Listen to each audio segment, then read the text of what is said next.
What happens when the gods themselves tremble in fear? A question that echoes through the ages, reverberating in the hearts of men and monsters alike. At the edge of oblivion, the sea churns, restless, whispering legends of a titan named Typhon. A creature born of nightmares, shrouded in chaos and darkness, capable of shattering the very foundations of Olympus. You think you know fear. You've never tasted the salt of dread dripped from the brow of Poseidon, the god of oceans, whose trident once ruled the waves. But fear has a taste, sharp and metallic, and it's about to wash over the heavens in a storm of carnage. Typhon, with his 100 serpentine heads and a heart that beats like a drum of war, has awakened from his slumber, and he's not just hungry, he's ravenous. Picture this: the skies darken, the winds howl like banshees, and the gods, those celebrated beings who loom above humanity like distant, untouchable stars, find themselves cornered like rats in a collapsing ship. Their divine laughter turns to gasps, their radiant power flickers like a dying candle, and the very fabric of existence begins to fray. It's a clash of titans, a furious dance of destruction where each heartbeat counts down the moments to oblivion. Who will survive when the scales of fate tip into chaos? Poseidon can wield the might of the ocean, but even he knows a wave can drown him. The irony isn't lost: his greatest weapon against the Titan is the very element he commands. The sea roars, it beckons, and it betrays. Imagine a battlefield where saltwater meets scorched earth. What's more dangerous, Typhon's venomous breath or the treachery lurking in the hearts of the gods? Alliances fracture, egos collide, and bloodlines twist like the serpents that crown Typhon's monstrous form. Trust evaporates faster than mist in the morning sun. Who's out for glory? Who's willing to sacrifice their own kin for survival? The lines blur, morality becomes a haze, and betrayal is the new currency. Each god fights not just for power, but for survival, and Poseidon's grip slackens as Typhon's laughter booms like thunder. Hope flickers, a dying ember amidst the tempest. And then there's the prophecy, a whispered secret that haunts the shadows, promising doom or salvation. A clue buried in riddles, offering paths of escape that twist like a labyrinth. Is there a way to defeat the nightmare? Or will these once mighty beings be reduced to mere echoes of their former selves? As the tides of fate swell, the stakes rise. Heaven and earth collide in a cataclysm that will rend the fabric of the cosmos. Time ticks, the storm brews, and the clock counts down to an inevitable clash that could redefine the pantheon itself. When the final wave crashes, and the dust settles, will the gods still stand? Or will Typhon reign supreme, a dark king over the ruins of divinity? The answer lurks in the shadows, waiting, watching. Can you feel it?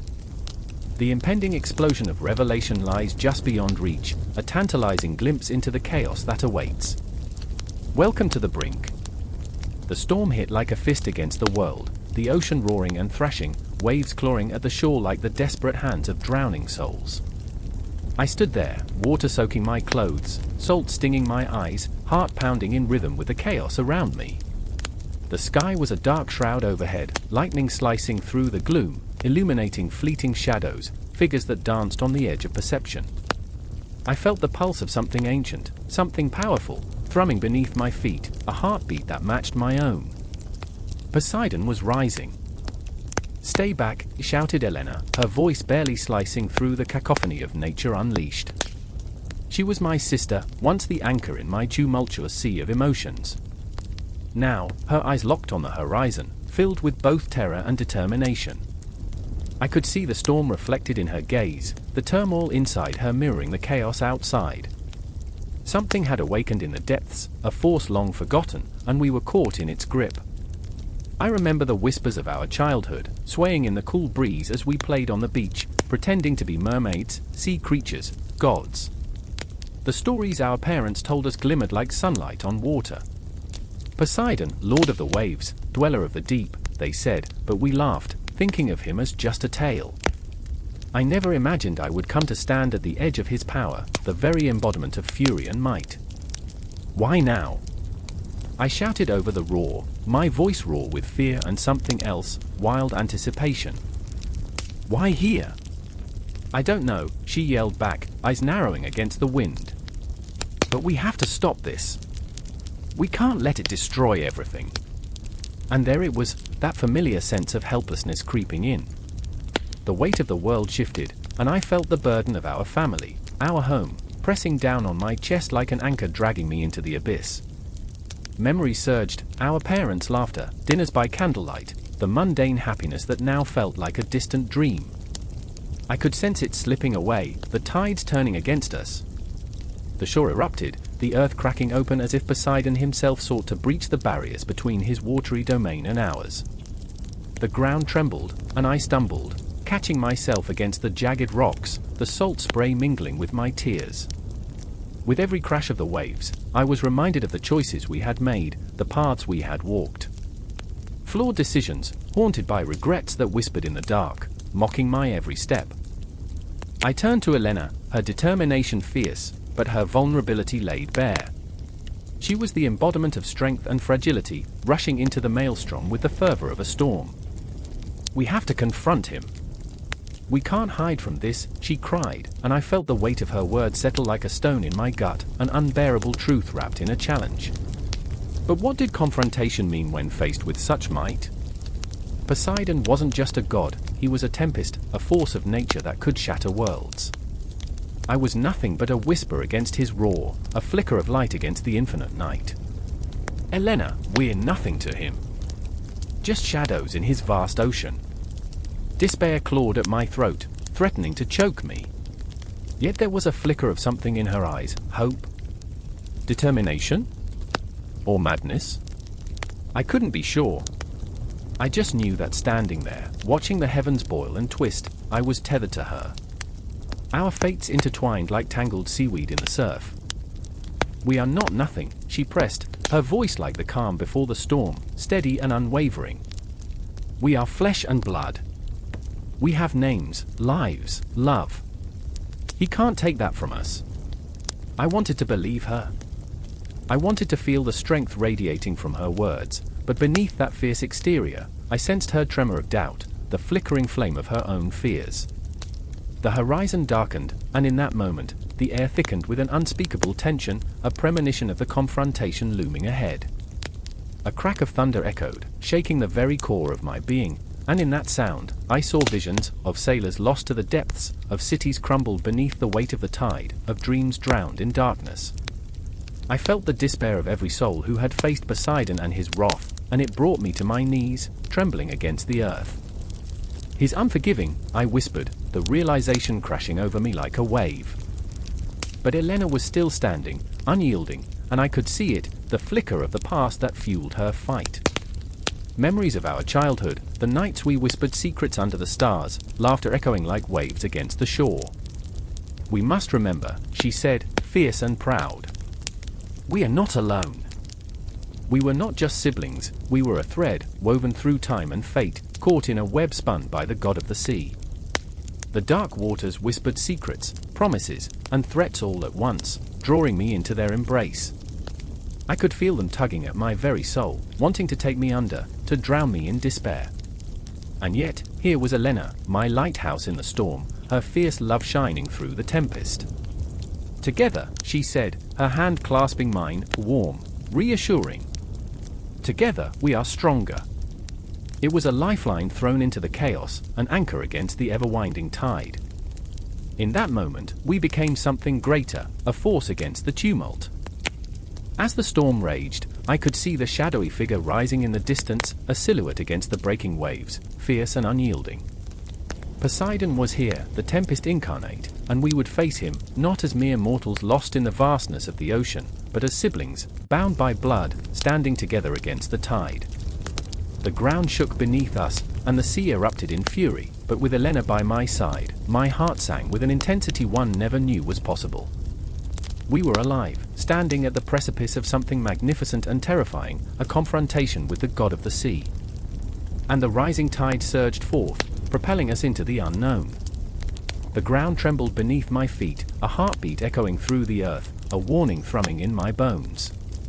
I stood at the edge of a crumbling cliff, the air thick with electricity, and as I gazed into the swirling maelstrom below, I felt the weight of dread pressing against my chest.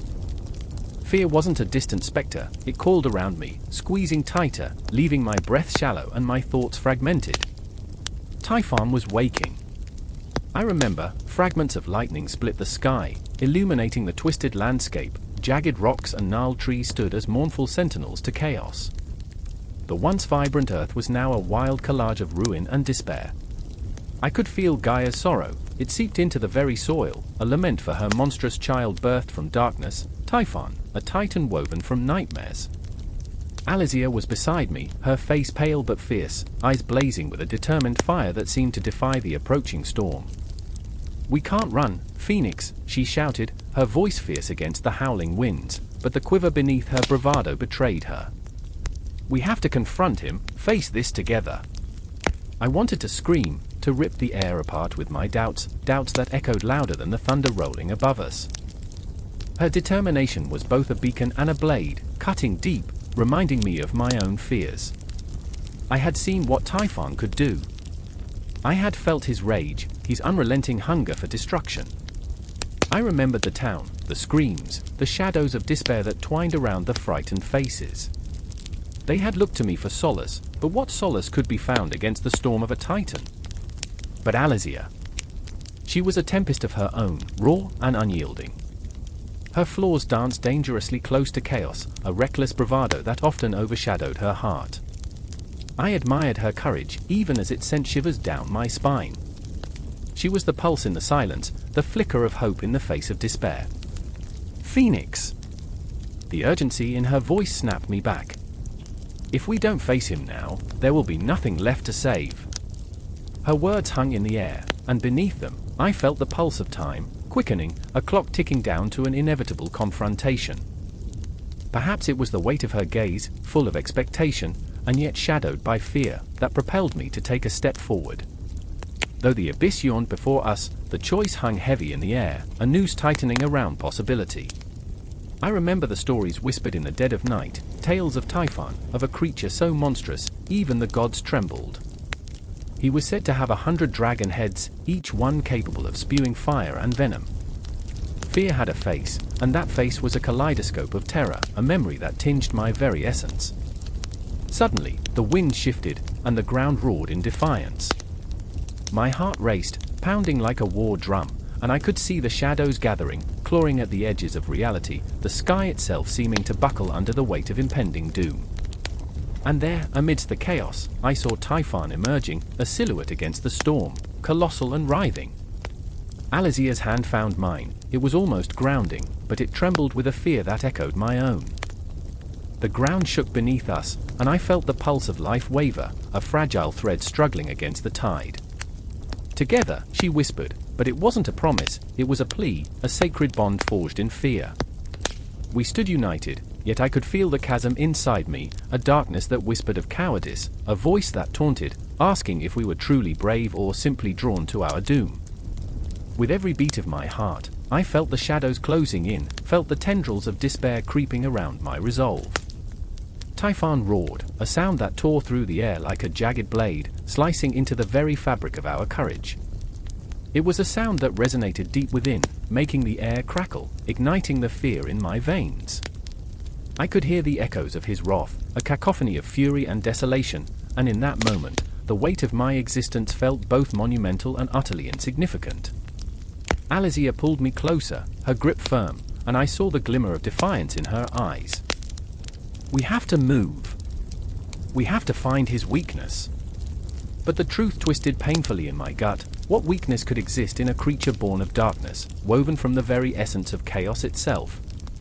We began to retreat, running from the edge of our fears but propelled by the knowledge that to run was to surrender. I remember her laughter, a wild, desperate sound as we sprinted through the shadows, weaving between the trees, hearts pounding in sync with the chaos behind us. It was absurd, almost humorous, the way we danced with death. But laughter fades, and the storm raged on, relentless and howling. I could feel Typhon's breath hot against my back, the heat of his anger creeping closer, threatening to engulf us. I thought of the townsfolk, their faces, their despair, and I felt a deep ache within me. I was no hero, I was a coward, a mere shadow in the light of true bravery. Yet in that unbearable moment of despair, a flicker of clarity ignited, the memory of the stories, the whispers of old. What if Typhon's power lay not just in his might, but in his rage, in the chaos that defined him? I turned to Alizia, and our eyes locked in understanding, a shared pulse of determination, a willingness to confront the absurdity of this existence. Together, we said, breathless, the word hanging like a fragile promise in the air. In that instant, we became more than ourselves, we became a force, a flicker of rebellion against the darkness. The storm howled, but we would not be silent. We would confront the Titan. We would challenge the shadows. In the silence before the storm, as the world spiraled toward chaos, we took a breath and stepped forward into the fray. The horizon loomed, and the clash of fate beckoned. The wind howled like a wounded beast, wrapping around the crumbling stone walls of the ancient citadel. I stood there, heart pounding, as the sky above twisted into a bruised shade of grey, pregnant with the promise of destruction. Thunder rumbled, a low growl echoing the restless fury within me. I could feel it, the change in the air, thick with a tension that made the hairs on my arms stand on end. "Do you feel that?" Caris whispered, her eyes wide, reflecting the lightning that split the sky. Her voice trembled, a fragile thing caught between hope and despair. I nodded, but inside, I was lost in a tempest of memories, of laughter shared on sun-drenched fields, of love that felt as infinite as the horizon. Now, beneath that angry sky, those memories felt like a cruel joke, taunting me with their brightness. Across the courtyard, Yarok paced, his jaw clenched tight enough to shatter teeth. I could see him battling his own demons, the weight of prophecy dragging him down like a stone. "They say it's coming," he muttered, more to himself than to us. "The signs, they're everywhere." I wanted to reach out, to assure him that not all signs meant doom, but my words caught in my throat, thick like the storm clouds above. A fracture of light illuminated the darkened sky, and I caught a glimpse of the sigils carved into the stone, ancient warnings etched in blood and fear. "The prophecy of destruction," I murmured, the words tasting bitter as they slipped from my lips. The elders had whispered of it, cautious glances exchanged over flickering flames. But I had dismissed it then, wrapped in the naivety of youth, believing that darkness could never touch us here. But here we were, standing at the precipice. I remember Caris' laughter, how it danced through the corridors like sunlight, untouched by shadows. But now, her brow was furrowed, and those once vibrant eyes were clouded with uncertainty. "What if the prophecies are true?" she asked, voice trembling like the leaves in the wind. "What if this is our last day?" I wanted to scream that it wasn't, that we weren't merely pawns in someone else's game. But a chill swept through me as I watched a flock of crows rise, dark silhouettes against the backdrop of impending chaos. They circled ominously, cawing as if they were the harbingers of our doom. "We can't just give up," I urged, desperation clawing at my insides. "There must be something we can do." But in that moment, I wasn't sure I believed my own words. The shadows whispered louder than my hope, wrapping around my heart like chains, squeezing tighter with each passing moment. Yarok stopped pacing, his eyes fierce and wild. "We fight," he asserted, the fire in his voice flickering like a candle in a storm. "We fight because that's all we have left." I saw the resolve in him, a fragile thread holding him together against the break of night. It was hauntingly beautiful and unbearably tragic, how the spirit could cling to life in the face of annihilation. But Caris, fragile as the autumn leaves, shook her head. "And what if fighting only brings the darkness closer?" Her voice cracked, an echo of the fear that gripped us all. "What if we're meant to succumb?" I didn't have an answer. Only the pounding of my heart echoed in the silence, louder than the storm. Memories flickered in my mind like dying embers, each one a reminder of why we fought. For love, for laughter, for moments that felt like eternity. "We're not just fighting for ourselves," I said, struggling to weave the fraying strands of our reality into something whole. "We're fighting for all of it.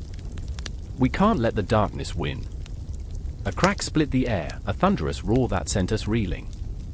The ground trembled beneath our feet, and I felt the earth's pulse quicken like a beast awakening. In that instant, I knew the prophecy was no longer a distant whisper. It had arrived, breathing down our necks, and it wore the faces of our fears. "Look!" Yarok shouted, eyes wide with horror. I turned to see the shadows stretching across the courtyard, long and sinister, creeping closer as if eager to consume us whole. I could feel Kara's hand clutching mine, her fingers trembling like autumn leaves caught in a gust. "Do you see it?" she cried, panic lacing her voice. "It's here!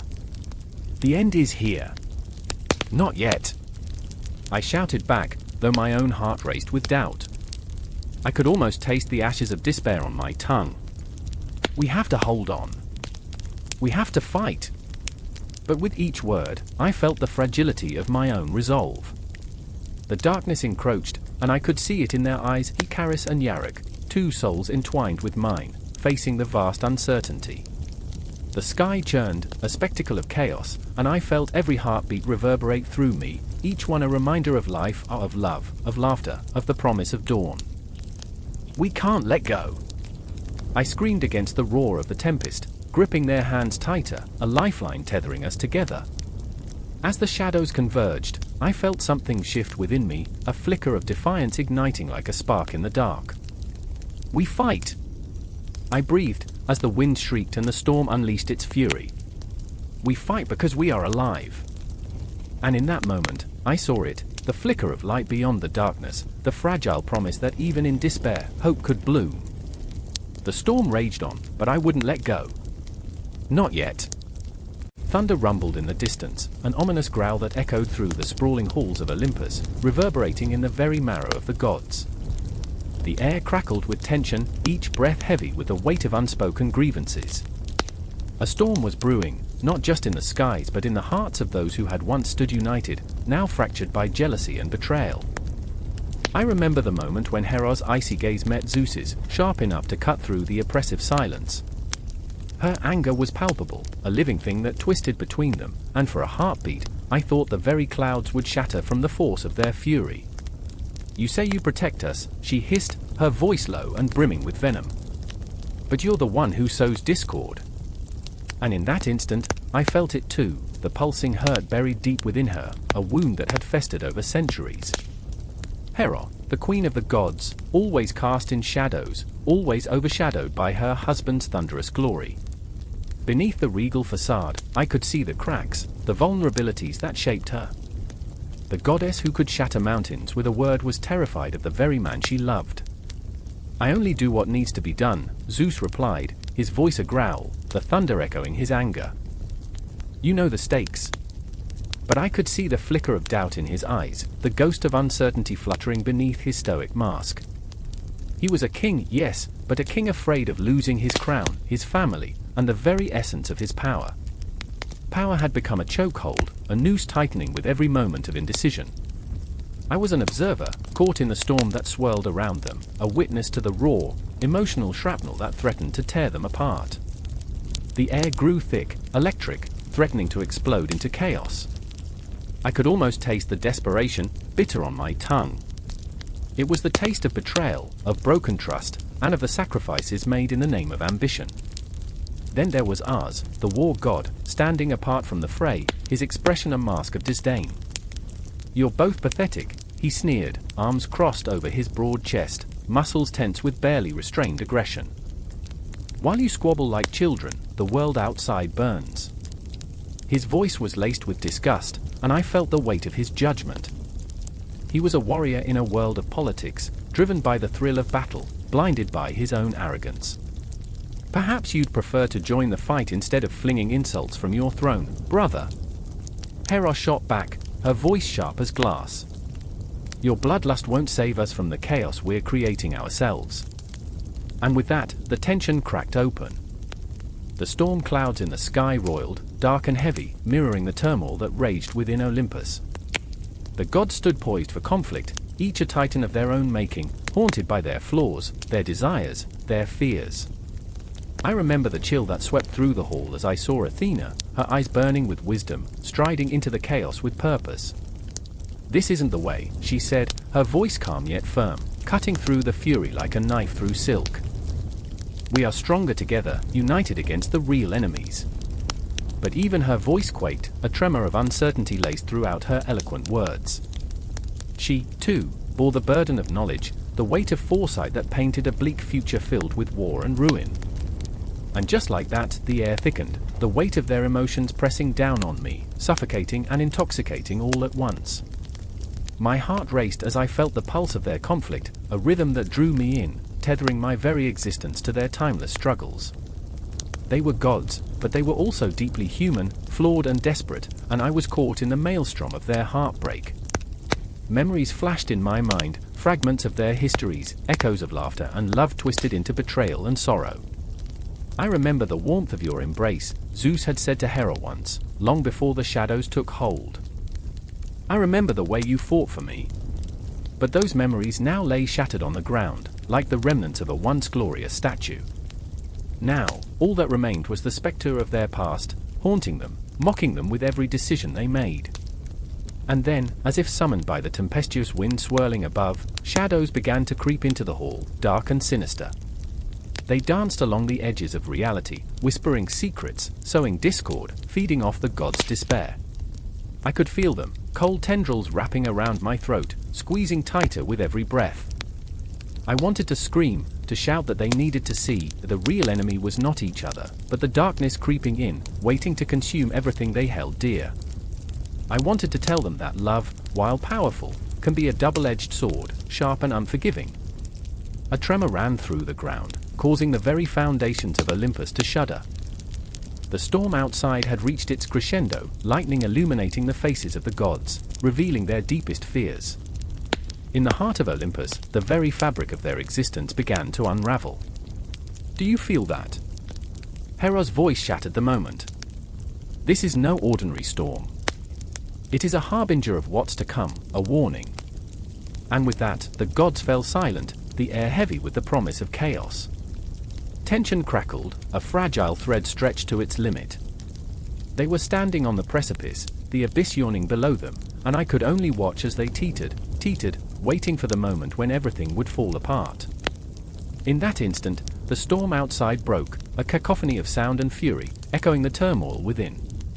I was left gasping for breath, heart pounding, as the shadows loomed just beyond their sight, waiting to strike. The gathering storm was here, and Olympus was about to be changed forever. The air crackled with tension, a storm brewing in the silence of the council chamber. Shadows clung to the walls, writhing like anxious spirits, while the cold marble floor echoed with the weight of ancient footsteps. In the center stood Eric, the fiery god of war, fists clenched so tightly that his knuckles gleamed white in the dim light. He could feel the pulse of power coursing through his veins, yet beneath it lay a gnawing fear, a fear of betrayal, a fear of annihilation. The fate of the pantheon balanced precariously on the tip of a knife, and every heartbeat punctuated the air with impending doom. I remember the first time I took a life, Eric hissed, his blazing eyes narrowing as he faced the council. Memories flooded back, vivid and haunting. It felt like freedom and damnation wrapped in a single breath. He swallowed hard, the taste of ash lingering on his tongue. Would it feel the same now? Would he lose everything, even this fractured loyalty among gods, to the whispers of treachery echoing through the halls? Across the room sat Lysandra, the goddess of fate, wreathed in shadows as if the night itself had draped her in a veil of despair. Her gaze flickered over the council members, each face a mask of power, ambition, fear. She felt their eyes upon her, searching for a glimmer of hope or a sign of weakness. A bitter smile curled her lips, but it was laced with sorrow. The weight of her visions crushed her spirit, each prophecy a thread unraveling in the loom of her mind. Do you even understand what's at stake here? Lysandra's voice trembled, thick with emotion. The balance of our realms hangs by a thread, and you all play your games as if we're mere pawns on a chessboard. The room simmered with the heat of her fury, and for a moment, the other gods shifted uncomfortably, their masks slipping just enough to reveal their own fears. In that moment, Taros, the solemn god of time, stepped forward. His presence was like a tide, ebbing and flowing with the rhythm of eternity. He had seen countless realms rise and fall, and yet here they stood, teetering on the edge of chaos. I remember, he said softly, his voice a haunting echo. How time moves differently when you're afraid. Each moment stretches, warping into a painful eternity. He traced the air with his fingers, as if attempting to grasp the strands of fate slipping through their fingers. The clock is ticking, my friends. We cannot afford to squabble like children. The tension in the room thickened, each word a blade slicing through the fragile atmosphere. Eric's heart raced. The fear of being outmaneuvered gripped him. What if Lysandra's visions foretold not just doom but betrayal from within? His mind spiraled into dark corners, where shadows danced and laughter echoed, laughter that sounded all too familiar. Are we to stand by as the mortals weep and perish? Eric snapped, a storm raging in his chest. While we bicker and squabble, chaos spills into their lives. Stop! Lysandra's voice cracked, a plea woven with desperation. Stop pretending it's that simple. We carry their hopes, their dreams. And yet, what do they know of us? The gods they worship, the titans they fear. We are not infallible.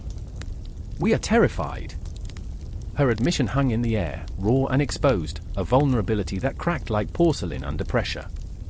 The silence that followed was thick, almost suffocating. Each god wrestled with their own demons, the air heavy with unspoken truths. Memories flickered like dying stars. Taros recalled the time he had witnessed a world collapse in on itself, the screams of its inhabitants echoing in his ears still haunted him.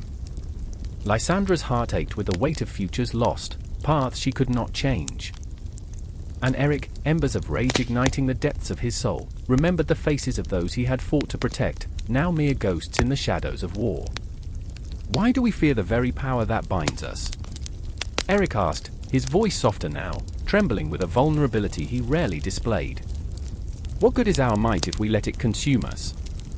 Because power is seductive, Taros replied, his gaze piercing through the darkness. It whispers sweet nothings, promises that lead to ruin.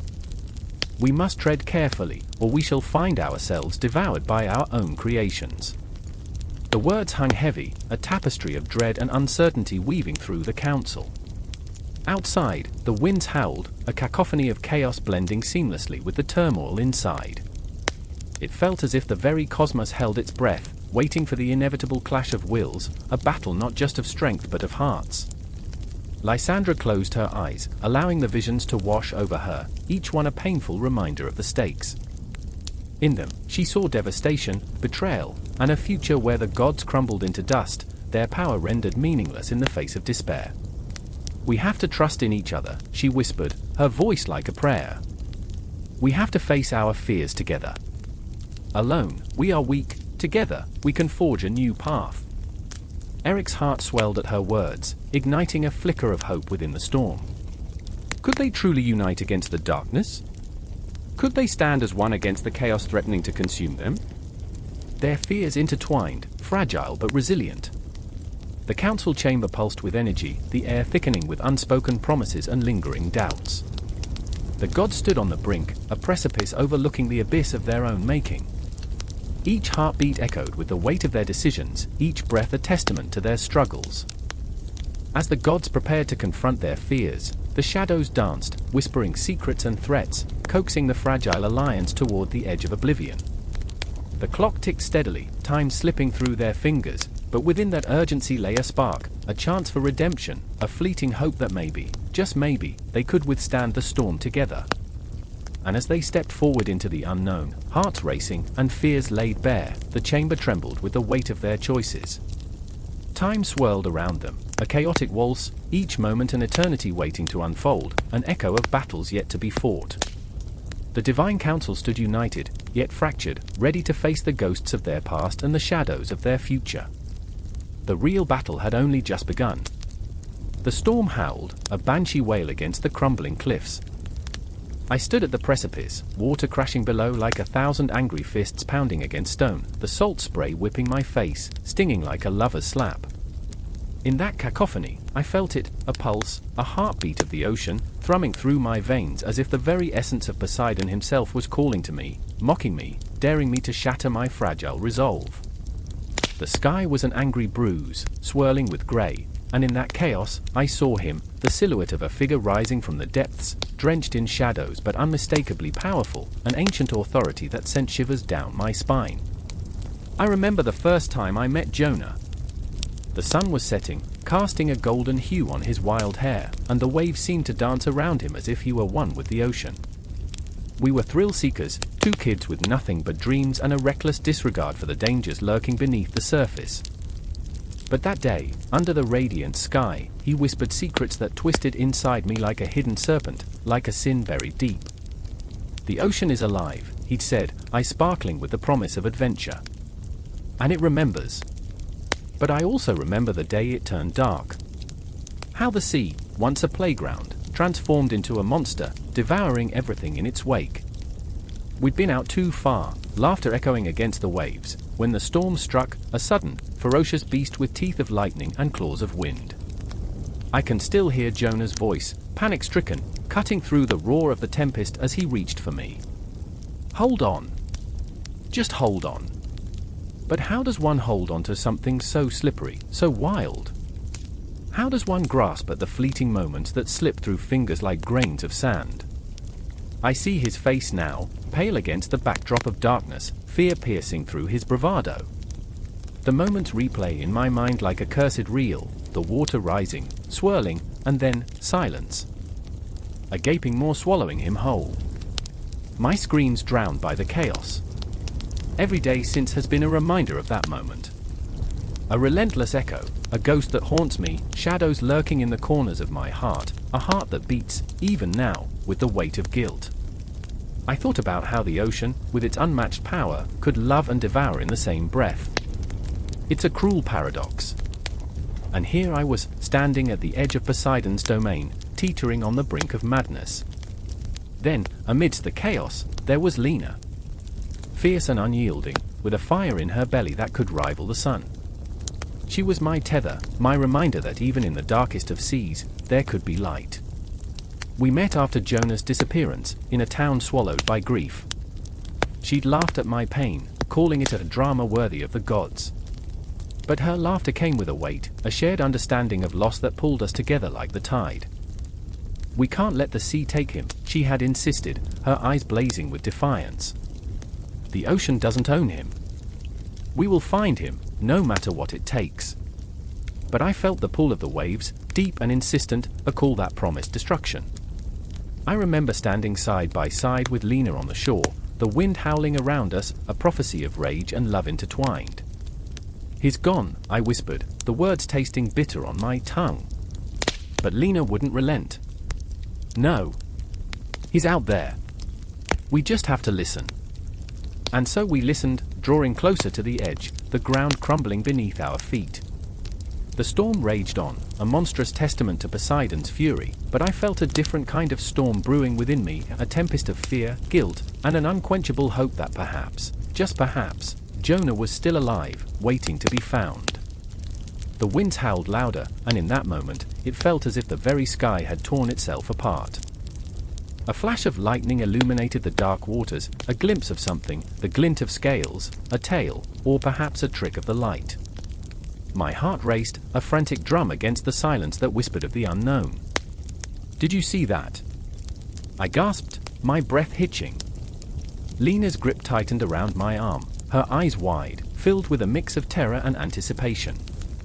And then I felt it, the pull. A surge of water, a current that beckoned me closer. It was no longer just an ocean, it was a siren's call, sweet and deadly.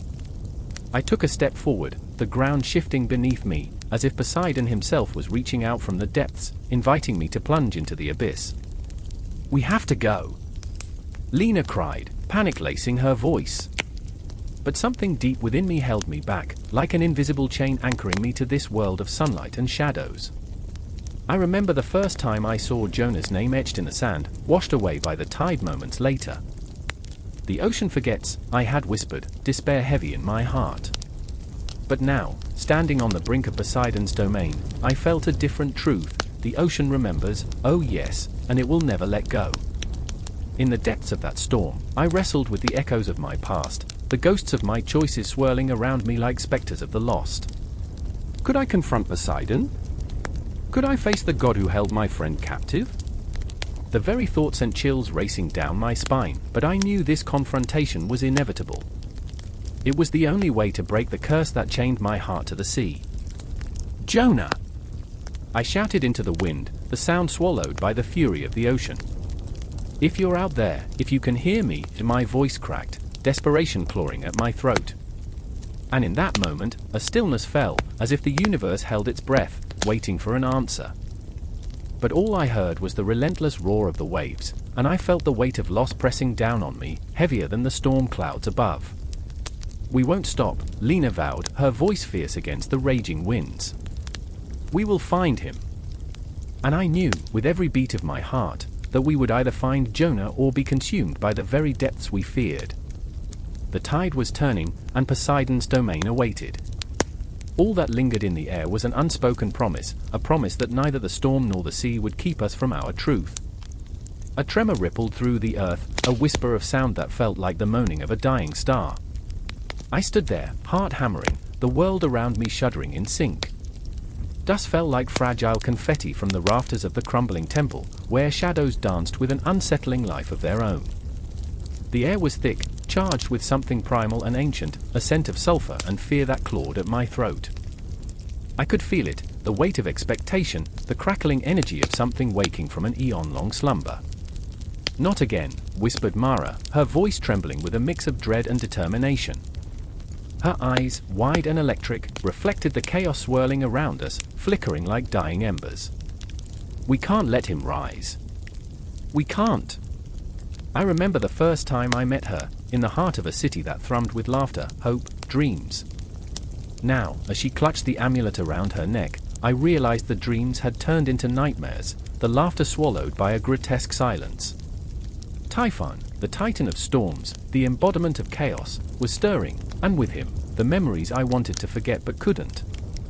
He was an echo of all our fears, a reminder of the darkness lurking beneath the surface of our souls. Do you hear that? I asked, my voice cracking, slicing through the tension like a knife. It was like a distant drum, a heartbeat of the earth itself, rising and falling in time with the terror that gripped my heart. He's coming.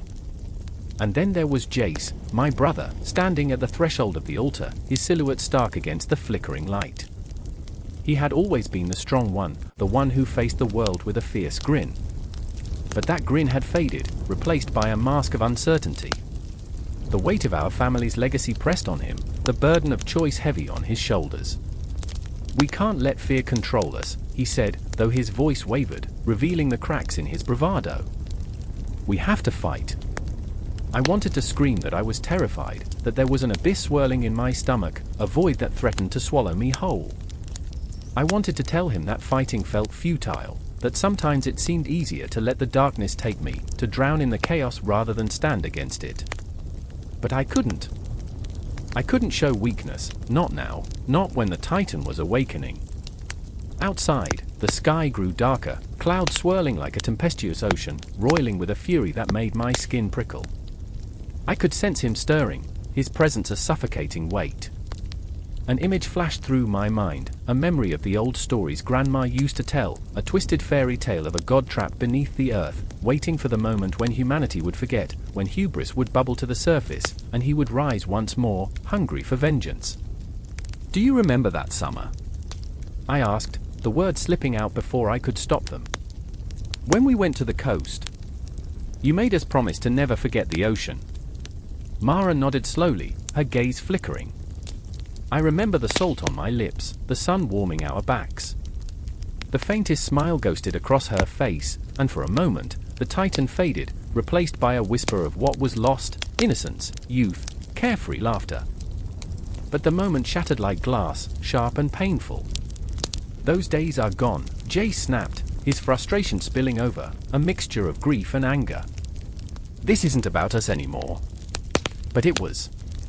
Every heartbeat echoed with memories, every breath I took was heavy with the ghosts of our shared past. The laughter, the secrets, the dreams of grandeur, they all seemed trivial now. I watched as Jace's fists clenched, the knuckles white and strained, as though he were holding on to the last remnants of hope. But hope felt fragile, like a spider's web glistening in the rain, beautiful, but destined to break. The ground heaved underfoot, and a low rumble echoed through the temple, filling the air with a foreboding chill. The light flickered, shadows leaping like demons in the corners of my vision. I shivered, a primal fear gripping my heart. Typhon was awakening, and every instinct screamed to run, to hide, to escape. But there was no escape from the Titan we had summoned with our own hubris. Mara stepped forward, resolve igniting her spirit. "We have to bind him," she said, her voice steady despite the storm raging around us. "We have to remember what we stand for." I watched her, this fierce, brave woman who was still haunted by her own demons. She was flawed, raw, and achingly real. I admired her strength, even as I felt my own crumble. "And if we fail?" I whispered, the words barely escaping my lips. "If we fail," she said, her eyes dark with determination, "then we will fight until our last breath."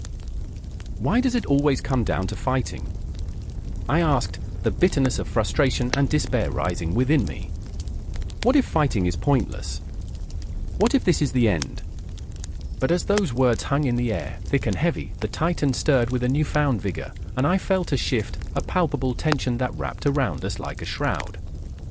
The temple trembled, and deep within the earth, I could almost hear his voice, a low growl resonating through the stone. It was a promise of chaos, a harbinger of the storm brewing beneath the surface. And in that moment, I realized, this was not just about Typhon. It was about us, our choices, our fears, our desires. I could feel the weight of it all, crashing over me in waves, like the ocean I had once loved. Clocks ticked in the background, reminding me that time was slipping away, a cruel reminder that moments, like dreams, are ephemeral. I stood at the precipice of decision, my heart racing, caught in the tempest of fear and hope. I didn't know if we were strong enough to face the Titan, to confront the chaos of our own making. But as I looked at Mara and Jace, I felt something shift within me, a glimmer of defiance, a spark of courage waiting to ignite. With a deep breath, I stepped forward, joining them at the altar, where the whispers of the past converged with the chaos of the present. Together, we faced the darkness, united in our flawed humanity, ready to confront whatever came next. The Titan was stirring, but so were we, and the fight was just beginning. A thunderclap shattered the air as the sky wept jagged streaks of lightning, illuminating the twisted remains of what once stood tall, Olympus. The world trembled beneath the weight of impending chaos, a bruised sky gripped tightly by swirling clouds, like a mother holding her breath before a storm. I stood there, heart hammering against my ribs, each beat reverberating through the panic-stricken silence that hung heavy around us, a silence that screamed of dread. Across the battlefield, I saw Claire, her face a mask of determination, yet her eyes betrayed her, a storm of fear swirling just beneath the surface. She clenched her sword, a cold, unyielding piece of metal that felt foreign in her hand. "We need to move," she shouted, voice raw and trembling, as if the very air around her was heavy with the weight of unspoken horrors. I could almost taste the adrenaline, sharp and metallic, as it coursed through my veins, fueling a primal instinct to fight or flee. And then there was Marcus, his back against the crumbling wall of Olympus, eyes darting like a cornered animal. His breaths came in ragged gasps, each one heavier than the last. I could see his hands shaking, fingers twitching with the demands of a mind battling itself. "I can't do this," he whispered, a confession soaked in despair. But I knew Marcus too well. His heart was a wild beast, tethered to the desperate hope that flickered like a candle in a storm. I reached out, clasping his shoulder, grounding him for a fleeting moment. "You can," I said, the words slipping out like a prayer, both for him and for myself. The air shifted, crackling with energy, and I caught a glimpse of our foes gathering in the distance, figures shrouded in darkness, eyes glinting with malice. They were moving like shadows, flickering and coiling, a restless malevolence intent on tearing us apart. I could feel their presence, a palpable force that pressed down on us, whispering promises of pain, of anguish. My heart clenched as I thought of the families we'd left behind, of the lives that would be forever altered if we failed. The stakes soared, climbing higher than the storm clouds above. "Do you remember last winter?" I shouted over the roar of approaching chaos, my voice a desperate tether to sanity. "The way the snow fell, blanketing everything in white?" No one could tell where the ground ended and the sky began. It felt like magic. Claire glanced at me, momentarily pulled from the brink, as if my words had conjured warmth amidst the impending cold. I remember, she breathed, her resolve reigniting in her chest. It was beautiful. But beauty was a distant memory now, fading like the daylight swallowed by the night. The dark figures surged closer, and with them came the stench of dread, a bitter mix of sweat and fear, mingling with the metallic tang of blood already spilled. Each step they took felt like a heartbeat, a countdown to our demise. I could see Marcus retreating again, the shadows of his doubt looming larger than any enemy. "You don't understand," he murmured, though the tremor in his voice belied his bravado. "I didn't sign up for this. I wanted to shake him, to make him see the strength I saw in him, the fire that lay dormant beneath layers of self-loathing and fear. You're more than your mistakes, Marcus," I insisted, my voice steady despite the fear that clawed at my throat. "We're all fighting our demons." Lightning arced again, illuminating the grim faces of our foes, faces that mirrored our own struggles, twisted in a cruel reflection of humanity. They were not just monsters, they were us, warped and broken. The realization sent shivers down my spine, but I pushed it aside. There was no room for doubt, not now. I could feel the pulse of the impending battle, the way it quickened the air, electrifying it, binding us together, three flawed souls facing insurmountable odds. The ground shook as the first wave crashed against us, a monstrous tide of chaos. Clashing steel rang out, filling the air with a symphony of violence that echoed in my bones. I screamed as my blade met flesh, a visceral connection that sent a jolt of energy through me. I was alive, and death danced around us, tantalizingly close, whispering sweet promises of release. Claire fought fiercely, her sword slicing through the darkness, and I saw the warrior she was meant to be, the one who had always been more than just a girl with dreams of heroism. She was burning bright, a beacon amidst the encroaching shadows. But even as she fought, I could see moments of hesitation flicker in her eyes, the weight of our reality pressing down on her shoulders. "Marcus!" I roared, desperation threading through my voice as I fought alongside Claire. I lost him in the frenzy, watching helplessly as the shadows closed in. But he emerged from the chaos, a reluctant warrior, fueled by the flicker of hope ignited within him.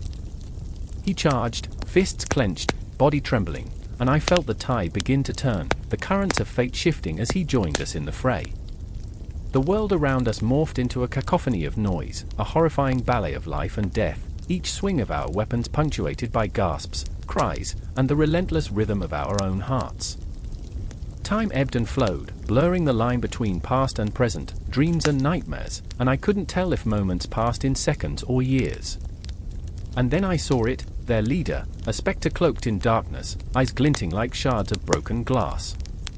He moved with purpose, cutting through the chaos like a knife, and as he locked eyes with me, I felt a chill creep down my spine, a ghost from my past, a reminder of all that was lost. I remembered everything. The moments of laughter, joy, and the lives we had touched. But there was no time for reminiscing. The moment demanded all of me, stripped bare and raw, laying my very soul wide open. The battle raged on, and I fought not just for survival, but for every moment of laughter, every lingering touch, every heartbeat that preceded this chaos. We were all ghosts longing for a place to belong, and I felt the weight of our history pressing down, our love, our pain, our dreams swirling amidst the chaos of war. As we pressed on, inching closer to that dark figure, each moment stretched and shattered, the world narrowing to a single point, the confrontation that would define us. I could feel the air thickening, pregnant with possibility, and I wondered if we were ready to face what lay ahead, if we could overcome the shadows that loomed not just over Olympus, but within ourselves. In that suspended moment, I remembered the warmth of Claire's laughter, the fierce loyalty in Marcus's heart, and the unyielding strength we wielded together. I held on to those fleeting dreams and hopes, knowing that even as the storm raged around us, we could not be extinguished. The first skirmish was just the beginning, or perhaps the end of something we'd never fully understood. And as we charged forward, we did so not as defeated souls, but as warriors, intertwined by destiny, ready to face whatever awaited us in the shadows. The air crackled like static electricity, alive with tension, as the city shuddered beneath an unseen force. Amelia stood barefoot on the cracked pavement, shards of glass glinting like cruel stars around her. Her heart raced, pounding against her ribcage in a frantic rhythm that echoed the distant sirens, the screams that clawed at her throat. She could smell the metallic tang of blood in the air, a visceral reminder that they were still alive, that they still felt. But for how long? I remember the moment it happened. I remember the earth opening up, swallowing dreams whole as buildings crumbled like sandcastles under a tidal wave. I remember the look on her face, wide-eyed and brimming with that paralyzing mix of fear and disbelief. "Amelia!" A voice cut through the chaos like a knife. It was Jacob, his face streaked with dirt and desperation. He stumbled toward her, eyes wild, searching for something he couldn't articulate. "We have to get out." But beyond the crumbling facades and the flickering streetlights, shadows danced and whispered secrets only they could understand. The aftershocks weren't just tremors of the earth, they were ripples in their souls, laced with the weight of choices made and unmade. Amelia's heart ached for Jacob, but there was something deeper, something unspoken that bound them in this moment, a shared history marred by regret, love, and the ghost of what could have been. "I can't leave her," she murmured, her voice barely a whisper. Every word hung like a fragile thread, ready to snap. "Not without Sarah." A chill raced down Jacob's spine, a mingling of anger and fear. Sarah, the very name sent icy tendrils curling around his heart. He could see Sarah's small face, so innocent, so full of life, now lost somewhere in the shadows of the chaos. "She's gone, Amelia. We can't save everyone." But she could still feel Sarah's laughter echoing in her bones, a haunting melody that filled the silence as the world around them erupted. I remember the way she kissed the sun, so full of joy. "I can't let that go."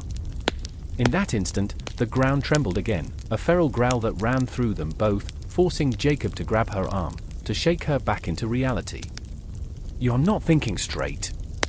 If we don't move now, we'll be swallowed too." But Amelia was already lost, trapped in a memory too vivid to escape. She could see Sarah running through the park, golden sunlight glinting off her hair, laughter trailing behind her like the wake of a ship. "Please," Amelia's voice cracked, the weight of loss pooling in her chest. "I can't leave her behind." "I won't." Jacob's breath hitched, a tightening knot in his gut. He understood that longing, that deep-rooted fear of abandonment. He'd felt it all his life, carved into his very essence by the ghosts of his past. And then what? "You'll die for a ghost." For a moment, silence enveloped them like a shroud, the world slipping away until only their heartbeats remained, pounding against the encroaching dark. This city, once vibrant with life, now lay in ruins, a graveyard of hopes and dreams. The air hung heavy with the acrid stench of smoke, mingled with the salt of tears shed by those who once believed they were invincible. The moon loomed overhead, a witness to their plight, casting shadows that danced with the specters of the fallen. "I remember the night we danced," Amelia whispered, her voice breaking as memories flooded back, overwhelming in their intensity. "The stars were our only audience. Do you remember how we promised nothing would come between us?" Jacob gritted his teeth, every word pierced like a blade. The memories came rushing back, each one a dagger that twisted painfully in his heart. Promises mean nothing in the face of reality. We need to survive.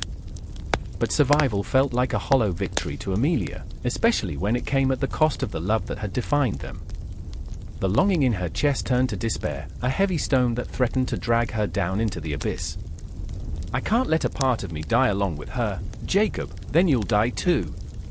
His voice was raw, fraying at the edges like the fabric of their lives. "Is that what you want?"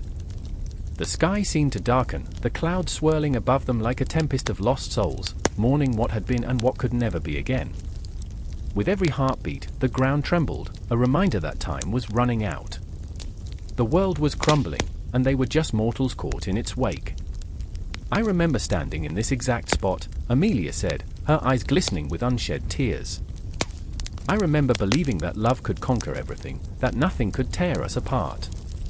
Tension hung between them, a fragile thread spun from hope, fear, and regret. Jacob's heart pounded in his chest, each beat a reminder of what he stood to lose. We can't save everyone, Amelia. But we can save each other. The words hung suspended in the charged air, a promise of salvation wrapped in despair. They both understood that love, while powerful, could not shield them from the brutality of the world around them. And yet, here they stood, two souls at the edge of everything, clinging to a memory that tethered them to life. In that moment, the shadows deepened, the reality closing in with a throbbing intensity. The sirens wailed, a lament for the lost, the forgotten, and the one still fighting for tomorrow. "Let's go," Jacob whispered, stretching out his hand toward her, palm open and waiting. "Please," Tamelia's heart clenched, torn between the safety he offered and the haunting echoes of Sarah's laughter that lingered in her mind. The ground beneath them trembled, and the shadows whispered of ghosts still lingering, their presence undeniable, their stories unfinished. In that fleeting moment, she felt the weight of eternity, an aching sorrow for a world that could never be whole again. She took a breath, the air thick with memories and pain, and reached for Jacob, her fingers encircling his in a fragile grip that spoke volumes. Time slipped away, the ticking clock of fate relentless in its pursuit. They stepped forward together, then hesitated, hearts racing as they dared to hope against hope. The ground quaked once more, the night alive with unspoken words, as they took their first step into the unknown, where shadows danced and stars flickered like distant memories, waiting to reveal their secrets. The storm raged, a cacophony of howling winds and furious waves crashing against the jagged cliffs. I stood at the precipice, the salt spray biting at my skin, the air thick with the scent of brine and foreboding. Thunder cracked like a whip, and lightning illuminated the sky, revealing the silhouettes of ancient statues, deities who had once walked upon the earth. Their stone expressions were frozen in eternal judgment, eyes blind to the chaos unfurling below. I felt a shiver clawing through me, a whisper of dread that said I had come too close to the edge of something dark and terrible. Nerina was beside me, her fingers trembling as she clutched a weathered charm, a token from Poseidon himself, a twisted piece of coral, pulsing softly, almost alive against her palm. I could see the fear in her eyes, the desperation etching deeper lines across her young face. "We need to act now," she urged, her voice barely cutting through the roar of the tempest. "If we don't call upon the other deities, if we don't unite." But what did I know of unity? The thought of pleading with other gods felt like standing before a raging fire, the heat inviting yet terrifying. I was a mere mortal, an unwilling participant in a cosmic game whose rules I didn't understand.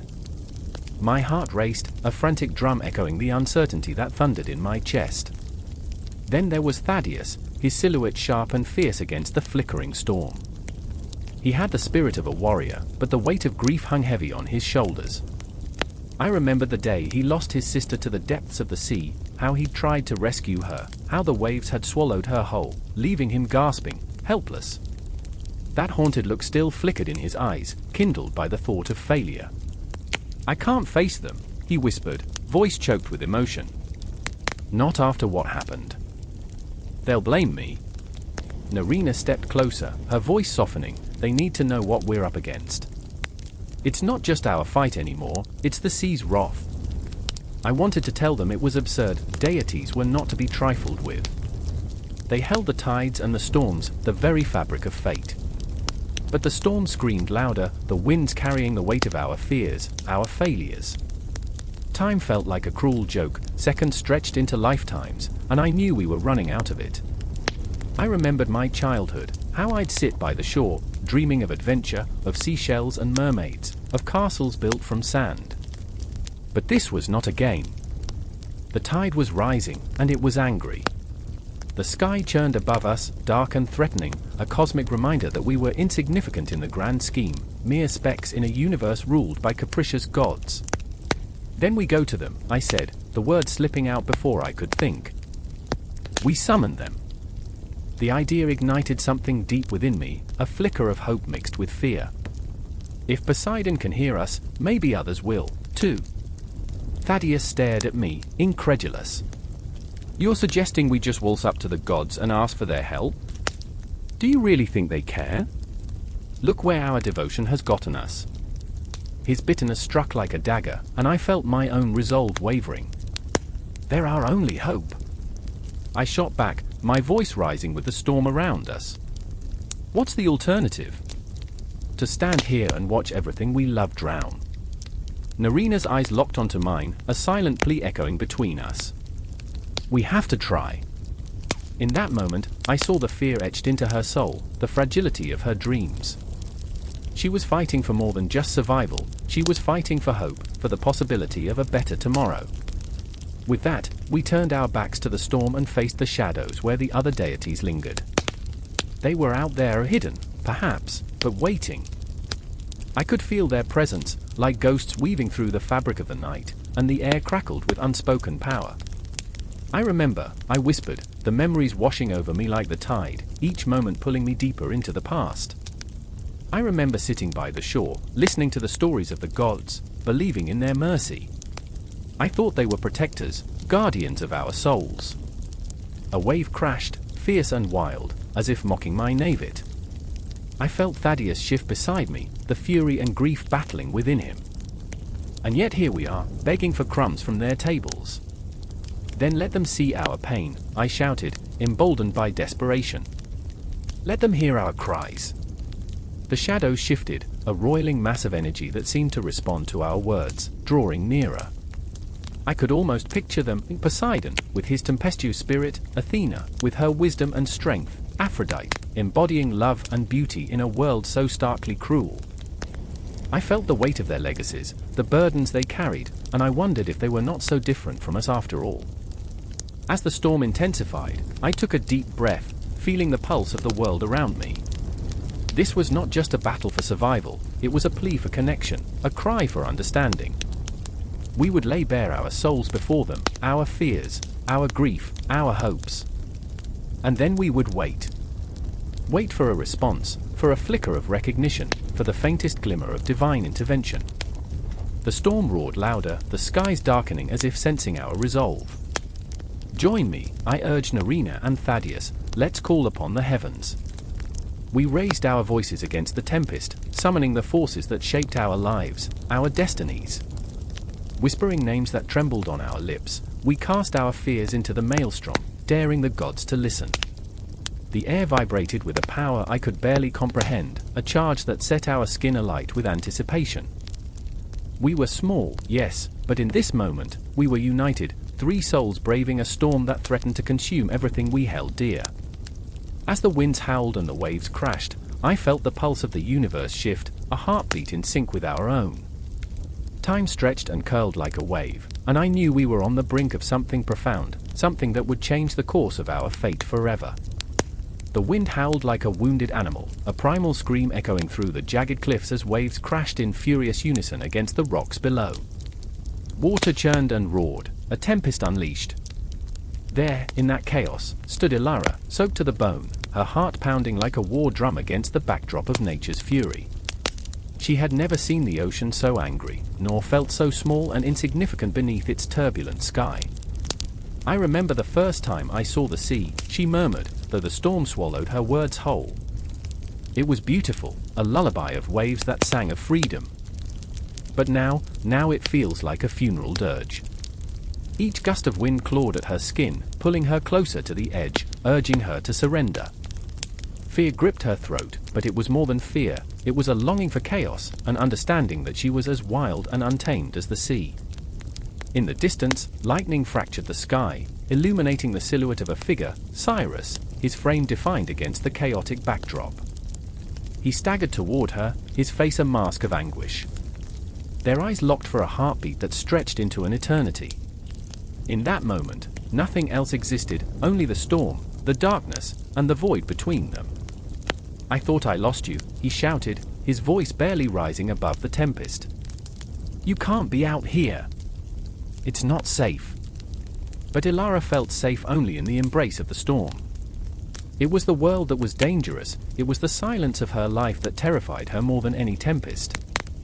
What safety, she yelled back, her words laced with a desperate yearning.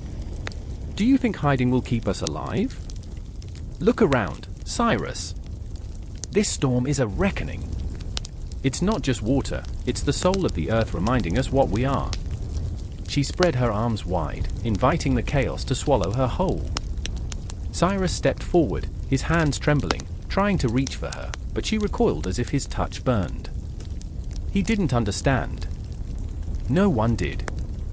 She was not merely resisting, she was choosing to dance with the abyss, to confront the rage of nature as an old friend rather than an enemy. I remember, she whispered, her voice faltering. The night we lost everything. The flood took our home, our laughter, our future. That was the real tempest. She felt the weight of that memory, heavy like iron shackles dragging her down against the current of the storm. The tide had swept away her past, but it could never take her spirit. Cyrus's eyes flickered with a mix of fear and frustration. You're alive, Ilara. You have to fight for this life. The high tide is coming, and if you don't, but he stopped. His pleas hung in the air, swallowed by the howling wind like everything else, hopes, dreams, and promises whispered into the storm. Ilara turned her gaze back to the roiling sea, her heart racing with something unnameable. This tempest was a reckoning, yes, but it was also liberation. It was a reminder that they had survived before, that they were fighters forged in fire and flood. Suddenly, a flash of light split the darkness, illuminating the figure of a woman, a ghostly silhouette standing just beyond the waves. It was Marella, Ilara's sister, lost to the flood years ago. The image flickered in and out like a candle's flame, but the presence was unmistakable. Marella beckoned with a frail hand, a silent plea that pierced Ilara's heart. Don't follow her! Cyrus shouted, sensing the pull of the haunting figure. She's not real. It's the storm playing tricks on you. But Ilara's soul was already entwined with the memory of her sister, and the storm breathed life into lost echoes of laughter and love. I remember, Ilara's voice cracked, thick with haunting nostalgia. The nights we'd sit by the fire, dreaming of the world beyond the waves. Marella believed we could conquer the tides. Belief won't save you, he cried, desperation lacing his tone. Stay with me, Ilara. I need you. But she was drifting, caught in a current of grief and hope, the ghostly figure of Marella beckoning her forth. I miss you, Ilara whispered, tears mingling with rain, each drop a memory spilling from her heart. I'm trying to remember you, to hold on. The wind shifted, and for one fleeting moment, the storm paused, as if holding its breath. Ilara felt the weight of the world, the anger of the sea coursing through her veins, and she knew the tides were more than just water, they were the essence of life itself, a weapon of nature wielded against the fragile and the foolish. Fight for us! Marella's silent scream echoed in her mind, urging her to reclaim what had been lost. Ilara's heart trembled, caught in the tempest of her own making. She was no longer just a witness, she was a force unleashed. In that instant, Ilara stepped closer to the edge, the wind whipping her hair like wild vines. The waves surged higher, angry and relentless, and she felt the pull of the ocean, the call of the storm, powerful, inviting, terrifying. Cyrus lunged forward, panic etched on his face. Ilara, please! But she turned, and in her eyes burned a fierce determination. I need to know my strength, she declared, voice rising above the gale. I can't hide anymore. I have to face it. And as the storm roared back to life, crashing against the cliffs with a ferocity that threatened to swallow them whole, she understood that the tides and tempests were not just weapons of destruction, they were the very essence of existence, a reminder of the beauty and brutality of nature, of life and loss intertwined. I remember, she breathed, feeling the storm surge around her, feeling alive in the chaos. And now it's time to become more. With one last glance at Cyrus, a wild mix of fear and admiration, she stepped forward into the embrace of the storm, ready to confront her demons, to face the tempest head-on.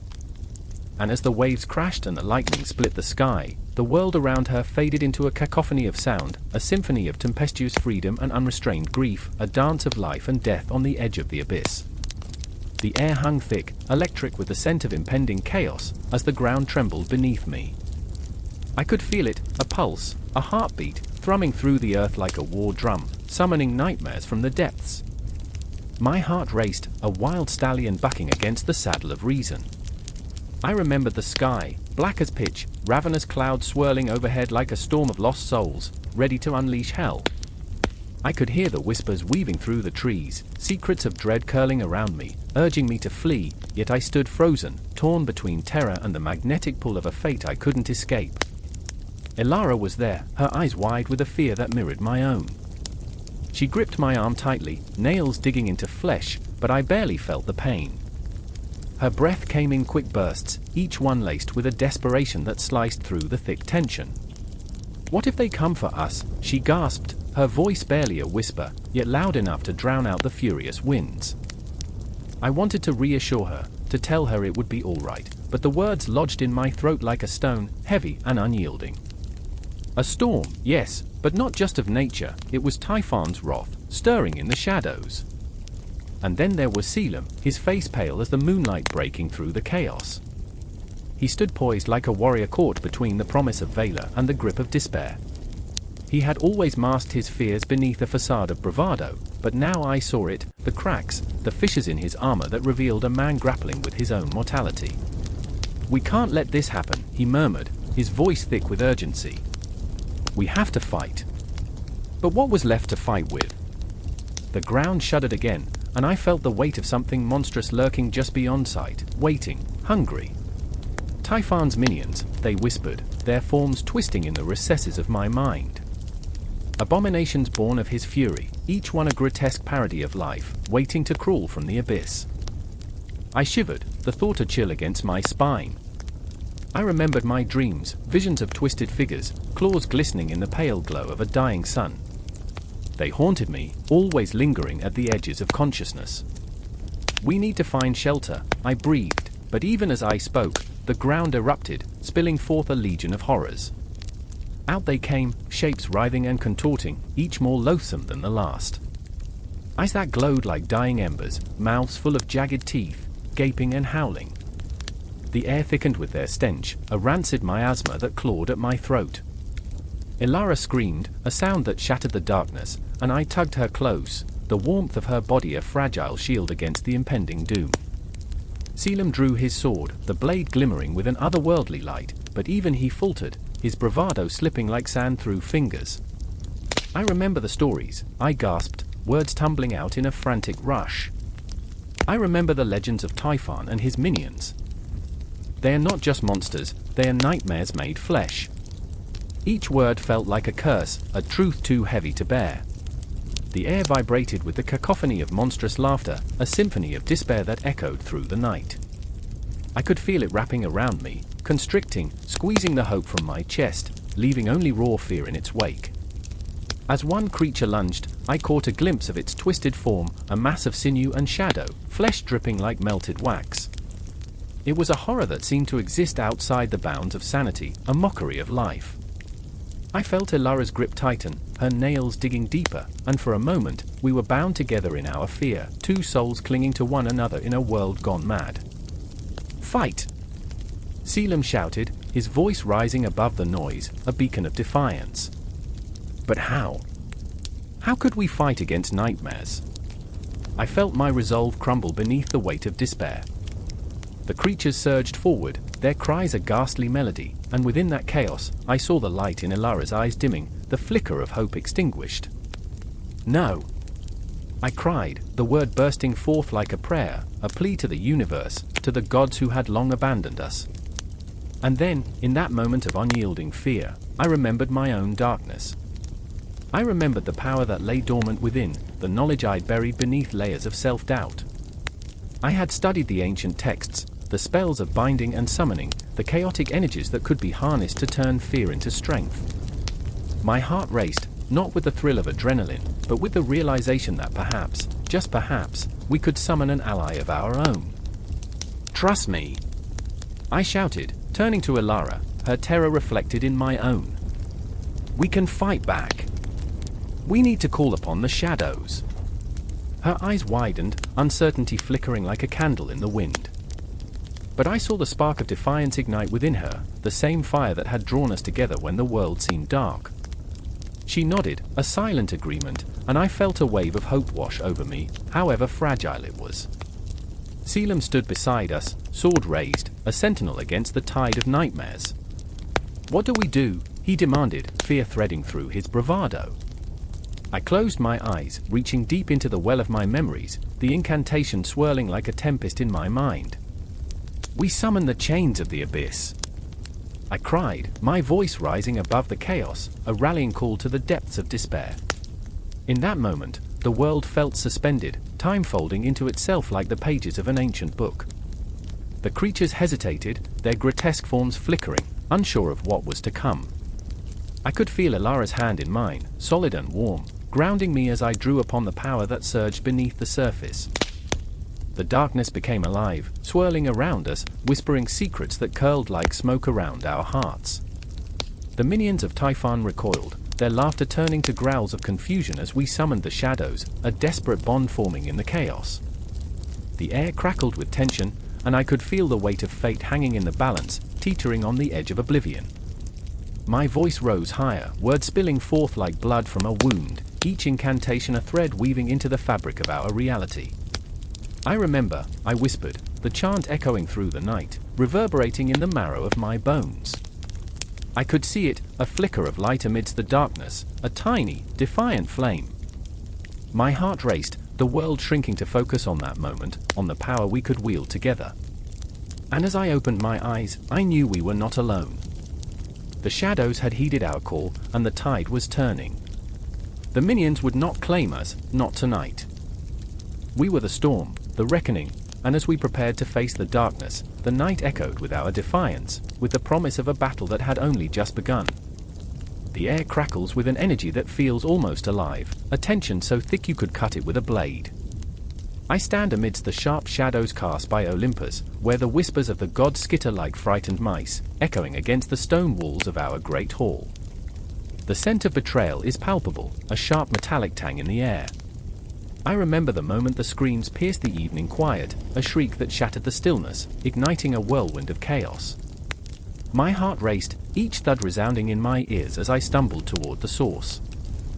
There, in the heart of our sanctuary, three figures stood, Athena, fierce and untamed, her eyes ablaze with a storm that threatened to engulf us all, Poseidon, the god of the sea, wild with grief, fury twisting his features into something monstrous, and Hades, cloaked in shadow, his expression unreadable yet tinged with the unmistakable taste of despair. The air shimmered with unspoken words, a cold silence that screamed louder than any battle cry. "I trusted you." Athena's voice cracked like thunder. The weight of that accusation hung between us, a chasm that had opened wide, threatening to swallow us whole. I could see her heart breaking, piece by piece, as Poseidon's hand shook with barely contained rage. His eyes, usually as deep and turbulent as the ocean, were now clouded, stormy, filled with betrayal.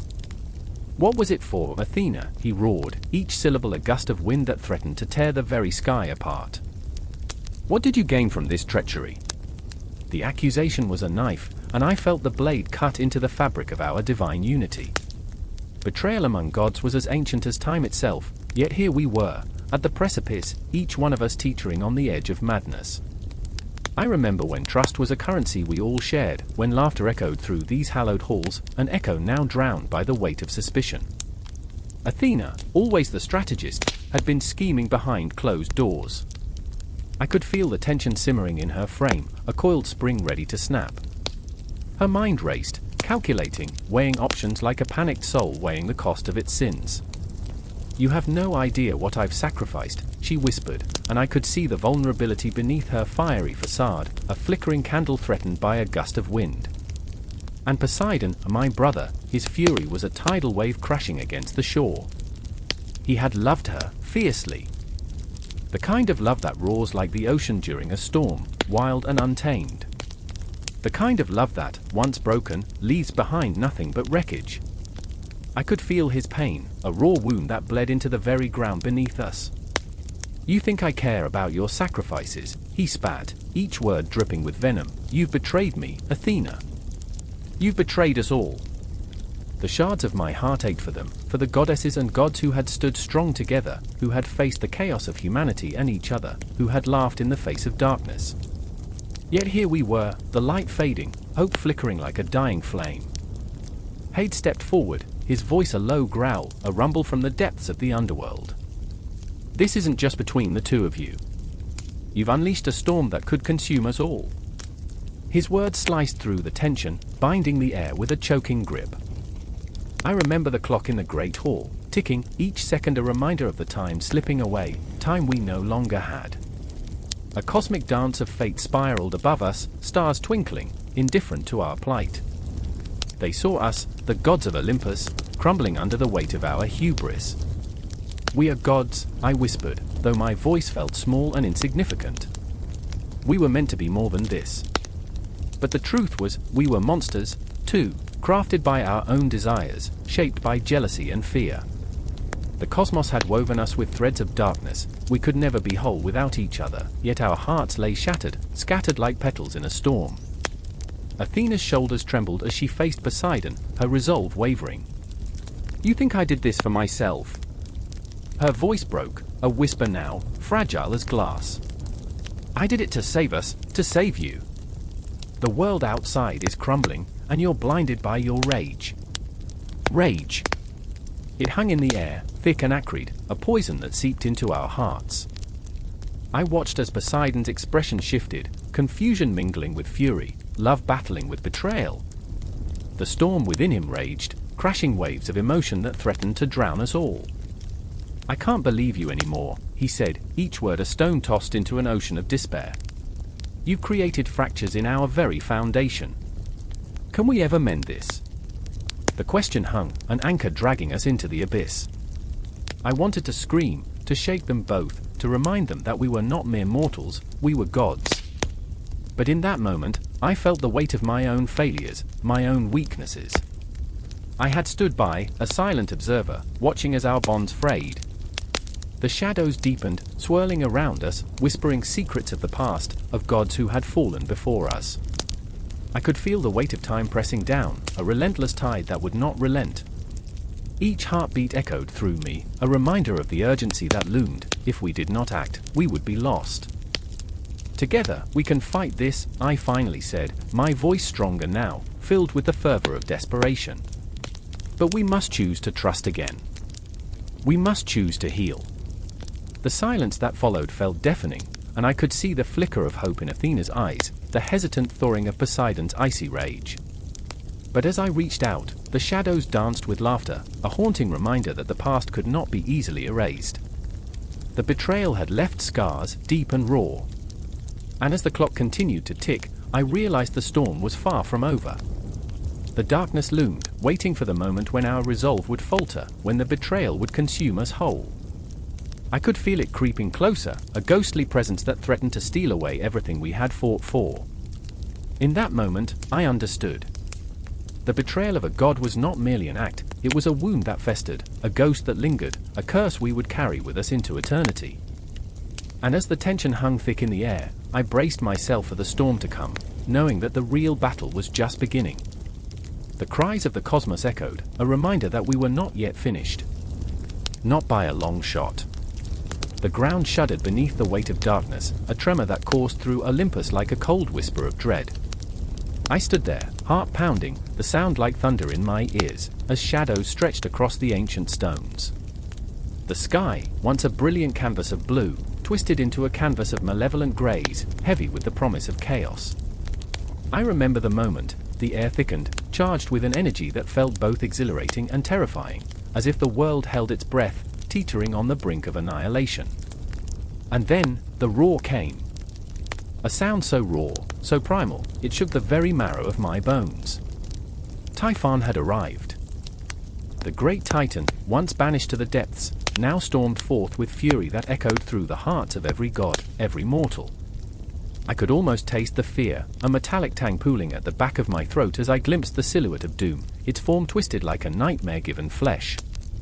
I remember the stories, the hushed tales of his wrath, but nothing prepared me for this gaping maw of chaos and destruction. Next to me, Athena stood rigid, her brilliant armor glinting under the dim light. She was a portrait of resolve, yet I could see the tremor in her hands, the slight quiver of her jaw. "We can't let him breach the gates," she whispered, her voice steady, but the crack in her facade betrayed the storm inside. I caught a glimpse of her eyes, fiery determination flickering like a candle in the wind. She was the embodiment of wisdom, yet here she was, just as vulnerable as the rest of us. I wanted to tell her that fear was a cloak we all wore, but the words lodged themselves in my throat like a bitter pill. Then there was Hermes, darting through the chaos, feet barely touching the ground, wings fluttering like a frantic heartbeat. I could hear his breath, ragged and quick, echoing the disarray that enveloped Olympus. He always wore that playful grin, as if taunting the very notion of danger, but now the smile was a mask, a thin veneer cracking under the weight of reality. "We're fast, but are we swift enough?" he called out, laughter tinged with panic spilling from his lips. It danced on the edge of desperation, a reminder that even the swift can falter when the shadows close in. The clouds swirled, thick and oppressive, and with each pulse of energy that coursed through the ground, I felt the memories of our childhood echoing within me. Days spent chasing sunbeams, nights filled with laughter, how distant they seemed now. Each thought was haunted by the specter of what we were to lose. My heart ached as I realized how fragile those moments were, how easily they could slip through our fingers like grains of sand. "I remember," I murmured, but the words felt futile against the approaching storm. Suddenly, the sky split open, revealing a whirlwind of chaos. Typhon unleashed his fury upon us, serpentine limbs lashing out, a tempest of scales and rage. The ground quaked, and I was thrown to my knees, the weight of despair crashing over me like a wave. Athena's battle cry pierced the air, a beacon of defiance amid the oncoming darkness, but I could see the doubt in her eyes, the flicker of fear that mirrored my own. "Together," she shouted, though I could hear the underlying plea, "together, but could we really?" Hermes darted forward, a flash of brilliance against the encroaching gloom, but I knew he was racing against time. "I'll distract him," he called, his voice a thread pulling at the frayed edges of my resolve. But what if he fell? What if we lost him to the shadows? I reached out, fingertips grazing his arm, a silent request, a desperate plea that hung in the air between us. "Don't," I whispered, but the words were swallowed by the cacophony of battle. As Typhon roared, the sound reverberating through my very soul, I felt the weight of my choices pressing down. I had always been the one to laugh in the face of danger, to mock the absurdity of it all, but now the laughter felt hollow, a distant echo of who I once was. I remember the warmth of sunlight on my skin, the sweetness of innocence that felt like a million lifetimes ago. The absurdity gnawed at me. How could we be standing here, gods of Olympus, reduced to mere mortals trembling before a titan? The first clash rang out like the tolling of a death knell, Athena charging forward with all the strength of her resolve. I could see her fighting against the tide of despair, pushing against the crushing weight of uncertainty. Yet, for every strike she made, Typhon retaliated with a ferocity that left me breathless, an overwhelming surge of rage that threatened to engulf us all. "Hold the line," she cried, and I could see the flicker of hope in her eyes, but hope felt like a distant star, glimmering yet unreachable. The battle unfolded like a grotesque dance, time stretching and folding around us, each heartbeat echoing the chaos. I watched as Hermes darted around the Titan, but each moment felt like an eternity. Where was his laughter now? The shadows loomed larger, the ground beneath us trembling like the fragile fabric of our fate. I could feel the pulse of fear coursing through me, threatening to consume every ounce of bravery I had ever possessed. "Remember who we are," Athena shouted, and I clung to her words, a fragile lifeline against the storm. I wanted to scream, to cry out that I remembered, that I knew, but the words tangled in my throat, a knot of fear and uncertainty. We were fighting not just for Olympus but for every memory that had ever brought us joy, every moment that had ever made us whole. But in the heart of the chaos, as the shadows danced wickedly, I felt something shift deep within me. A flicker of determination ignited, a whisper that urged me to stand, to fight. I was terrified, yes, but fear was not my enemy. It was merely a reminder of what was at stake. With every nerve in my body screaming, I pushed myself to my feet, the weight of uncertainty no longer a shackle but a fuel for my resolve. As I stepped forward, I felt the bond with Athena and Hermes pulsing like a heartbeat, a connection that transcended the chaos. Together, we would meet the storm head-on, and in that moment, I remembered. I remembered the laughter, the light, and the promise of what we could achieve, even in the shadows. And as I advanced into the fray, I could feel the cosmos shifting, the very fabric of fate bending, as we prepared to confront Typhon with everything we had left, heart and soul intertwined in defiance. The battle for Olympus had begun, and we would either rise or fall together. A thunderclap split the sky, jagged lightning weaving through the blackness, illuminating the trembling figure standing at the edge of the crumbling cliff. Here, where the world plummeted into chaos, she could hear the whispers of the past swirling like autumn leaves caught in a storm. Ilara's heart pounded, a steady drumbeat of dread echoing in her ears, each thud a reminder of the prophecy's weight, the words spoken in shadows, draped in a mist of despair. "I remember," she whispered, clenching her fists until her knuckles turned white. "I remember the day the oracle spoke. It was an ordinary day, or so it seemed, a day when the sun hung lazily in the sky, casting golden rays over the village. She had been restless, tracing the cobbled streets, feeling the warmth of the earth beneath her feet. In the market, women traded goods, laughter dancing through the air like music. But the oracle had come, a shrouded spectre gliding through the throng, her presence pulling at the very fabric of reality. And then the silence, chilling and profound. The villagers had fallen still, breath held, hearts suspended in that moment. Ilara, a child then, watched as the oracle's voice cracked through the air like thunder. An omen looms, a fate entwined in darkness. The words wrapped around Ilara's spirit, squeezing, twisting, until she thought she might break. Now, standing on that precipice, she felt the weight of the world pressing down on her shoulders. The cliff's edge crumbled beneath her, a metaphor for the life she had lived since that moment. Below, the sea roared, waves crashing against jagged rocks, a tumultuous chorus of despair. "What do you want from me?" she screamed into the abyss, the question tearing from her throat like a desperate prayer. And there, in the shadows of her memory, stood Kale, her brother, her protector, her ache. Distant yet ever present, he had always believed in the power of those words, the prophecy that had shadowed their family since childhood. Kale believed they could change fate. But Ilara, burdened with the weight of foreboding, felt the threads of destiny slipping through her fingers. "I remember," she muttered, desperation clawing at her throat. "The night you left, Kale." She could still hear his voice, filled with conviction, resonating in her mind. "We can rewrite our story, Ilara. We will not be bound by this curse." But the truth was, he was gone now, lost to the darkness that the oracle had predicted. They had fought against their fates, but every step had only led them deeper into the shadows, and now, he was just a ghost in her heart. She had come to this edge, hoping to find him, hoping to erase the pain that gnawed at her insides.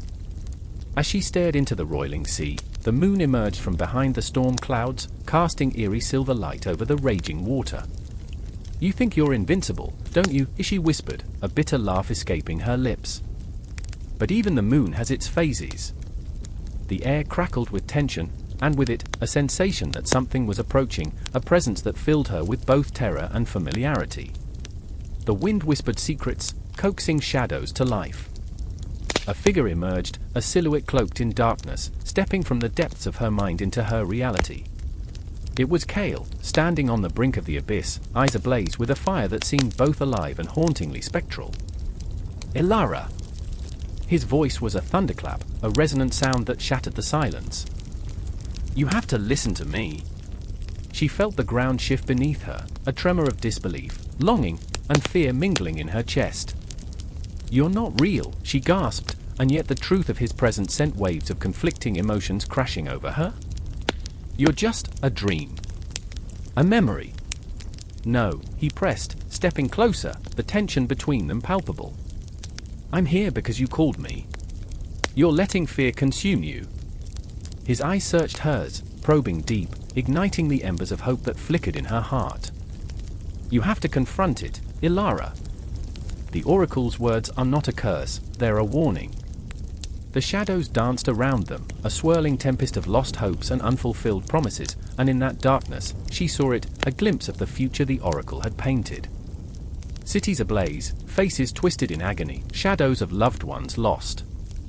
Ilara's breath hitched, a vision that left her trembling. "I cannot bear this weight alone," she pleaded, tears stinging her eyes. "What if I'm too late, Kale? What if I'm the one destined to fail?" "No." He stepped forward, his warmth enveloping her like a shield against the chaos. "You are stronger than you believe. The power to change our fate has always been within you. Remember the light." And in that moment, she felt it, a flicker of hope igniting within her, a reminder of the strength she had buried beneath fear.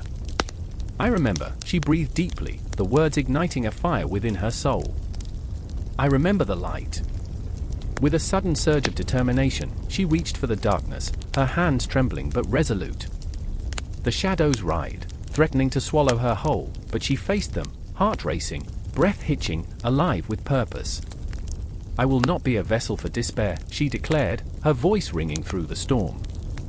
I will not let this prophecy dictate my life.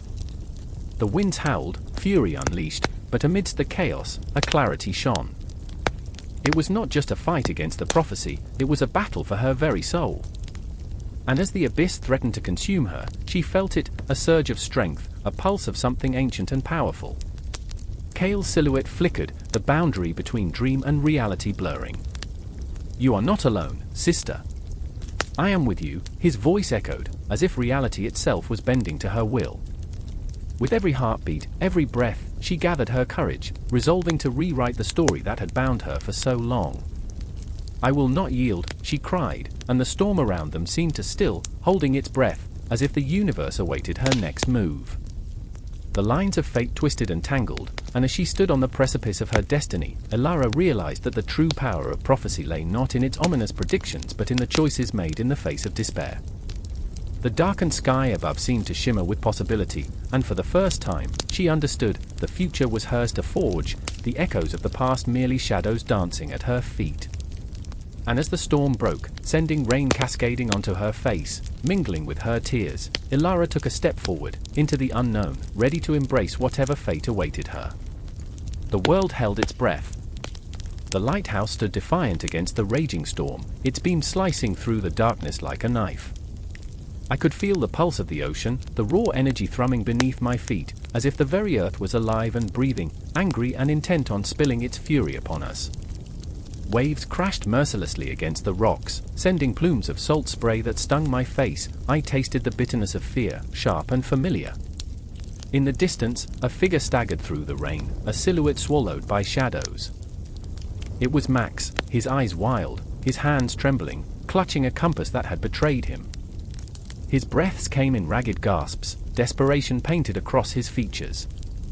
"We have to go now," he shouted, but the wind swallowed his voice, a ghost lost in the chaos. But I remember what we had lost, how the sea had already taken so much. My heart thudded painfully in my chest. It felt like a warning, a voice from the abyss, whispering secrets of the depths. I had seen the wreckage of ships strewn across the shore, the way the waves devoured their carcasses. I had watched families mourn, hearts shattered like glass. Max was not the only one haunted by the sea, it held me too, its icy grip tightening around my soul. "Poseidon is angry," I muttered, the word slipping from my lips like a prayer, a curse. I didn't believe in gods, but I knew this, the water was a beast, wild and relentless, and we were mere mortals caught in its maw. Angry. Max's laugh was a jagged edge, sharp and bitter. "He's furious. We're nothing but playthings to him." His eyes darted back to the churning waves, darkness roiling with intentions unknown. "We need to fight back." Fight back? The thought felt absurd, yet a flicker of hope ignited somewhere deep inside me. There was a different tension in the air, something electric. I could see it in the way the clouds churned, forming shapes that twisted and twisted, a monstrous face lurking above, watching, waiting. But then, there was Hannah. She stood there, the weight of the world resting on her shoulders, soaked to the bone but unyielding. She was fierce, a storm of her own, and I admired her strength. "We can't fight Poseidon," she said softly, her voice cutting through the tempest with an unsettling calm. "We can only survive." But survival came with its own demons. I remembered her brother, how he had dared the ocean, how he had laughed in its face, and how it had taken him. A bright spark extinguished by dark waters. Hannah's heart bore that weight, a sorrow that twisted her spirit and turned her laughter into brittle shards. "I won't let him take anyone else," she whispered, her fists clenched. There was a fire in her, a defiance that shimmered like the distant lightning. Then we'll fight, but we need a plan, Max exclaimed, urgency creeping into his tone. I could see the determination in his eyes, a wild hope mixing with the fear that drove him. We can't just wait for the tide to swallow us whole. I felt that urge too, the need to do something, anything, to reclaim what had been stolen. But as I looked out into the abyss, the waves crashing higher and higher, I felt small. Just a grain of sand in an infinite shore. The sea was beautiful and terrible, a reflection of our own hearts, and I knew it would not yield easily. The wind howled as if it were laughing at us, at our navet. You think you can defy the ocean, it seemed to taunt. I shivered, caught between the allure and terror of the waves, a dance of destruction and beauty. Lightning split the sky, illuminating Hannah's face, her expression fierce yet haunted. We'll go down fighting, she declared, a warrior amidst the storm. I wanted to believe her, but doubt gnawed at me, a relentless whisper that echoed my own fears. What if we were foolhardy, mere mortals challenging a god? Max stepped closer, his presence a bulwark against the impending doom. There's a way, he insisted, and in his eyes I saw a flicker of madness. We can summon him. Summon him. I echoed, overwhelmed by disbelief. Are you out of your mind? But his conviction was intoxicating. He motioned toward the raging sea, the tempest of Poseidon's fury. We can't just stand by. If we offer him something he desires, maybe he'll listen. Hannah shook her head, but I could feel the pulse of something deeper, a longing that simmered beneath the surface. The ocean had taken much from us. Perhaps it could be bargained with. Perhaps we could wrest something back from the abyss. I closed my eyes against the pounding rain, memories flashing like quicksilver, my childhood spent on these shores, the laughter of friends long gone, the thrill of adventure. What do we have to lose? I murmured, the words slipping free like whispers on the wind. Each heartbeat synced with the rhythm of the waves crashing, and I could hear the call of the sea, beckoning us, challenging us. Hannah took a deep breath, her eyes steely, and I knew we were standing on the precipice of something vast and terrifying. Then we summon him, she said, her voice a fierce whisper against the tempest. Together! And in that moment, I understood, the storm was not just a force of nature, it was a reflection of our own tumult, a tempest of grief, anger, and longing. We were the storm, and the wrath of the sea was merely a mirror of our souls. The ocean roared, a promise of chaos, a dance of shadows and light. As we gathered our courage, I felt the pull of destiny, an unbreakable thread weaving us into the very fabric of the storm. We would face Poseidon, and in doing so, face ourselves. Together, we would confront the fury of the sea, for in a world where the tides turned mercilessly, we were all that stood between the gods and the wreckage of our hearts. And then, the waves surged higher, and the storm deepened, as if in response to our resolve. The horizon blurred, and I closed my eyes, surrendering to the chaos, to the dance of fate that awaited us, unfurling like the ocean's endless embrace. Thunder rumbled, low and menacing, as if the sky itself was warning us. A massive storm brewed, dark clouds swirling like a tempestuous sea ready to swallow the world whole. I stood in the heart of it, where chaos thrummed in my veins, my breath quickening with each pulse of the impending storm. The air crackled, heavy with the scent of ozone and dread, and I felt it, an electric tension that bound us all together in this moment. It was more than fear, it was a shared anticipation, a collective heartbeat that resonated through the earth beneath my feet. I remember Lily's face, illuminated only by the sporadic flashes of lightning. She was a flicker of hope amidst the darkness, her eyes wide, brimming with defiance and fright. "We can't back down now," she shouted over the roar of the wind, the words spilling from her mouth like a desperate prayer. I admired her bravery, the fire in her spirit, but there was a flicker of doubt in my heart that mirrored the storm above. I opened my mouth to argue, to remind her of the risks, but the words caught in my throat, heavy and bitter like stones. Then there was Marcus, strong and steadfast, the rock in this chaotic sea. He stood a few paces away, fists clenched, his jaw set tight. The storm reflected the turmoil within him. He was the kind of man who struggled against himself as fiercely as he fought against the world. "They'll come for us," he warned, voice shaking with a mix of fury and fear. Memories of past battles flared in his eyes, ghosts of fists and swords clashing in his mind, the weight of loss hanging heavy on his shoulders. We're not prepared for what's coming. I felt the truth of his words like ice water running through my veins. The reckoning was upon us, and I could almost see it forming on the horizon, a dark silhouette against the purple-black sky. The gods themselves seemed to hold their breath, waiting for the inevitable clash of titans, for the moment when dreams would shatter like glass, and the world would tilt on its axis. As the first raindrops began to fall, they felt like bullets, sharp against my skin. I could taste the anticipation, the metallic tang of fear mingling with the earthy scent of wet ground. Each drop was a reminder, time was slipping through our fingers like sand, and soon we would be swallowed by the chaos that pulsed around us. What if we're not strong enough? I murmured, more to myself than to anyone else. Lily turned, her resolve unwavering. We have each other. That's enough. But as she spoke, a shadow flitted behind her, an omen cloaked in darkness. I barely saw it, only felt it, a chill that ran down my spine, a whisper that echoed in my mind. It was doubt, a nagging fear that perhaps we were not enough. The wind howled a mournful song, a dirge for the casualties yet to come. I could almost hear the cries of those who had raised their fists before us, those who had fought and fallen, their dreams extinguished in the blink of an eye. The ground trembled as though it shared our grief, and I could see it all, visions of lives lost, battles fought in vain, the relentless cycle of chaos and despair. Remember last summer? Marcus suddenly interjected, his voice breaking the weight of the silence. The festival? The laughter? The way the sun kissed the field's gold. I could see it in his eyes, the longing, the nostalgia that clung to him like a second skin. We were so naive back then. That fleeting memory ignited something deep within me, a flicker of warmth that momentarily pushed back the shadows. I remembered the laughter that rang through the air, the intoxicating scent of cooking meats, the joy that had felt eternal. But that joy now seemed like a cruel trick played by fate, a reminder of what we stood to lose. Stop it! Lily's voice pierced through the haze, her frustration palpable. We don't have the luxury to reminisce. We need to focus. Her eyes locked onto mine, her intensity electrifying.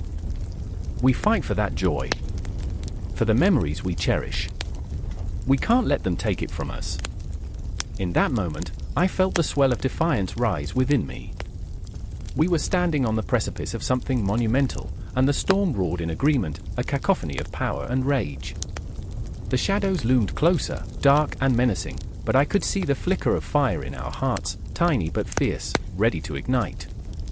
Then came the thunderous footsteps, like the heartbeat of a titan. The ground quaked, and the air thickened with dread and anticipation.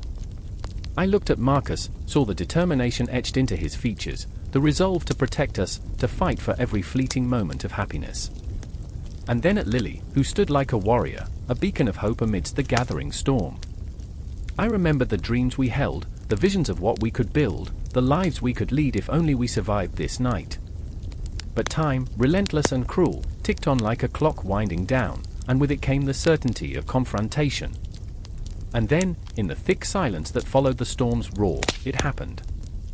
The clash broke over us, a symphony of chaos, the titans colliding, shattering every dream we had, every moment we had cherished. I felt the breath catch in my throat, caught between the past and the future, the storms within and without. The chaos was no longer a distant threat, it was here, alive and pulsing, crashing against us like waves against a crumbling shore. In that chaos, a heartbeat echoed, a promise, a reminder. We would fight. We would resist. The titans had come, but so had we, and together, we would forge our path through the maelstrom. The atmosphere of chaos swirled around us, and we became part of its relentless force, unwilling to yield. The storm raged on, the clash continued, and in the thick of it all, we found ourselves transformed. The darkness loomed, but so did the light, flickering just beyond reach, urging us forward into the unknown. The wind howled through the narrow alleys, a mournful wail that echoed the unspoken fears of a city on the brink. Ashen clouds loomed overhead, heavy with the weight of impending doom, as if the heavens themselves were holding their breath. I stood there, heart pounding, caught in an unseen crossfire, surrounded by shadows that whispered old secrets, secrets that had festered in the dark corners of this forsaken place. Silas, a boy of merely 10 years, clutched his sister's hand, their small fingers intertwined, each pulse a fragile thread binding them against the chaos. His eyes, wide and innocent, carried the weight of a world they should never have known. "What's happening, Lily?" he asked, his voice a trembling leaf in the storm. A question so simple, yet so heavy, each syllable a stone cast into the deep waters of fear. Lily, barely older, felt her heart twist painfully in her chest. She could see the flickering shadows of soldiers in the distance, their armor glinting ominously in the dim light. "I don't know," she whispered, though she felt the truth clawing at her insides. They were coming for them, for all the innocents caught in this war of giants, and she was powerless to shield Silas from the horrors of the world that loomed larger with each heartbeat. In that moment, a scream shattered the stillness, raw and desperate. A mother's wail, a sound so visceral it could peel paint from walls and rend the very fabric of reality. The siblings flinched, instinctively moving closer together. Their mother had always told them stories of bravery, of heroes who fought for the weak. But where were those heroes now? Where was the light in a world drowned in shadow? I remember the taste of fear, bitter and metallic, rising in my throat as I watched the chaos unfold. I remember the faces, haunted, hollowed, each a canvas painted with grief. And I remember the moment when time seemed to stutter, caught in a web of despair, as if the universe itself paused to watch the tragedy unfurl. The soldiers charged through the streets, their shouts like thunder, a cacophony of violence that shattered the brittle silence. Each footfall echoed the heartbeat of a city in turmoil, and with every step, hope slipped further from the grasp of its people. Silas trembled beside Lily, a small creature in a world turned monstrous. She could almost hear his thoughts, an innocent plea for safety, for warmth, for the simple joy of playing in the fields, unburdened by the specter of death that now loomed so close. Lily pulled her brother behind a crumbling wall, the rough stone cold against her skin, grounding her amidst the chaos. "Stay close," she whispered fiercely, her voice a thin line of defiance. She felt the weight of her promise to protect him, it filled her with a fierce, desperate energy. The air crackled with tension, each heartbeat a countdown to what lay ahead. But fear has a way of gnawing at courage until it crumbles into dust. I remember the moment when the soldiers' eyes, cold and merciless, scanned the streets, searching for prey. I remember the shudder that ran through Lily's spine, a warning echoing through her bones. These men were not here for justice. They were harbingers of something darker, something that fed on the innocent. Just then, a figure emerged from the shadows, a man cloaked in tattered rags, eyes wild with the desperation of a cornered animal. "No. Please," he begged, stumbling into the path of the soldiers. "Spare us! Spare the children!" His pleas hung in the air, a fragile thread of humanity woven through the fury. The soldiers responded with laughter, a cruel sound that tore through the remaining vestiges of hope like a knife through flesh. "You think mercy is a luxury we can afford," one of them jeered, his voice dripping with malice. In that instant, the world became unbearably small, the laughter of monsters filled the void where laughter of children once danced. Lily's heart raced, a wild drumbeat in her chest. She had never felt so small, so powerless. "They're going to kill him," Silas cried, his voice edged with terror. And in that moment, something deep within her stirred, a flicker of rebellion ignited by the injustice surrounding them. She could not let fear consume her, not when Silas was watching, wide-eyed and trembling. "Run," she urged, pushing him gently. "We have to hide." But Silas hesitated, his gaze locked on the man, on the hopelessness that radiated from him. "But what about him?" he whispered, as if his question could break the chains binding them to the horror unfolding around them. In that moment, Lily saw the world through her brother's eyes, innocent, untainted. She could feel the weight of his heart, the desire for kindness that blossomed within it. She felt the tension in the air shift, the moment stretching and bending as she battled with the choices laid before her. Yet, as the man's cries grew louder, more desperate, Lily felt the ground beneath her tremble. A choice loomed before her, heavy and unyielding, and she knew that whatever path she chose would shape not only their futures, but the very essence of who they were. Would she act out of fear or out of love? Would she run, or would she stand? The soldiers surged forward, a wave of brutality crashing against the fragile shores of humanity.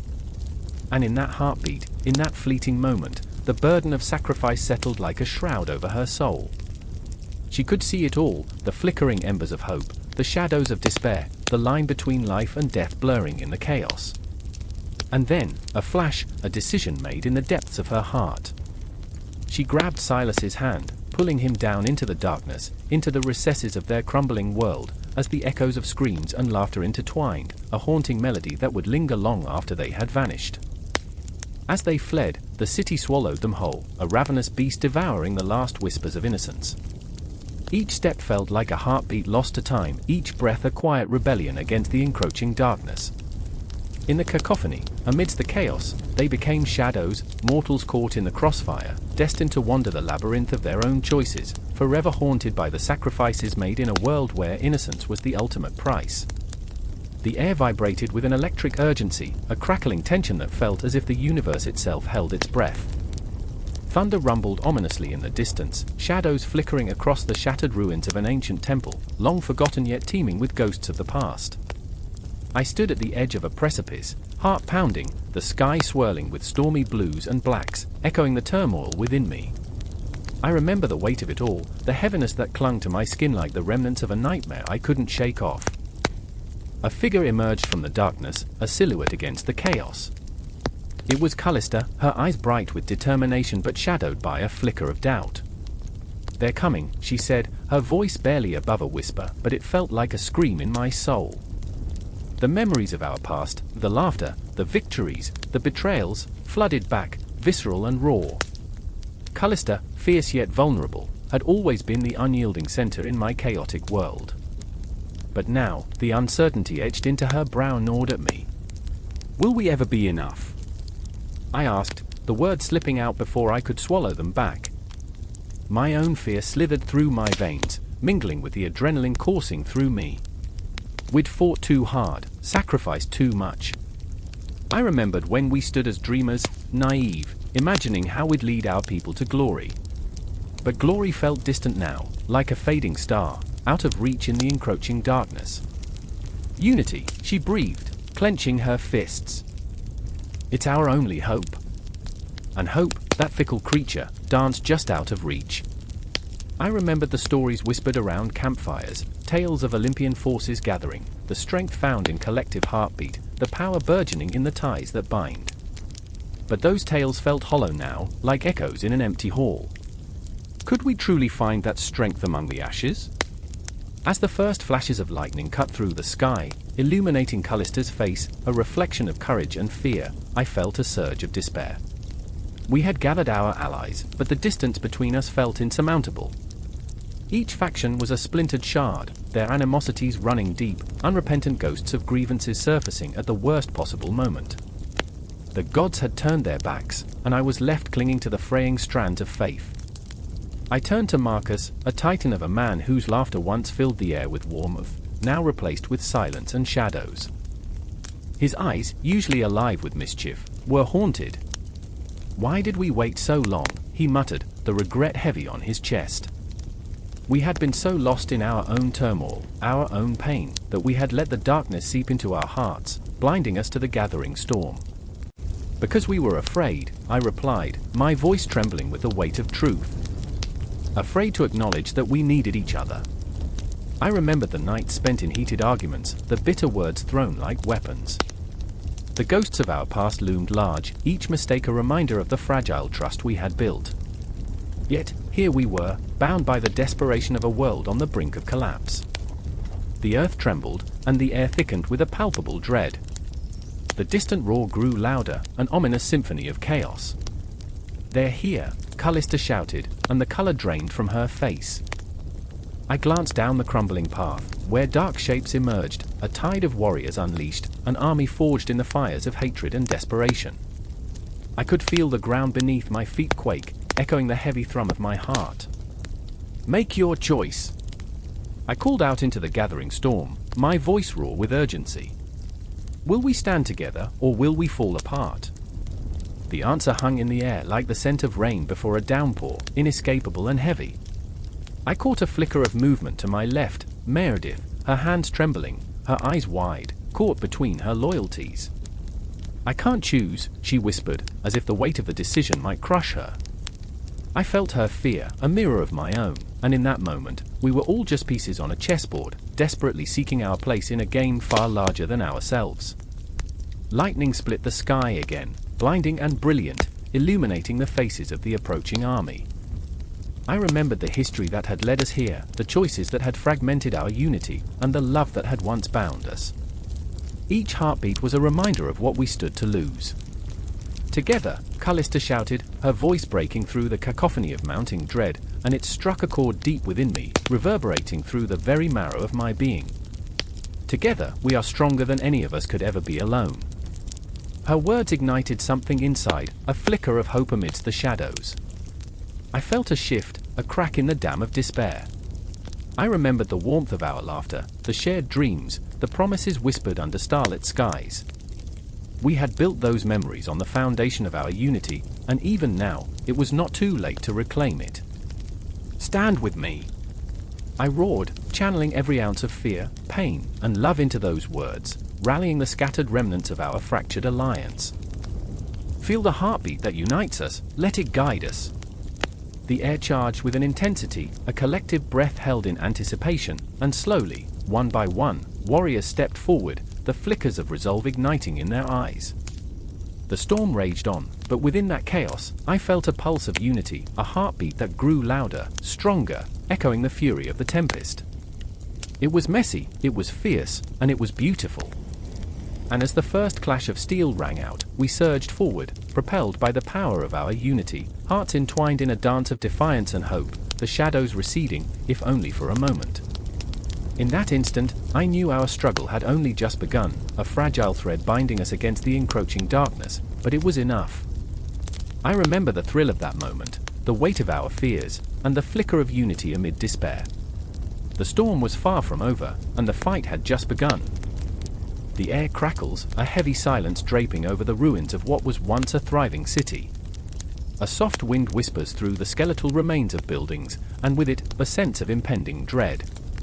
Shadows dance, twisting and contorting in the dim light, flickering like the last embers of a dying fire.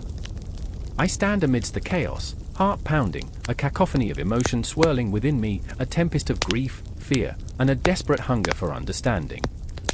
I see her in the distance, a shimmering figure cloaked in ethereal light, Athena, the goddess of wisdom, striding purposefully towards the heart of the destruction.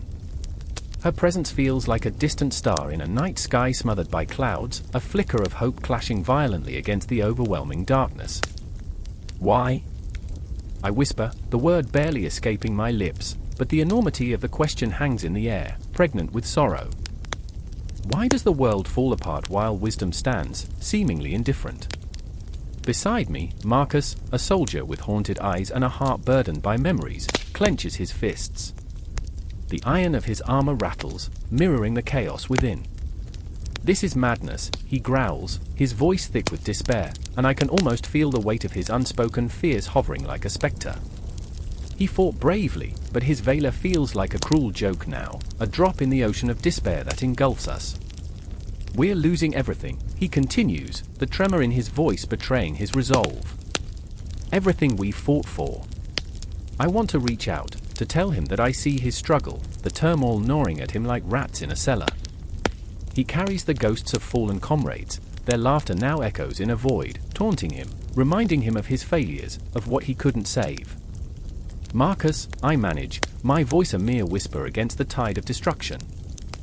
"We need to find a way, He cuts me off, eyes blazing, and for a heartbeat, I see the agony etched into every line of his face.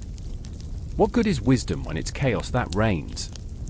His hands shake, and the tremors ripple through the air, igniting the tension between us. I want to scream, to tell him that wisdom is a weapon, that Athena's guidance could pierce through the darkness, but the words die in my throat. Then, from the shadows, a third figure emerges, Sophia, her presence both haunting and fierce. She carries a burden heavier than any sword, the weight of betrayal stitched into her very being. Once a scholar, her love for knowledge now tastes bittersweet, a reminder of the trust she lost. Athena is here, she murmurs, her voice barely above a breath, yet it fills the space between us like a crackle of electricity. But can she help us? The question reverberates, gnawing at the edges of my mind. I remember the stories, the legends of Athena's wisdom cutting through the thickest fog of despair. But legends are just that, stories told to children, dreams that curl up and die when faced with reality. I watch Sophia's eyes, glistening with unshed tears, and my heart aches for her, for the innocence she lost in this relentless war. The screams of the city echo, a symphony of agony that rises and falls like the tide, each note a reminder of what is at stake. I remember the taste of ash in my mouth, the acrid scent of smoke clinging to my clothes. I remember the faces of those I loved, their laughter now a distant memory, mere ghosts haunting the periphery of my vision. Wisdom can't save us, Marcus snaps, his desperation burning like a wildfire. Not when the enemy is relentless.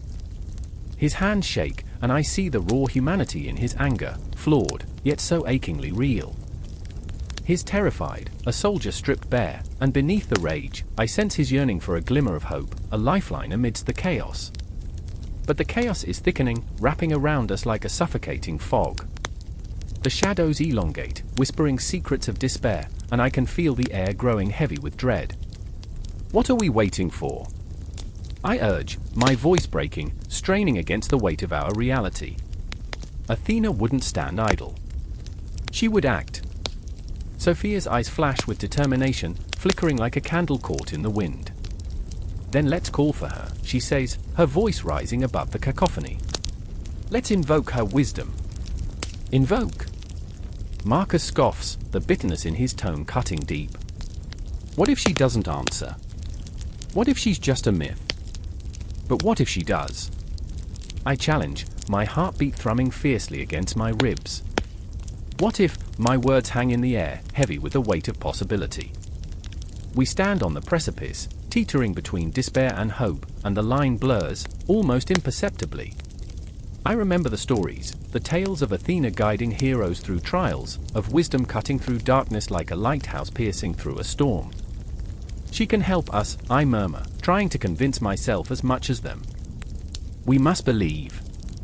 As the ruins tremble beneath the weight of our desperation, I close my eyes and reach deep within myself.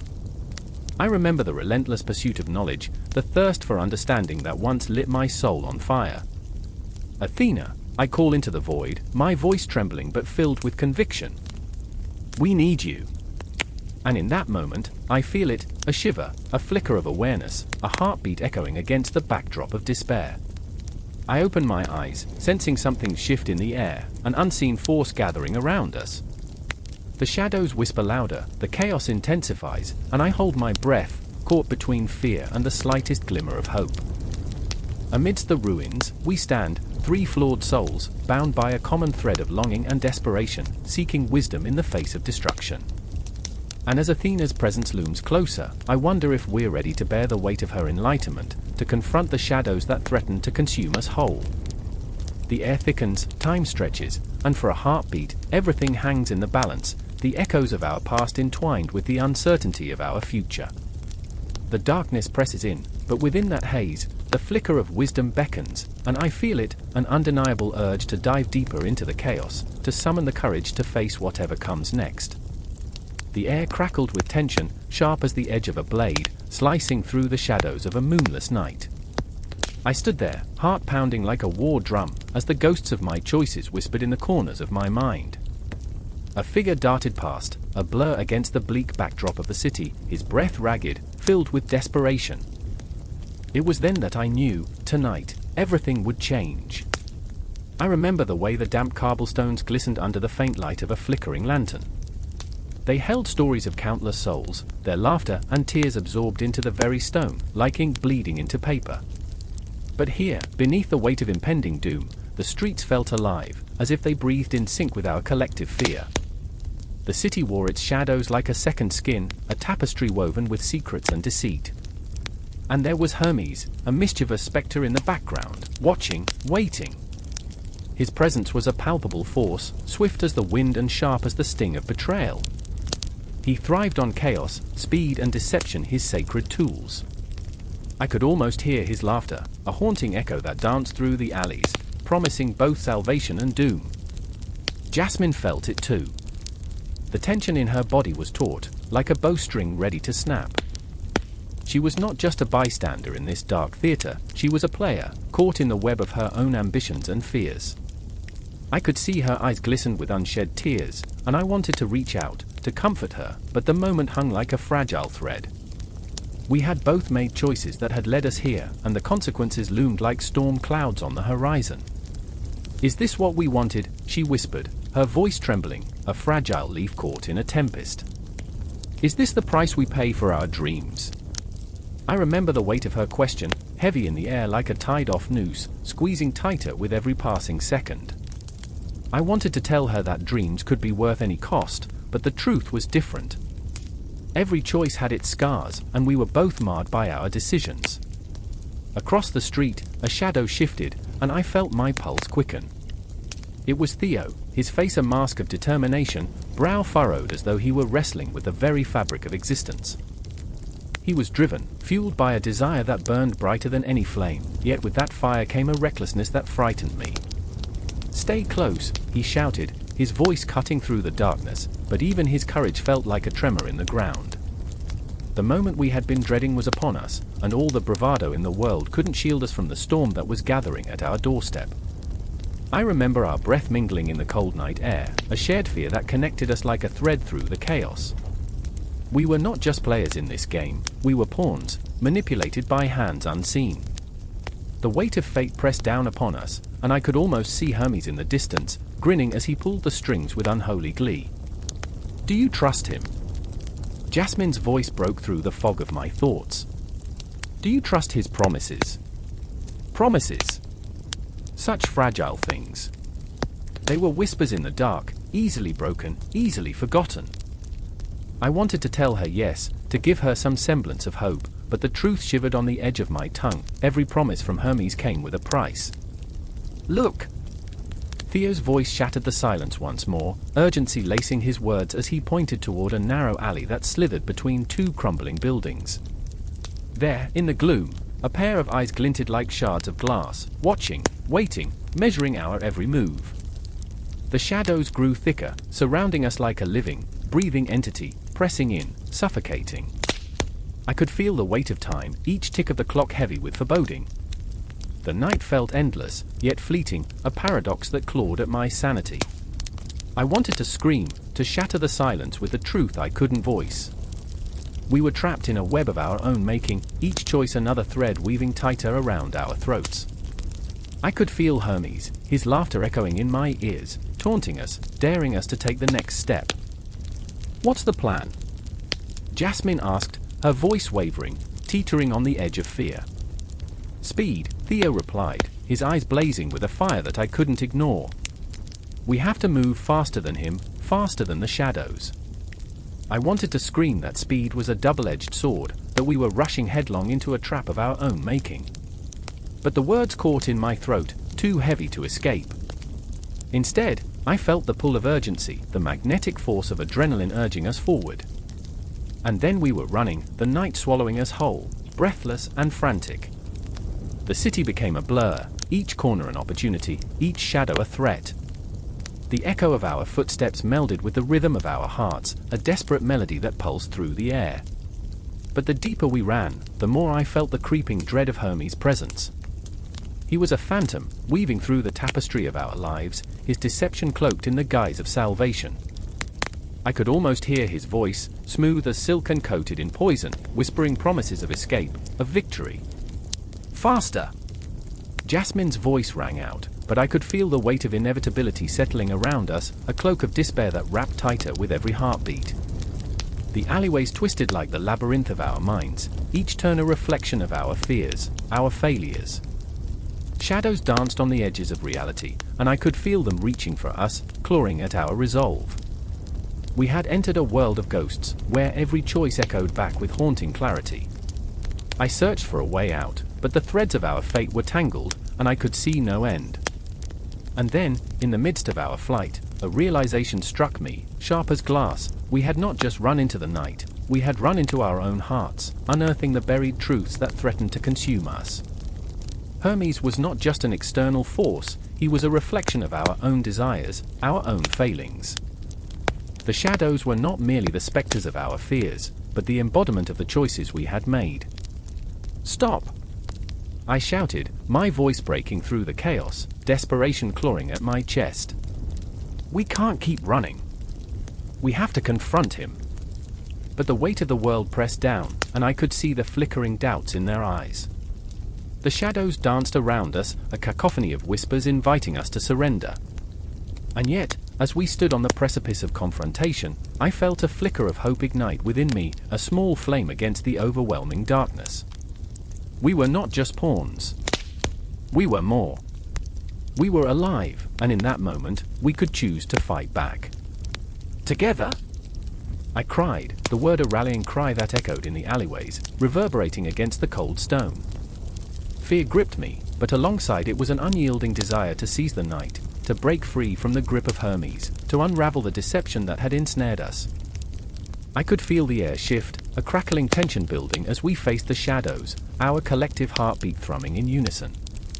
We were not alone, we were three souls intertwined, embracing the chaos as the specter of Hermes loomed closer, ready to strike. And as I took a step forward, I whispered the unthinkable prayer to the cosmos: "Let us be swift, let us be cunning, let us be free." The chase was just beginning. The air crackled with tension, heavy and electric, as the anvil's dull thud sliced through the suffocating silence.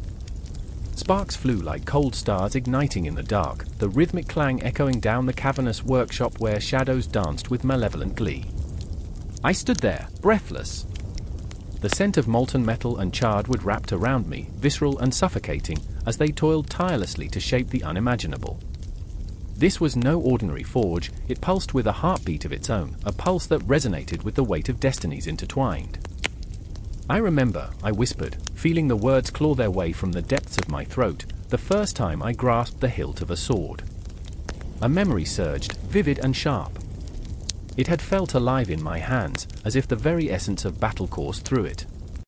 But here, in this moment, the weapon was not merely a tool, it was a vessel of pain, of loss, of everything we had sacrificed. I could see Vesper, her hand steady yet trembling, carving runes into the blade with a precision that belied the chaos in her heart. Each stroke of her chisel was a prayer, a desperate plea to the gods who had turned away from us. "Why do you do this?" I asked, my voice a ragged whisper, laced with disbelief. Her eyes, two stormy seas, flickered toward me, a tempest of emotion barely held at bay. She was a warrior, forged in the fires of countless battles, yet here she was, trapped by her own sorrow. "Do you think these weapons will save us?" I could see the doubt gnawing at her, a ravenous beast. "Will they bring back those we've lost?" Her face darkened, shadows pooling beneath her cheekbones. "It's not about saving them," she breathed, her voice a fragile thread. "It's about making sure their deaths mean something." And there it was, the heart of the storm, the wound we all carried. The weight of the fallen. The weight of remembrance. Beside her, Torin's broad shoulders heaved with the strain of lifting a molten ingot from the furnace. His anger simmered beneath the surface, volatile and raw. I could almost taste it, a bitter tang that mingled with the heat and smoke. "I can't do this," he roared suddenly, throwing the ingot with a force that made the walls shudder. "I can't keep creating these instruments of death." His fists clenched, knuckles white as bone, and I saw the ghosts of our past hovering just behind him. They were an audience of shadows, specters of the friends we'd lost. I felt the weight of their absence pressing down like a funeral shroud. "They deserve better than this," he continued, his voice breaking. "We should be healing, not what?" I interjected, the desperation spilling out. "Not fighting back? Not ensuring the world doesn't swallow us whole." The chaos around us was a living thing, palpable and fierce. This wasn't merely about weapons, it was about survival. About vengeance. About the promise of the living to honor the dead. The clang of metal reverberated through the air, louder now, a fierce heartbeat that matched my own. I remember, I said again, urgency flooding my veins, the night they came for us. The flames, the screams. Vesper's chisel paused mid-stroke, and she looked at me, grief etched across her face like a mask. They took everything. But we can't let them win. Torin, caught in a whirlwind of emotion, ran a hand through his sweat-drenched hair. And what if we're only creating our own grave? His words hung heavy between us, and I felt the truth in them, jagged and unyielding. The universe spun on, indifferent to our small tragedies. I have to believe, Vesper murmured, her voice barely above a whisper. I have to believe that this, she gestured to the glowing blade, is a means to an end. That every weapon we create, every artifact we forge, is a chance for redemption. And in that moment, something shifted in the air, a crackle of potential that sent shivers down my spine. The hammer fell again, louder this time, echoing like a heartbeat in this tomb of lost dreams. Each strike was a promise, each spark a glimmer of hope, but also a reminder of the abyss lurking just beyond our grasp. The shadows crept closer, curling around us like living tendrils, whispering doubts, sweet nothings of despair. Remember, they taunted, voices mingling with the clang of metal. Remember what happened last time you fought. But we were here, weren't we? In this sacred space, amidst the chaos of creation and destruction, hope and grief pulsing in our veins. I stepped forward, my own hands trembling as I reached for the blade Vesper had just finished. The metal was warm, almost alive, and I felt its weight, a burden and a blessing. I remember, I said again, anchoring myself in this moment. I remember the power of unity. The strength of those who fought beside us. My heart raced with the truth of it. We are not alone in this. Torin's eyes met mine, a flicker of understanding igniting between us. Then let's not just forge weapons. Let's forge a future. And just like that, we bonded together in that fiery crucible of despair and determination. Shadows may linger, and doubts may claw at our minds, but together, we could face the darkness. With every hammer strike, we crafted not just weapons, but a defiance etched in the very fabric of the cosmos. The forge roared with life as we poured our souls into every blade, every shield, and as the anvil sang its ancient song, I knew that this was only the beginning. The confrontation awaited us, a storm on the horizon, but we would face it together, armed not just with steel, but with the memories of the fallen, a vow etched into our hearts. The night deepened around us, stars hidden behind a veil of smoke, and I could feel time slipping away. Each heartbeat echoed the urgency of our task, each breath heavy with the weight of sacrifice. The weapons would be forged, but the battle for our souls was far from over. And in that workshop, amidst the shadows of the past and the flickering flames of hope, we prepared for the inevitable storm that would come crashing through our lives, ready or not. The wind howled like the wailing of lost souls, a haunting crescendo that spiraled through the jagged cliffs, carrying with it the scent of ash and desperation. I stood, heart pounding like a war drum, watching the horizon bleed red. The sky was on fire, and the earth trembled beneath my feet. It was not just a battle, it was a reckoning, the elements themselves rising as if sentient beings, each with their own grievances and desires. I remember the first time I felt the full weight of the world, the ground beneath me, steady, yet treacherous. My fingers dug into the rough bark of an ancient tree, a silent witness to the chaos unfolding around us. Tara, my sister, stood a few paces away, her face a mask of fury and grief, her fiery hair whipping about her like a banner of defiance. They took everything from us, she screamed into the tempest, her voice raw, laced with an agony that clawed at my insides. I could see the fire in her eyes, a flame that flickered between determination and despair, and I wanted to extinguish it, to tell her that hope still existed somewhere in the smoke. But then, the air shifted. The wind, once a mischievous whisper, transformed into a tornado of rage, knocking me back. I stumbled, the ground beneath me shifting as if to swallow me whole. The earth was restless, angry at the betrayal of its own. I could feel its pulse, a heartbeat that resonated with my own, each tremor a reminder that I was alive amidst the chaos. I remembered the stories our mother told us, the earth, the wind, the fire, and the water, each a guardian and a tyrant in their own right. She had warned us of their wrath, how they could destroy or create, protect or punish. The earth groaned, and it felt personal. It was as if it had memories of its own, memories of us, the children laughing, the games played, the bonds forged in innocence. But those days were buried now, under layers of ash and blood. I turned to Tara, desperation clawing at my throat. "We can't let them win," I shouted, though my heart quaked under the weight of my words. What did winning even mean in a battle where nature itself was the enemy? And then there was Ewan, a distant figure silhouetted against the fiery backdrop. My best friend since childhood, his spirit was as wild and untamed as the wind that roared around us. He was a beacon of hope, yet his eyes held shadows, remnants of battles fought and lost. He was a water-bearer, gifted with the power to bend the streams to his will, but today, even he seemed unsure. "Tara, hold back," he pleaded, voice cracking with fear. "We don't know what we're up against." But she wouldn't listen. Her heart was a tempest, her anger a flame that ignited the air.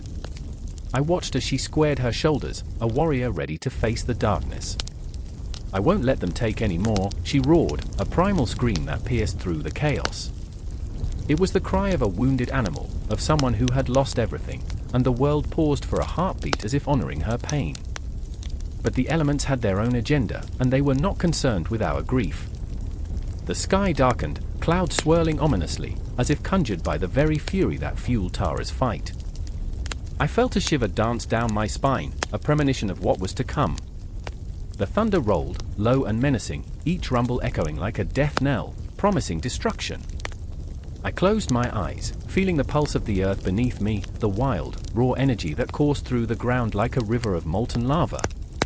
In that moment, I recalled the stories again, the ancient tales of balance, of harmony amidst the chaos.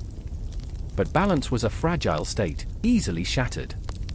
"Tara, we have to work together," I cried, my voice desperate.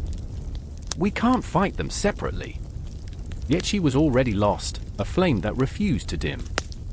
She charged forward, a comet streaking across the sky, a harbinger of destruction. Ewan stood frozen, torn between loyalty and fear, and I felt the fracture of our bond, a crack spreading like a rift in the very fabric of our existence. The battle was not just against the elements, it was against ourselves, against the darkness that threatened to consume us. The ground trembled again, more violently this time, as if answering Tara's challenge. The fire roared, a beast unleashed, and I felt the heat sear my skin, a reminder that passion could burn as fiercely as it could protect. I wanted to reach out, to pull her back from the edge, but fear gripped my heart. Ewan finally moved, summoning the waters of the nearby stream, his hands weaving through the air, a dance of desperation. "Tara," he shouted, desperation threading through his voice. "We need to unite the elements, not provoke them." But it was too late. The air thickened with tension, electric and foreboding. Each heartbeat echoed like a drum of war, a reminder that we were on the precipice of something monumental, something that could alter the very course of our lives. As the first bolt of lightning struck, illuminating the chaos with a blinding flash, I felt a surge of adrenaline. The elements themselves were clashing, a cacophony of raw power and unyielding will. Fire met water in a violent embrace, steam rising like ghosts from the ground, and the earth trembled beneath our feet. I stood there, torn between the chaos of the moment and the echoes of memories past. I remembered laughter, the warmth of family, the safety of home. But those memories felt like a distant dream now, fading beneath the weight of impending doom. Tara's eyes blazed with fury, a burning star in a collapsing universe, while Ewan's desperation mixed with the swirling waters that danced around him. And in that moment, as the world around us erupted into a storm of fury, I felt a flicker of hope. We had the power to change our fate, to turn the tide of chaos into something beautiful. But it would take all of us, our strengths, our weaknesses, our hearts beating like one in the shadow of the elements. Everything was on the brink. The air crackled with potential, heavy with the scent of rain and fire, and I knew, deep down, in the marrow of my bones, that this was just the beginning. The elements were not just clashing, they were calling, beckoning us to rise from the ashes of our despair. Each breath I took was a prayer, a mantra, a plea for unity, for strength, for survival. And as the storm raged on, I clung to that hope, clung to my sister and my friend, knowing that together we would forge our path through the chaos. Time stood still, the universe holding its breath, waiting for the moment to explode. The moon hung like a silver coin in a velvet sky, casting a cold glow on the abandoned streets, where shadows danced as if taunting the darkness. The air crackled with tension, thick enough to choke. I could feel it in my bones, that haunting whisper of something lurking just beyond sight. A shiver skittered down my spine, and I clutched my breath as the echoes of distant sirens pierced the stillness. Are we doing the right thing? Ava's voice trembled, barely louder than the rustle of a dead leaf at our feet. Her eyes, wide and glistening, were pools of uncertainty. I stole a glance at her, the unease etched on her face, and I knew I was about to shatter her fragile resolve.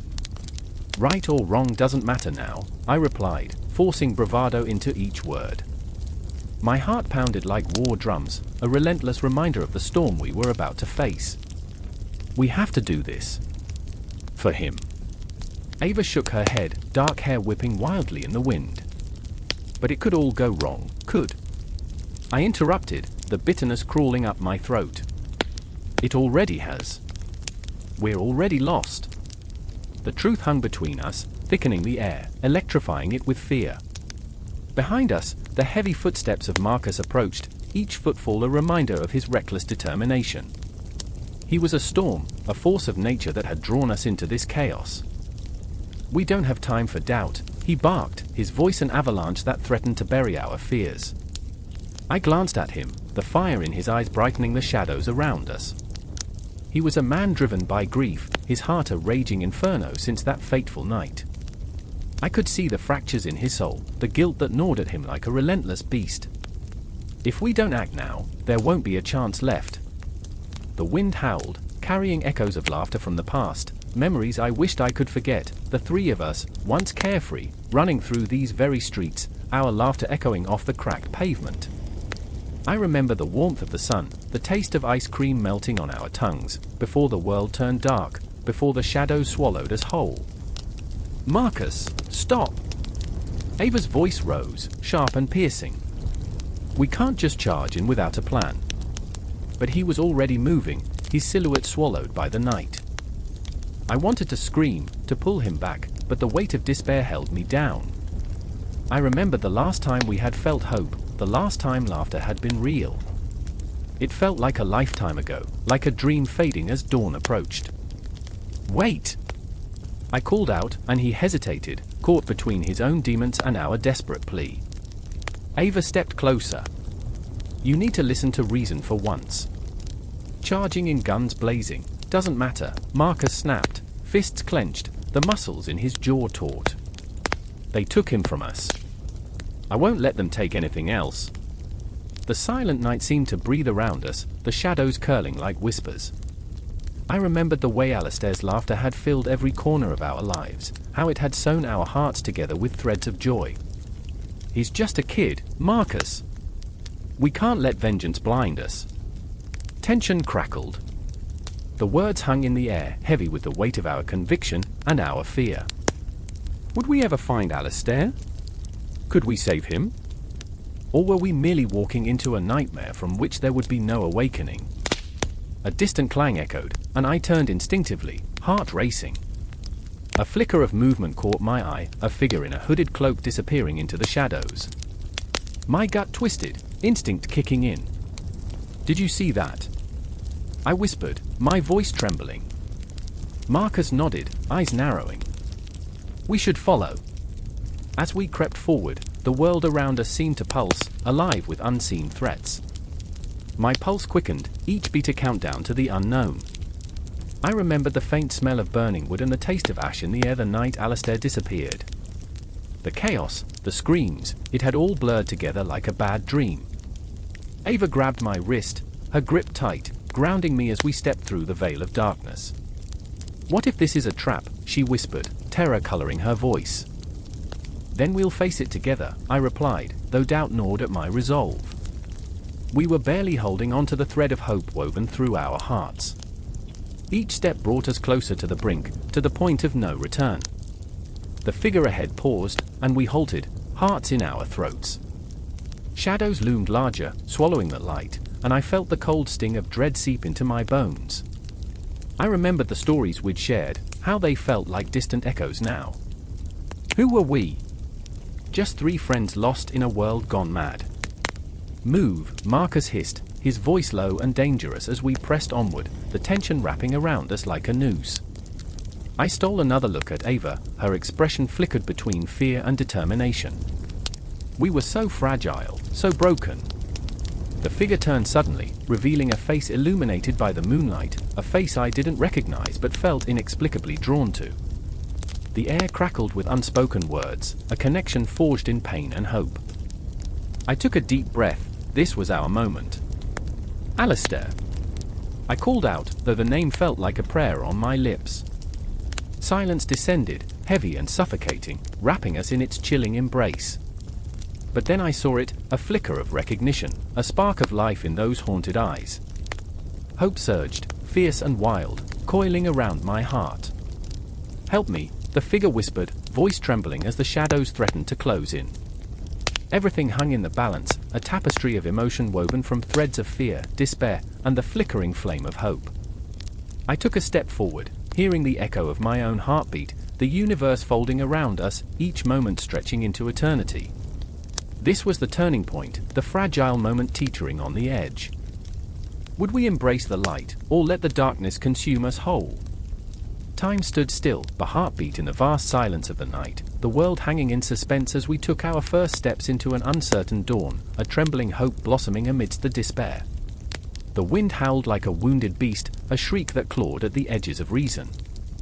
I stood on the precipice, heart hammering against my ribcage as if trying to break free, to flee from this moment that felt like the end of all things. The sky churned with ominous clouds, swirling grey and black, as if a giant had spilled ink across the canvas of day. I could taste the electricity in the air, a bitter tang that sent shivers cascading down my spine. "Hold on!" Celine's voice pierced through the chaos, urgent and desperate. Her eyes were wild with fear, and for a moment, I saw the girl she used to be, the girl before the world turned against her, before Typhon's wrath had taken root. Her hands trembled as she clutched the tattered fabric of her cloak, the wind tugging at it like a ravenous child. I wanted to reach out, to tell her everything would be okay, but the words caught in my throat, strangled by the weight of the storm. "Why did we come back?" I whispered, more to myself than her, the thought spiraling into the dark abyss of regret. Why would we return to this hell? The memories swirled around us, the laughter of simpler days, the bond we had forged with hope. Those days felt like they belonged to someone else, swallowed whole by the shadows of what Typhon had unleashed. I turned to Cassian, standing resolute, jaw clenched tight against the gale. He was the anchor in this tempest, even as the storm raged. I admired his bravery, even as it threatened to break him. He had always been reckless, charging into danger with the bravado of a fool. But today, under the weight of destiny, I saw the cracks in his armor. The fear lingered beneath the surface, an unspoken truth that gnawed at him. He felt responsible for every life lost, every tear shed under Typhon's tyranny. "I remember the village," he said, voice strained, the way the sun used to shine there. His eyes were distant, lost somewhere in a past that seemed impossibly far away. "I remember the children laughing, the smell of warm bread." His voice broke, and I felt a pang of sorrow for the boy who had once dared to dream of heroes. "I remember them, and I remember how I failed them." The winds intensified, screaming through the trees like a chorus of damned souls. I could feel the earth trembling beneath my feet, as if even the ground was fearful of what was to come. Typhon's counterattack was imminent, the very air crackled with a malignant energy that promised devastation. "Don't say that!" Celine shouted, her voice raw, filled with a fierce defiance that pulsed like a heartbeat. "We haven't failed yet. We're still here. We can still fight." Her conviction was a flame flickering against the gale, and I clung to it like a lifeline, but each word felt heavy, like stones lodged in my chest. The wind howled again, drowning out all reason, and I thought of how we had arrived at this juncture, the choices that had led us back to this forsaken place. I thought of the echoes of laughter, the warmth of friendship, the weight of betrayal. Every moment weighed on us like the burden of time itself, a clock ticking down to an inevitable end. As we stood together, the storm howled around us. I caught glimpses of figures dancing in the shadows, a cruel mockery of our past. The ghosts of those we had lost flitted between the trees, their faces twisted in anguish. I could almost hear their whispers, asking why we had come, begging us to turn back. "Can you hear them?" I asked, my voice nearly swallowed by the wind. "They're calling to us, they want us to turn away." "No," Cassian said firmly. "They're counting on us. This is our moment." But even he hesitated, as if the weight of his words threatened to crush him. In that instant, as a lightning bolt split the sky, illuminating his face, a mask of resolve and fear, I realized that we were standing on the edge of despair, each breath a fragile defiance against the storm. The haunting specters of our past lingered, but they were no longer shadows, they were the embodiment of our failures and hopes, a reminder of why we had to fight. "Together," I said, my voice rising above the cacophony. "We face this together." I reached for Celine's hand, feeling the warmth of her skin against the chill of the wind. She grasped it tightly, and I could feel her heartbeat echoing in my palm, a lifeline in a world threatening to extinguish us. A gust of wind surged, knocking us back, but we held on, grounding ourselves in each other. I could feel the power of the storm gathering, a malevolent force that sought to tear us apart. But in that moment, I felt alive, alight with purpose. The sky darkened, the clouds roiling like an angry ocean, and I could almost hear Typhon's laughter, echoing through the tempest. It was a sound thick with malice, a reminder of his relentless pursuit, his insatiable hunger for chaos. But I also felt an ember of defiance flickering within me. "Let him come," Cassian growled, his voice unwavering against the storm. "Let him feel our wrath. We are not afraid." And just like that, the storm roared around us, and I knew this was just the beginning of our battle. As the winds howled and the shadows danced, we stood united, fragile yet unbreakable, ready to face the darkness. The violation of our past had brought us here, and if Typhon wanted to take us down, he would find a fight unlike any other. The wind screamed, the darkness closed in, but in that moment, we were not lost. We were here, and together, we would stand against the tempest. The silence hung thick like fog, an unyielding weight pressing against the chest, squeezing out breath. I stood at the mouth of Typhon's lair, the craggy entrance yawning like a hungry maw, shadows swirling inside, a promise of nightmares that lingered just out of sight.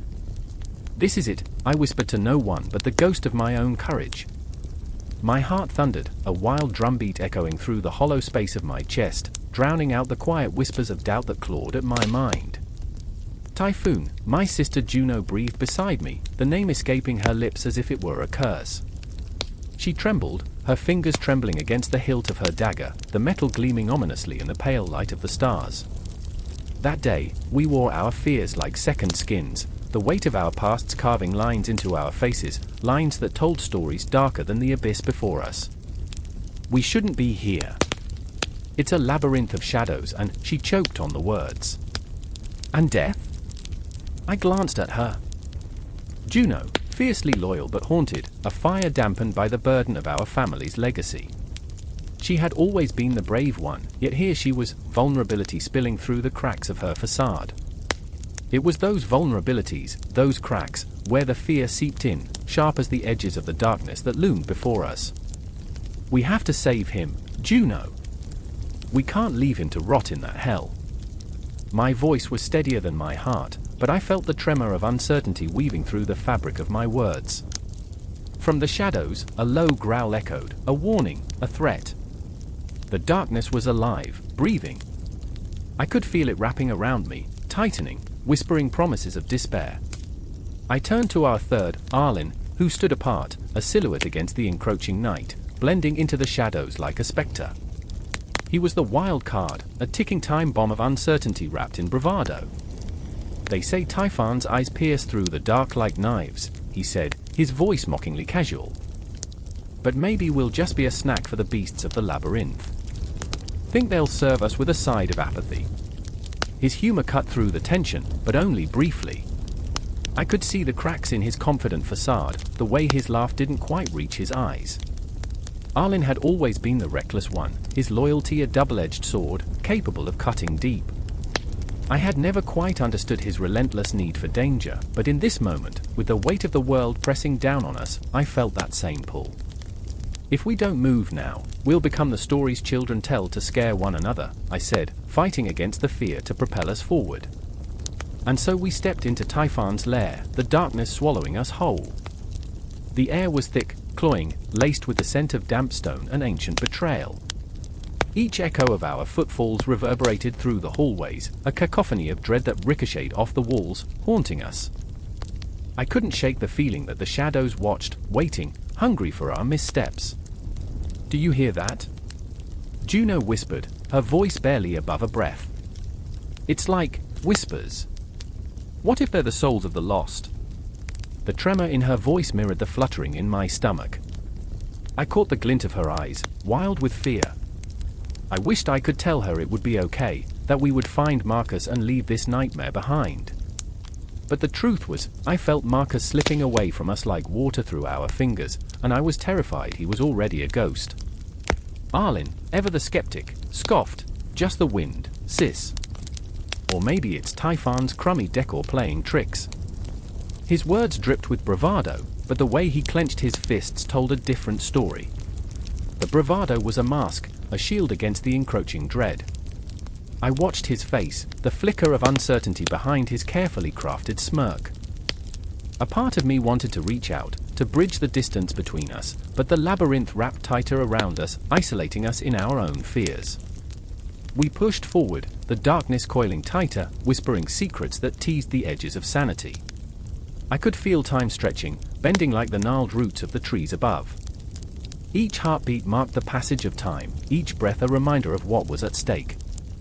"I remember," I said, letting the word spill out as a mantra against the encroaching shadows.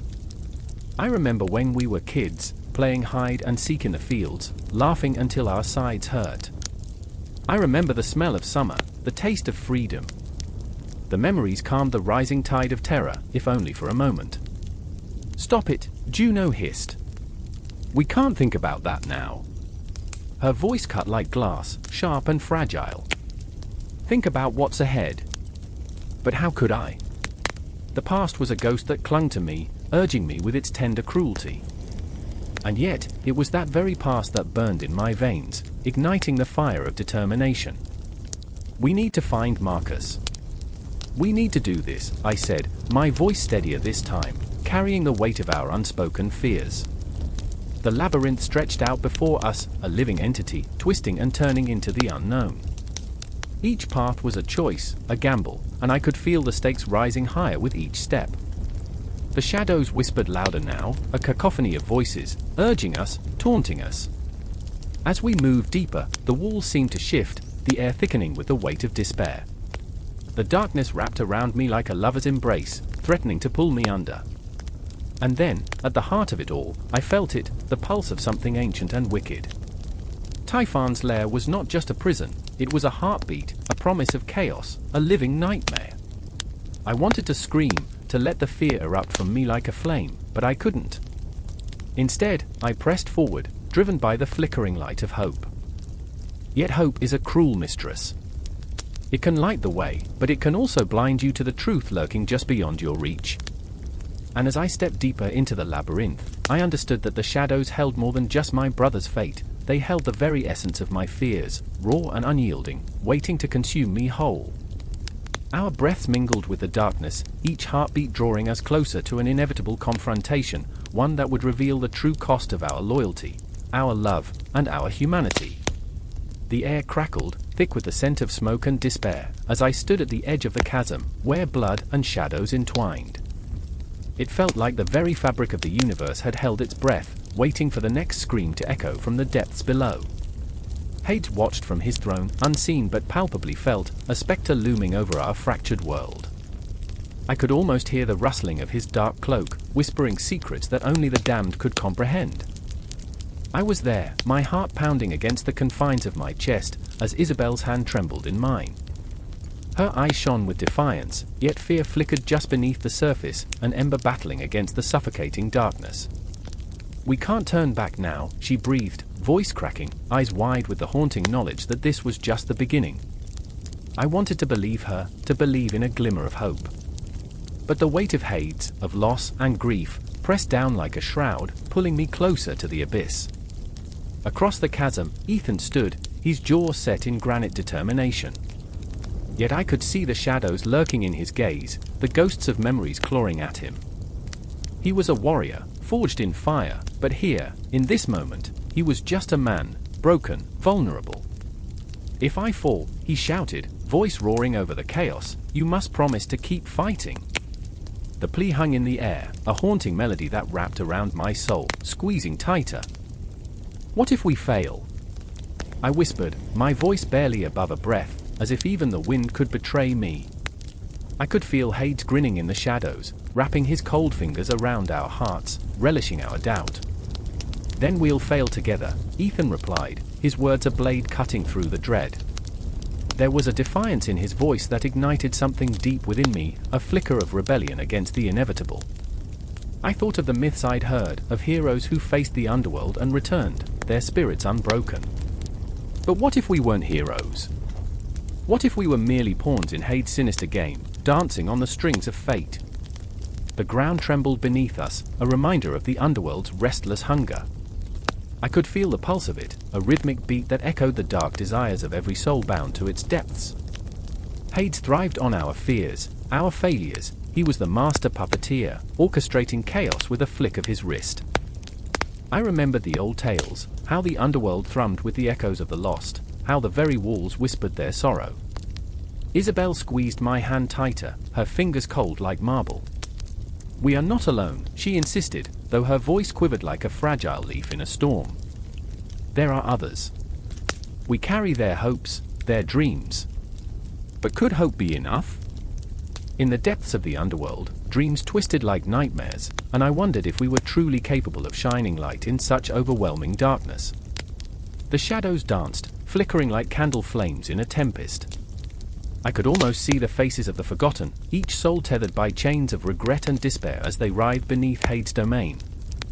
I thought of time, how it ticked away relentlessly, like a clock in a forgotten room, its hands moving forward even as our hearts beat in place. "We have to move," I urged, the urgency clawing at my insides. "Before he makes us his own." Ethan took a step forward, his broad shoulders squared against the encroaching darkness.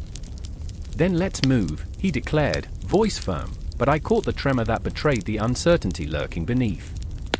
In that moment, it was as if the universe held its breath again, waiting for the next move in our reckless dance with destiny. My heart raced, each beat a drum echoing our mortality. As we stepped closer to the chasm, I felt the pull of the underworld, an invisible thread tugging at my very essence. Memories flooded my mind, dreams of laughter, of sunlight filtering through leaves, of moments that felt tangible, yet so distant now. I thought of love lost and battles fought, of the weight of choices made heavy on the soul. Each heartbeat reminded me of what was at stake, of the ghosts that lingered just out of sight.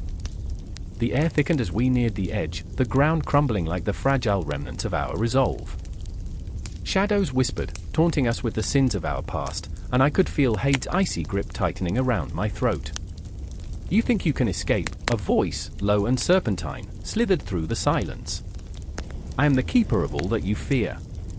Isabel's face blanched, and I could see her fighting against the rising tide of terror. "We will not be your prisoners," she shouted, defiance ringing clear as a bell in the night. But Hades' laughter was a chilling echo, reverberating in the very marrow of my bones. It was a sound that spoke of inevitability, of the futility of resistance. Time stretched, each second a lifetime as I watched Ethan take a step forward, his resolve hardening. In that moment, he wasn't the man I knew, he was a beacon of light, a warrior ready to confront the darkest of fates. "I will not let you take her." "Not today," he declared, voice steady, even as fear laced his words. "Foolish boy," Hades hissed, the shadows swirling dangerously, encroaching upon us. "You think your bravery can shield you from the truth? I will take what is mine." The ground trembled again, a warning, a prelude to the chaos that was about to unfold. I clutched Isabel's hand tighter, feeling the warmth of her skin against the creeping chill of despair. "We will rise," I whispered, though doubt gnawed at my heart. "We will rise from the ashes." But would we? The battle was drawing near, the confrontation imminent, and I could feel the darkness closing in, a relentless tide threatening to swallow us whole. Hades looked on, a silent spectator, relishing the struggle unfolding before him, our pain, our fear, his greatest triumph. Just as the shadows threatened to engulf our resolve, I felt something shift within me, a flicker of defiance igniting deep in my soul. I turned to Isabel and Ethan, our fates intertwined like the roots of a great tree, pulling strength from one another. Together, we faced the darkness, together we would challenge the very boundaries of despair. Let him come, I declared, my voice echoing against the night. We will not be broken. We will not be forgotten.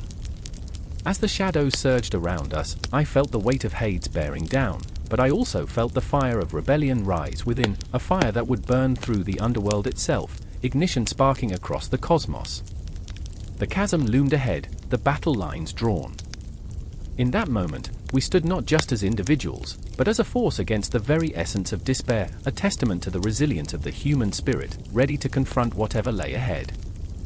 Hades, the god of the underworld, would soon learn that even in the darkest places, light could break through, and hope could rise from the ashes. The tide crashed violently against the jagged rocks, a cacophony of fury and despair reverberating through the air. Amphitrite stood on the precipice, the salty spray of the ocean drenching her like a shroud. Her heart raced, echoing the rhythm of the waves, wild, unpredictable, drowning in an abyss of fear and determination. She could feel the weight of the world pressing against her chest, the very essence of the sea gnawing at her soul. Tonight, shadows danced under the pale moonlight, whispering secrets meant only for her ears. Desperation lingered in the air like the bitter taste of brine. I remember the way the stars trembled, she whispered to herself, her voice barely rising above the roar of the ocean. How I let them guide me. But this is different. Her thoughts flitted back to her young son, Triton, lost amidst the waves, a fragile thread in the sprawling tapestry of the sea. She felt his absence gnawing at her, a hollow ache that reverberated with every crashing wave. Across the water, Poseidon loomed, his presence a tempest of both power and chaos. His sea-green eyes glinted with an unholy fire, a mixture of rage and despair that twisted his features.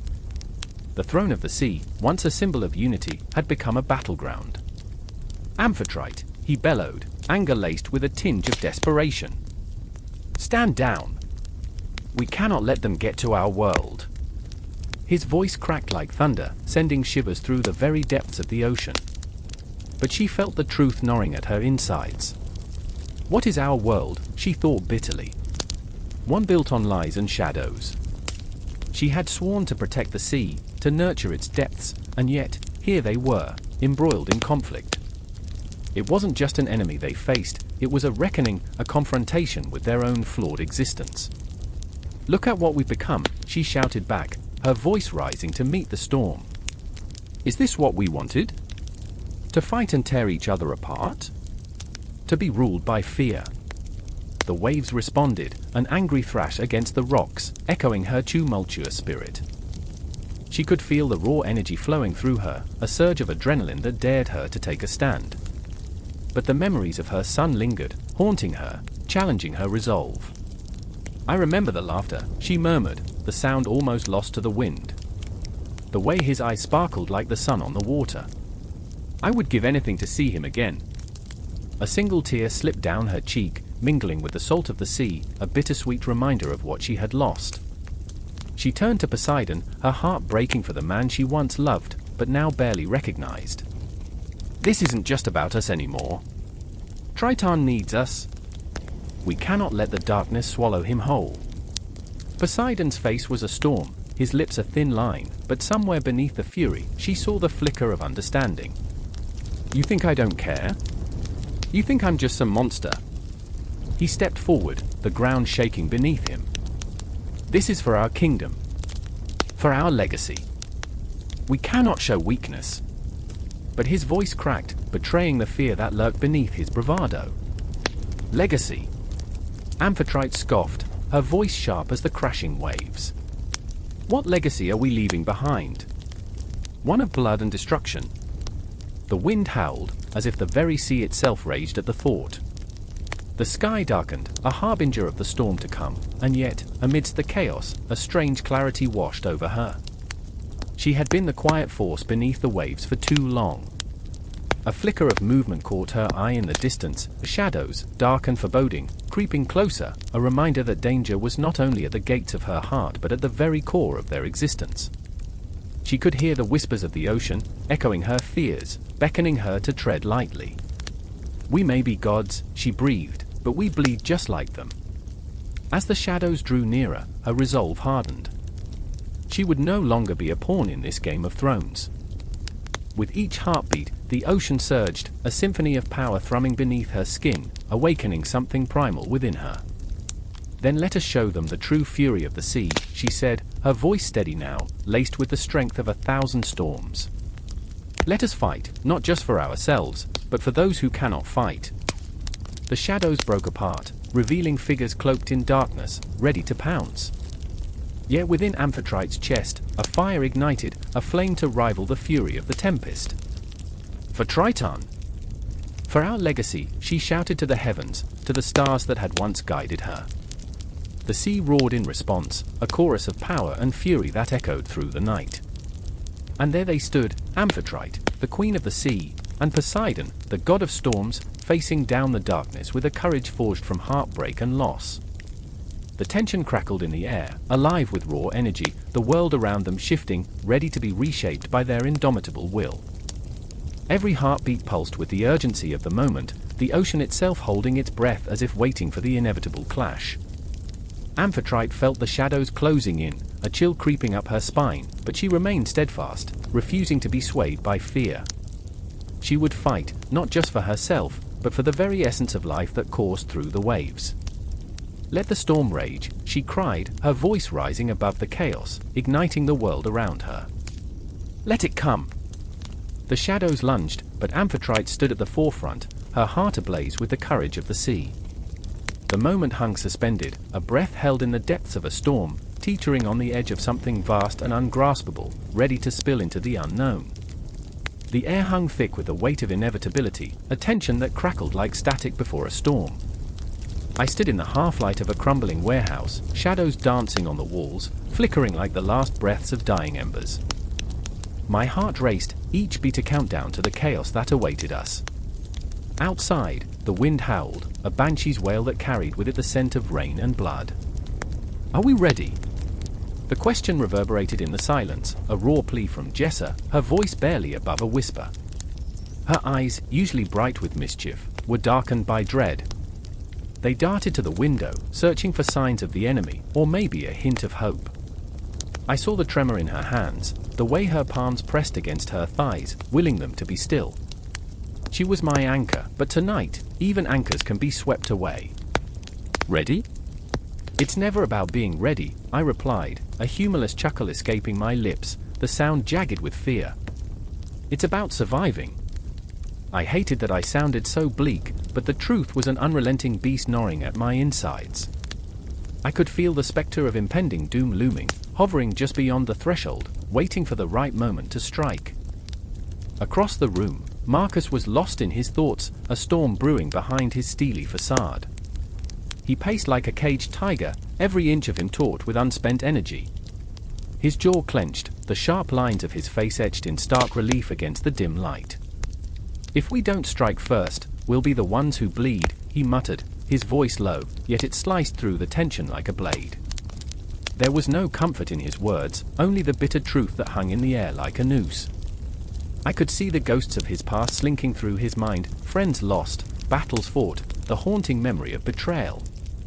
He had always been the warrior, the one who charged into the fray without a second thought, but now I could sense the doubt creeping in. For someone so fierce, to watch him falter was like seeing a lion turn tail and run. "Do you remember the last time we fought together?" I asked, trying to pull him back, to remind him of the fire that still burned within. "We were outnumbered, trapped in that valley. We shouldn't have survived, but we did. We held the line." His eyes flicked to mine, the anger there swirling with something softer, something vulnerable. That was different. We were naive. We thought we had nothing to lose. He stopped pacing, his body tensing, muscles coiling like a spring. Now we know the truth. We have everything to lose. A silence fell between us, thick and suffocating. Outside, the rain began to fall, heavy drops hammering against the roof, a relentless rhythm that matched the pounding of my heart. I thought of all the lives that hung in the balance, the sacrifices we'd made, the friendships forged in the fires of adversity. Jessa, I turned to her, seeking the warmth of her presence. You still believe in us, don't you? She looked up, her eyes shimmering with unshed tears. I want to. I want to believe that we can change things, that we're not just pawns in someone else's game. Her voice cracked, and it felt like a shard of glass piercing through the fog of uncertainty. But what if it's too late? I stepped closer, the distance between us collapsing under the weight of unspoken fears. It's never too late as long as we fight. As long as we stand together. She nodded, swallowing hard, determination flickering to life like a candle in the dark. Together. Marcus stepped forward, his earlier doubts receding like shadows at dawn. We don't have to win every battle. We just need to make them remember us. His voice surged, a rallying cry that sparked something within me, igniting a flicker of hope amidst the despair. Let them come, I said, my voice steadying. Let them come, and we will show them what it means to fight. We'll give everything. The room buzzed with energy, our shared resolve weaving a tapestry of purpose around us. The air felt charged, as if the universe itself was holding its breath, waiting for our next move. I remembered the stories told by the elders, the legends of heroes who faced impossible odds, and I felt that same spirit washing over us, uniting our hearts, binding our fates. Yet, the clock ticked mercilessly on, each second dragging us closer to the precipice. Time, a relentless spectre, loomed large, reminding us that our enemies were gathering beyond the walls, that they measured their strength in blood and darkness. Outside, muffled shouts rose and fell, like the distant echoes of a storm-gathering force. The first clang of metal, the unmistakable sound of steel on steel, sent a shiver through my spine. I glanced at Jessa, fear and defiance intertwining in her gaze, while Marcus' jaw tightened, the resolve etched deep in his features. Now, he said, voice like thunder, and we moved as one, hearts pounding in a synchronized rhythm, the world around us fading into a blur. The confrontation awaited, a chaotic symphony of chaos and valor, and we would meet it head-on, unyielding. As we stepped into the night, shadows swallowed us whole, but in that darkness, we were not lost, no, we were the storm itself, ready to unleash fury and fight for a future that clung to us like a fevered dream. The echoes of the past whispered promises, and I took a deep breath, ready to face whatever awaited. We were not just allies, we were the heartbeat of rebellion, and together, we would rise. The wind howled like a wounded beast, slashing across the rocky seashore, as if the very earth itself trembled at what was about to unfold. Waves crashed against jagged cliffs, each explosion of water sending spray into the air, glistening like shards of glass. My heart raced, the world felt impossibly small, constricted by the weight of fate. Each pulse of the earth echoed a looming dread, as if it were counting down to an inevitable collision. I stood there, the salt clinging to my skin, breath catching in my throat. I could taste the brine of despair. Across the turbulent waters, I could see him, Typhon. His massive form writhed like a nightmare-made flesh, a chaos of serpentine limbs, each one filled with rage, each one a promise of devastation. His eyes burned with a fury that threatened to consume the world itself. I had never seen such raw power, and it terrified me. Poseidon, my brother, stood firm on the precipice. His dark hair lashed in the wind, eyes reflecting the storm brewing in the heavens above. I could see the doubt creeping into his heart, a shadow of uncertainty that flickered like the dying embers of a once raging fire. I remembered what he once said, how he longed to be more than just the god of the sea. He wanted to be a guardian, a protector, but how could he shield anything against a force like this? Typhon. Poseidon roared, his voice carrying over the tempest like thunder rolling through the sky. It was a challenge drenched in defiance, yet beneath it lay a tremor of fear. I watched as he raised his trident, the very embodiment of his power, shimmering with an ethereal glow. But I could see the cracks forming in his resolve. Every confrontation with Typhon had been a dance on the knife's edge, and this time felt different. The air was electric with a tension that promised ruin. I remember the tales told in hushed tones, how Typhon had once toppled the heavens, how he had wrestled the very stars from the night sky. And here he was again, a monstrous shadow threatening to snuff out the flickering light of our existence. I felt a chill, a gnawing fear that clawed at my insides. What if this time was the last time? What if this was the moment Poseidon fell, defeated by the darkness he sought to vanquish? Typhon surged forward, a chaotic wave of serpents and fury. Every step felt like a crack in the world, a shudder that echoed through the very foundation of the earth. The ground beneath me shook, I stumbled, gasping as the air turned heavy with foreboding. I could see the world bending to Typhon's will, trees uprooting, waves surging forth as if the ocean itself craved to drown us all in despair. "Come forth, brother! Face me!" Typhon's voice was a guttural growl, a twisted melody of power and madness. I heard it seep into my bones, a call I knew Poseidon could not ignore. And yet, as the distance between them closed, I witnessed the vulnerability hiding behind Poseidon's stormy eyes. He was not just a god, he was a brother, a protector, and the weight of expectation felt like chains around his heart. "Typhon, you will not take this world!" Poseidon shouted, and the defiance in his voice ignited something within me. I was filled with a fierce hope, the kind that clawed its way through despair. I remembered the laughter we shared as children, the way we faced storms together, united in purpose. We were more than gods, we were bound by blood, by love, and by an unbreakable bond forged in the fires of our shared history. With a roar that split the heavens, Poseidon plunged his trident into the ground. The earth trembled beneath us, and the sea began to respond, rising, swirling, beckoned by their master's call. I felt the thrill of the moment ripple through me, igniting my senses. Waves surged upwards, a wall of water that roared in defiance of the chaos. This was the heart of the storm, the eye of the battle. But then, the shadows loomed larger, and I felt a dread creeping through the gaps in my hope. I remembered the legends of Typhon's wrath, the way he had devoured the very souls of those who stood against him. I could see the fear on Poseidon's face. It was an expression I had never wanted to witness on my brother, a vulnerability that threatened to unravel everything. "Stand firm!" I cried, but my voice felt lost in the chaos. I could hardly breathe, the weight of the moment choking me. As Poseidon faced Typhon, I felt an intimate connection to both, one a fierce protector, the other a corrupted force of nature. Each moved through their own darkness, and I stood at the precipice. What was I to do? The clash came like a thunderstorm breaking loose, fierce and unrelenting. Poseidon unleashed the fury of the tides, a surge of water that collided with the monstrous form of Typhon. I felt it shake my very core, the primal power of nature unleashed in all its glory. And yet, even as the waves erupted in fury, Typhon's laughter echoed, a horrifying cacophony that chilled the soul. "Is that all you have?" Typhon taunted, pushing back against the tide, his eyes glimmering with mockery. In that moment, I saw the truth. Poseidon was not just battling Typhon, he was battling himself, the weight of his doubts, the fear of failure. And I could do nothing but watch. The tides roared, the skies darkened, and in that clash of titans, I felt the world tilt on its axis. It was then that I realized, sometimes the fiercest battles are not fought with weapons, but within the heart. And as Poseidon and Typhon clashed, I knew the true struggle was only just beginning.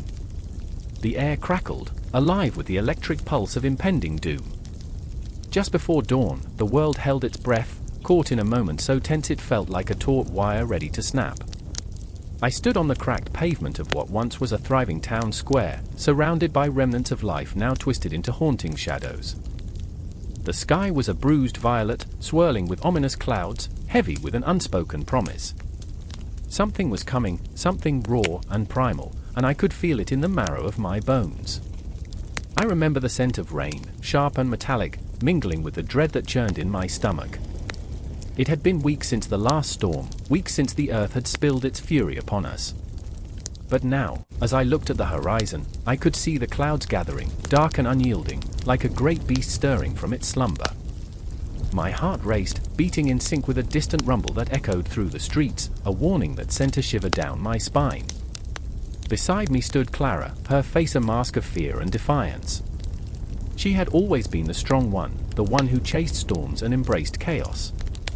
But today, her eyes glistened with unshed tears, a plea trapped behind her brave facade. "We can't stay here, Jacob," she whispered, her voice trembling like the leaves around us.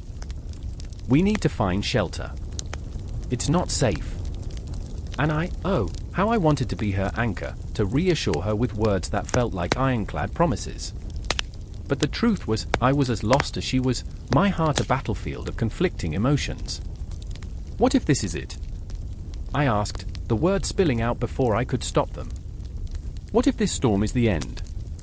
The weight of that question hung in the air, thick and suffocating. Around us, the townspeople began to stir, their faces painted with the same dread we felt, a collective fear that coursed through the crowd like a wildfire. Then there was Mark, my estranged brother, standing a few paces away, his silhouette framed against the darkening sky. We hadn't spoken in months, our last argument echoing in the hollow spaces between us like a painful ghost. But in this moment, as nature prepared to unleash its wrath, all our anger felt trivial, a mere flicker compared to the storm brewing above.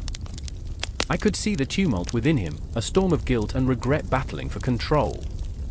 His eyes darted between Clara and me, desperately seeking connection, but the chasm of silence between us felt insurmountable. "I'm sorry," he suddenly blurted out, words spilling forth like rain. "For everything." His voice cracked, raw and tender, and in that instant, I felt a shift, a crack in the wall we had built between us. But before I could respond, the first drops of rain fell, heavy and sharp, each one a stinging reminder of the chaos to come. The sky roared, and with it, the winds howled like banshees wailing for lost souls. The storm unleashed its fury. Trees bent as if in prayer, their branches clawing at the heavens, desperate for salvation. I watched as the townsfolk began to scatter, some running toward their homes, others seeking refuge beneath any available shelter. But it was too late. The full force of nature had awoken, and we were merely ants beneath its crushing heel. "Run!" Clara screamed, her voice barely audible over the cacophony. In that instant, I grabbed her hand, our fingers intertwining as we sprinted toward the town hall, its crumbling facade offering a flicker of hope. I could hear Mark's footsteps pounding behind us, the three of us united in a moment of primal instinct. But shadows loomed larger than the storm, shadows of the past that whispered doubts into my mind. Inside the building, chaos erupted. People shouted and cried, their voices blending into a siren song of despair. I could feel the panic rising like water in a sinking ship. Clara's grip tightened on my hand, and I turned to look at her, her face illuminated by the flickering light of the emergency lanterns. The storm outside raged, a living thing, primal and untamed, but in that moment, all I could see was her. "We're going to be okay," I said, though I wasn't sure if I believed it. She nodded, but her eyes betrayed her fear. And then, just like that, the lights flickered and died, plunging us into darkness. A scream echoed through the hall, sharp and piercing, followed by a crashing sound that sent chills racing down my spine. The storm outside was now a tempest, a beast unleashed, and I could feel the walls trembling around us, as if the very earth was rebelling against this fragile sanctuary. "Jacob!" Mark yelled, his voice cutting through the chaos as he grabbed my shoulder, pulling me back to reality. "We have to help them." His eyes burned with urgency, but I couldn't shake the feeling of dread curling around my heart. "What if we can't?" I replied, my voice barely a whisper. This was not just a storm, it was a reckoning for all the choices we had made, the lives we had lived. But before we could decide, a deafening crack split the air, a tree, uprooted and angry, fell against the building with a force that shook our bones. Dust wafted in the air, thick and suffocating, and I could hear the muffled cries of those trapped, echoing through the darkness. In that moment, the weight of my choices hung heavy like a noose around my neck. The fear was real, the stakes were high, and I was no longer just fighting for survival, I was fighting for redemption. Clara's hand slipped from mine, and I felt the ground shift beneath us as reality warped. Time blurred, memory swirling like the storm outside. I remembered laughter, family gatherings, and a bond that had once felt unbreakable, but now seemed so fragile, so distant. I remembered the warmth of a sunlit day, the joy of a shared moment. But now, all of it was drowned in the chaos. As I looked around, the faces of the townspeople illuminated by flashes of lightning presented a tableau of raw fear and desperate hope. We were all linked, bound by the storm and the choices we had made. Here, in the eye of nature's wrath, we stood on the precipice of something monumental, a reveal, a confrontation with the very essence of who we were. And as the storm howled outside, I felt a flicker of determination ignite within me. I had to choose. I had to stand up against the fury of nature and against the fury of my own heart. In that swirling chaos, I took a deep breath, filled with the weight of my regrets and the hope of reconciliation. Together, we would face this storm. Together we would find our way. And as the wind shrieked like banshees, I stepped forward, ready to confront whatever awaited us in the heart of the storm.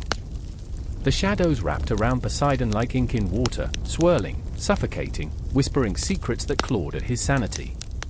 He stood on the edge of a crumbling cliff, the ocean roaring below, a tempest of emotions battling inside him.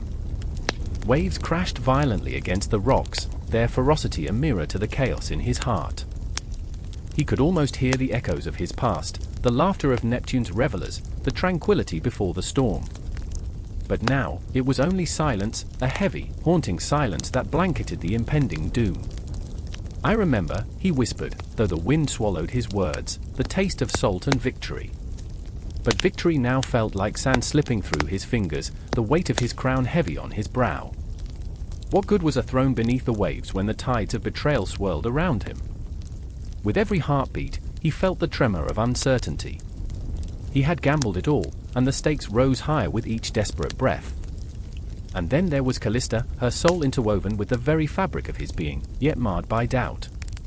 She stood a few paces behind him, torn between devotion and the weight of a decision that threatened to fracture them both. A flash of lightning illuminated her face, revealing the fierce determination warring with vulnerability in her eyes. "Poseidon," she called out, her voice a blend of fear and hope, "we can't turn back now." He turned, and in that moment, their eyes locked, two souls caught in the tempest of fate. But what if this is a gamble we cannot afford to lose? The truth hung heavy in the air between them, thick as fog on a moonless night. He could see the memories flickering behind her gaze, the laughter they shared, the stolen kisses beneath the stars, the promises whispered in the dark. Yet now, those memories felt like chains, binding them to an uncertain future. "I can't lose you," he confessed, his voice cracking like the thunder above. "I've lost everything else." A ghost of a smile brushed her lips, but it was fleeting, like a candle flickering against the wind. "You won't lose me," she insisted, stepping closer, her heartbeat syncing with the rhythm of the crashing waves. "We're stronger together, remember? Remember." That word echoed in the hollow spaces of Poseidon's heart. He remembered the taste of earth beneath his feet, of laughter that filled the air like music, of battles fought and love won. But those memories had begun to rust, each one tarnished by the shadows creeping in, threatening to engulf everything they held dear. Suddenly, the ground trembled beneath them, as if the earth itself was caught in a frenzy. The sea surged, foaming and frothing, as Poseidon's desperation bubbled to the surface. "What if the price is too high?" he asked, his voice a mixture of anguish and defiance. "What if I lose you to this madness?" Callista's hand found his, a lifeline in the chaos. "Then we face it together," she replied fiercely, her resolve igniting a flame in his chest. "We fight. We don't let the darkness win." But the darkness was already here, lurking. In the depths of Poseidon's mind, doubt whispered insidiously, "What if you're wrong? What if the cost of your power is her very soul?" He could feel the weight of the ocean pressing against him, the suffocating embrace of impending doom. The skies darkened, and thunder rolled like an impending judgment. Then there was Elise, lurking in the shadows, a specter of regret and betrayal, a reminder of the price he'd already paid. "You think love can save you," she sneered, her voice a cold wind slicing through the warmth of their moment. "You think your power will shield you from the storms you've unleashed?" Poseidon's heart clenched. He had once loved Elise, her spirit wild and untamed, a fierce flame that had drawn him in like a moth to a flame. But now, she stood before him, a ghost of what could have been, twisted by jealousy. You chose power over love, she taunted. And now you seek to tear me apart, he shot back, frustration breaching the dam of his composure. Why? Is your heart so consumed by bitterness that you cannot see? Elise stepped closer, shadows dancing around her like tendrils of smoke. You think you can gamble with fate, but fate has a cruel way of laughing in the face of ambition. She turned, gesturing dramatically to the raging sea below. Look at what you've wrought. The waves churned violently, as if in agreement, a cacophony of fury and sorrow. Poseidon felt the weight of the world pressing down on him, the lives of his kin, the trust of his subjects, the love of Callista, all hanging in balance. I remember, he gasped, feeling the memories clawing at him, the euphoria of being unstoppable. But now, he stood on the precipice of a decision that could shatter everything. The cosmos seemed to pause, time stretching like a taut string ready to snap. He glanced at Callista, caught in the tumult of his emotions. Fear, love, anguish swirled within him, and in that heartbeat of eternity, he realized that truth, love, raw and unyielding, was worth the gamble.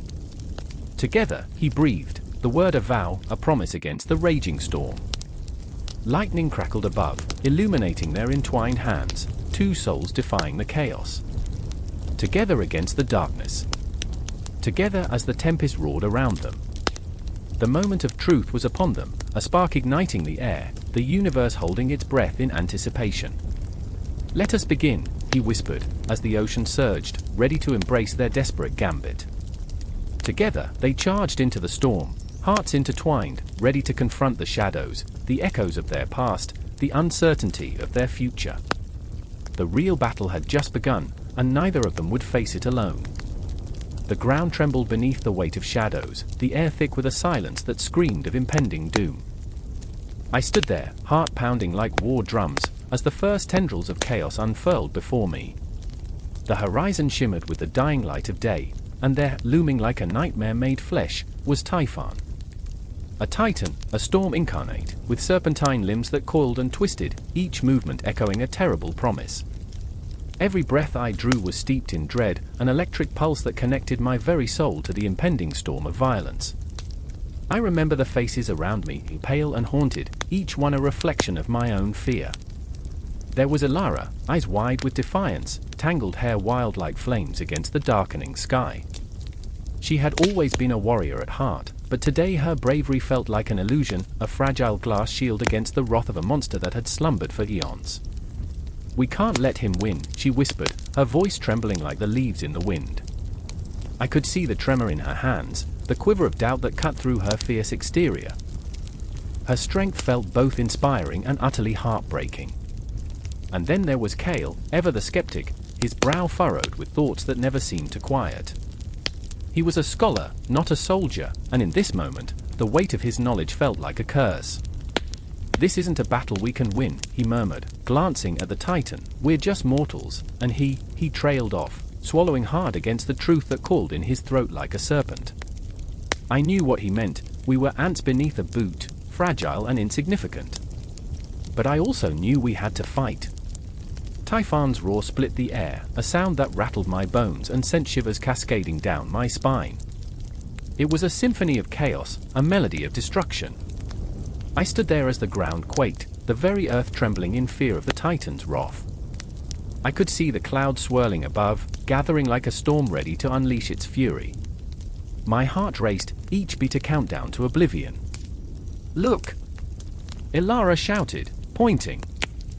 I followed her gaze, and my breath caught in my throat, a mass of dark shapes, the monstrous offspring of Typhon, slithering toward us with malicious intent. They were the embodiment of nightmares, eyes glinting with malevolence. They bore down on us, a tidal wave of terror. Stay together! I yelled, though my own voice quaked with uncertainty. We were three against a world turned hostile, three against the Titan who could crush us without a second thought. But in that moment, we had to be more than ourselves, we had to be a shield against the darkness. With a deep breath, I gripped my blade, the metal cold and unyielding in my hand. it felt like a lifeline, a fragile promise of resistance. The first of the creatures lunged forward, a snarl spilling from its maw. Elara met it head-on, her sword flashing like lightning, slicing through the air. I watched, my heart lurching, as she danced with deadly grace. Each strike was fueled by fury, each swing a testament to her iron will. But as she fought, I could see the fatigue creeping into her movements, the flicker of doubt in her eyes as the shadows closed in. Kale, too, found a hidden well of courage, chanting incantations that shimmered like stars in the encroaching gloom. His words, though steeped in ancient power, felt fragile against the roar of Typhon. I could see him searching for the right spell, the right incantation to turn the tide, but the frantic nature of his thoughts mirrored the chaos surrounding us. "If I can just find the right," he gasped, panic gripping his voice. But there was no time for hesitation. I charged forward, heart racing, adrenaline coursing through my veins like wildfire. I could feel the heat of battle, the clash of steel against scales, the air thick with the scent of fear and smoke. In that moment, I was not just a spectator, I was a part of this desperate dance against fate, my movements synchronized with the rhythm of survival. There was a moment, just a heartbeat, where everything slowed. I caught Elara's gaze, fierce and unyielding, a flicker of hope igniting in the depths of her stormy blue eyes. In that instant, I knew we were more than just pawns in a game of cosmic power. We were a flame against the night, a band of misfits clinging to the fragile thread of bravery. But the tide shifted. Typhon's fury surged, and the earth convulsed beneath our feet.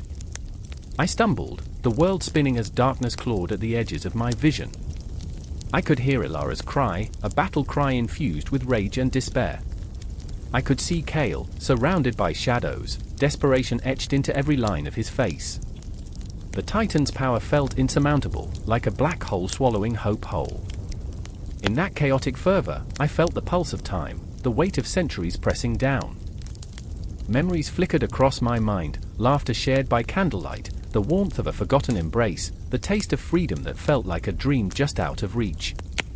I remembered those moments, clung to them like a lifebuoy in a stormy sea. They whispered promises of life beyond this battle, a life worth fighting for. With every ounce of strength I had left, I hurled myself into the fray, my blade striking true against the darkness. I fought not just for survival but for the love of life itself. For Elara, who fought with the fire of 1,000 suns, and for Kale, whose heart beat in rhythm with the pulse of the cosmos, searching for answers even as the world crumbled around him. But just as I felt the surge of victory, Typhon unleashed a roar that shattered the very fabric of reality.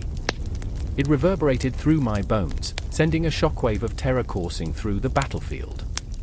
I could feel the air grow heavy, time itself seeming to unravel as the Titan prepared to strike. And even as the nightmare loomed, I could feel the flicker of hope, the promise that we were not yet finished. We were the storm, the rebellion against the dark. The Titan may have thought it could crush us, but we were not merely flesh and blood, we were the beating heart of defiance, the echo of every soul that had ever dared to dream. The moment hung suspended in time, a fragile breath caught in the chaos, before it all erupted into a tumultuous symphony of clashing wheels, a battle not just for survival, but for the very essence of what it meant to be alive. The air trembled in the aftermath, thick with the weight of unspoken words and the ghosts of those who had come before. Shadows flickered in the dying light, twisting across the battlefield like the last breath of the fallen. I stood amidst the echoes of chaos, the clamor of victory now fading into an eerie silence, my heart pounding like a war drum. The gods had won, and yet, it felt like a hollow victory, a tainted chalice brimming with the bitterness of lost lives. I remember the faces, their laughter, their screams, all entwined in the tapestry of memory, a haunting reminder of fragility. And here I was, one of the victorious, yet the weight of their absence bore down on me like a mountain. I felt the cool touch of steel in my hand, the remnants of battle lingering on my skin. I was both a warrior and a witness, a paradox caught in the grip of triumph and despair. Across the way, Selene stood, her silhouette carved against the twilight, a marble statue marred by the stain of blood. Her once radiant eyes, now clouded with grief, searched for the light that had dimmed amid the wreckage. She was the goddess of the moon, yet tonight, even her glow felt distant. "What have we done?" Her voice trembled, a barely audible whisper that caught in my throat like a fish flailing against the hook. Is this what victory looks like? I wanted to reach for her, to pull her back from the brink of despair, but I was tethered by my own demons, shackled by the weight of my choices. The remnants of our battle lay scattered like broken promises, the bodies of soldiers once vibrant, now still, their dreams snuffed out like candles in the wind. I remembered the promise I had made, to protect, to defend, yet here we were, standing on the ashes of our own hubris. Nearby, Kale paced like a caged beast, the anger seething beneath his skin as he clenched his fists. The god of war, fierce and unyielding, yet now he seemed lost in the labyrinth of his own mind. We fought for a future that seemed so bleak, he snarled, each word a dagger aimed at the darkness. Did we even know what we were fighting for? I watched him, my chest tightening with recognition. I, too, was a prisoner of my ideals, held captive by the weight of expectation. We fought for freedom, I replied, my voice breaking slightly, each syllable a stepping stone over churning waters. But at what cost? The silence that followed was deafening, each heartbeat echoing like the tolling of a distant bell. The air crackled with unspoken tension, and I could feel the ghosts of our choices watching, waiting for us to confront the truth. There was a beauty in the horror of it all, a macabre dance of light and shadow, a juxtaposition that left me breathless. Celine stepped closer, her gaze piercing through the fog of despair. "Do you think they will forgive us?" she asked, her voice trembling like the last leaf clinging to a barren branch. "The ones we've lost." The question hung heavy between us, a spectre neither of us dared to confront. I looked away, unable to meet her gaze, fear and guilt swirling within me like a tempest. I remembered the laughter of friends, the warmth of camaraderie, a tapestry woven with hope now marred by the reality of what we had wrought. I felt like a child again, lost in a world that had grown too large, too chaotic. Kale's fists relaxed, and for a moment, I could see the flicker of vulnerability behind his hardened exterior. "Forgiveness is a luxury we may never have," he murmured, his voice softer, almost fragile.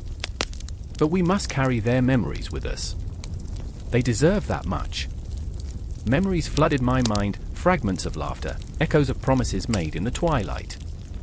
I remembered a time when hope felt tangible, when dreams weren't just whispers in the dark. With each heartbeat, the weight of guilt pressed down upon me, an iron shackle around my spirit. I thought of the faces of those we fought for, now reduced to specters lingering in the corners of my mind, their voices a haunting melody that would never fade. "Will we ever be free?" I asked, the words slipping from my lips before I could stop them. "Free from the shadows of what we've done." Celine shook her head, her expression a mixture of sorrow and strength. "Freedom doesn't come without sacrifice. It's a heavy price, but it's one we must pay." She reached out, her fingers brushing against my forearm, a light touch that ignited a spark of warmth amidst the cold despair. "Remember them, yes. But also remember the light they brought into our lives." Kale stepped forward, his presence a force of nature, an unyielding reminder of our bond. "We are the architects of our destinies. Our choices shape the world. Let us honor them, not just in grief, but in the actions we take moving forward." The fire in his words burned bright, igniting a flicker of hope within the darkness that threatened to consume us. But could hope thrive in a heart so burdened? I felt the weight of my own expectations pressing against my chest, the suffocating grip of uncertainty as the stars began to twinkle above us, distant and cold. I wanted to believe that the light would return, that the dawn would break through the darkest night. Yet the shadows whispered, taunting me with the possibility that my dreams were just that, fleeting illusions dancing beyond my grasp. The world around us felt both vast and claustrophobic, the echoes of battle still resonating in my mind, a relentless reminder of our choices. I closed my eyes, letting the memories wash over me like a tide, each one a wave crashing against the shore of my soul. I saw their faces, felt their laughter, and in that moment, I realized I was not just fighting for a future. I was fighting for the essence of who we were, who we could be. "Together," I whispered, though I wasn't sure if I was speaking to them or to myself. "Together, we will carry their light into the shadows." And as the night swallowed us whole, I could almost feel the warmth of their presence lingering, a gentle reminder that even in our darkest moments, the spark of hope would always flicker, waiting for us to ignite it once more. In that tense silence, I understood the true battle had only just begun. The heavens trembled, a low growl rolling through the sky, echoing the tension in the air. A storm was brewing, and Olympus felt the weight of every thunderclap like a heartbeat thrumming in the chest of a desperate deity. I stood on the edge of the precipice, the wind clawing at my skin, a chaotic symphony of emotion swirling inside me, fear, anger, despair, and the flickering flame of hope. The clouds twisted and churned, black as the void, promising retribution for the sins that had unfolded beneath their celestial gaze. I remember the moment Apollo's face twisted in anguish, his golden hair dampened by the rain that had begun to fall, each drop a tear from the skies. "This isn't what I wanted," he hissed, his voice raw, haunted like a ghost wandering the wreckage of once vibrant dreams. I felt the crack in his facade, a fissure that threatened to swallow him whole. He was the god of light, yet all that surrounded him was shadow, a chilling reminder of our fractured existence. I reached out, fingertips brushing against his arm, warmth met cold, and that contrast sent shivers down my spine. "We need to act," I urged, desperation clawing at my throat. But beneath the surface, resentment simmered. Athena's icy gaze pierced through the chaos, her silence a thunderous roar. "Act? And let what happen? More blood on our hands." Her voice dripped with bitterness, each word a serrated edge. She was the goddess of wisdom, yet in this moment, wisdom felt like a curse. I could see it in her eyes, the weight of history, the countless choices made and the pathways not taken. The ghosts of our decisions loomed over us, whispering of vengeance and loss. "I remember the time when we could wield our power without consequence," I said, trying to bridge the chasm between us, but her glare only deepened. "But those days are gone. We're not the same." My heart raced, remembering the laughter, the music that used to fill the halls of Olympus. Now there was only silence, an eerie echo of what once was. The ground beneath us rumbled, a warning, or perhaps a prelude to destruction. "Do you feel that?"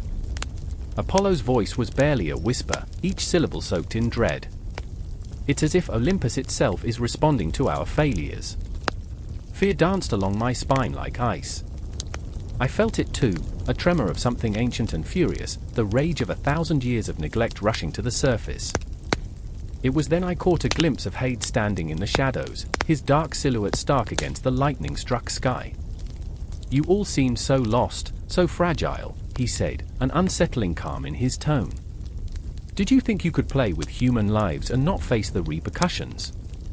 His laughter was haunting, a sound that chilled my bones. "Every soul you've toyed with is waiting, restless in the underworld, and they will not remain silent forever." The air thickened with his words, wrapping around us like a serpent ready to strike. I could feel the weight of every choice we had made, the echoes of laughter mingling with cries of despair. "But we did it for them!"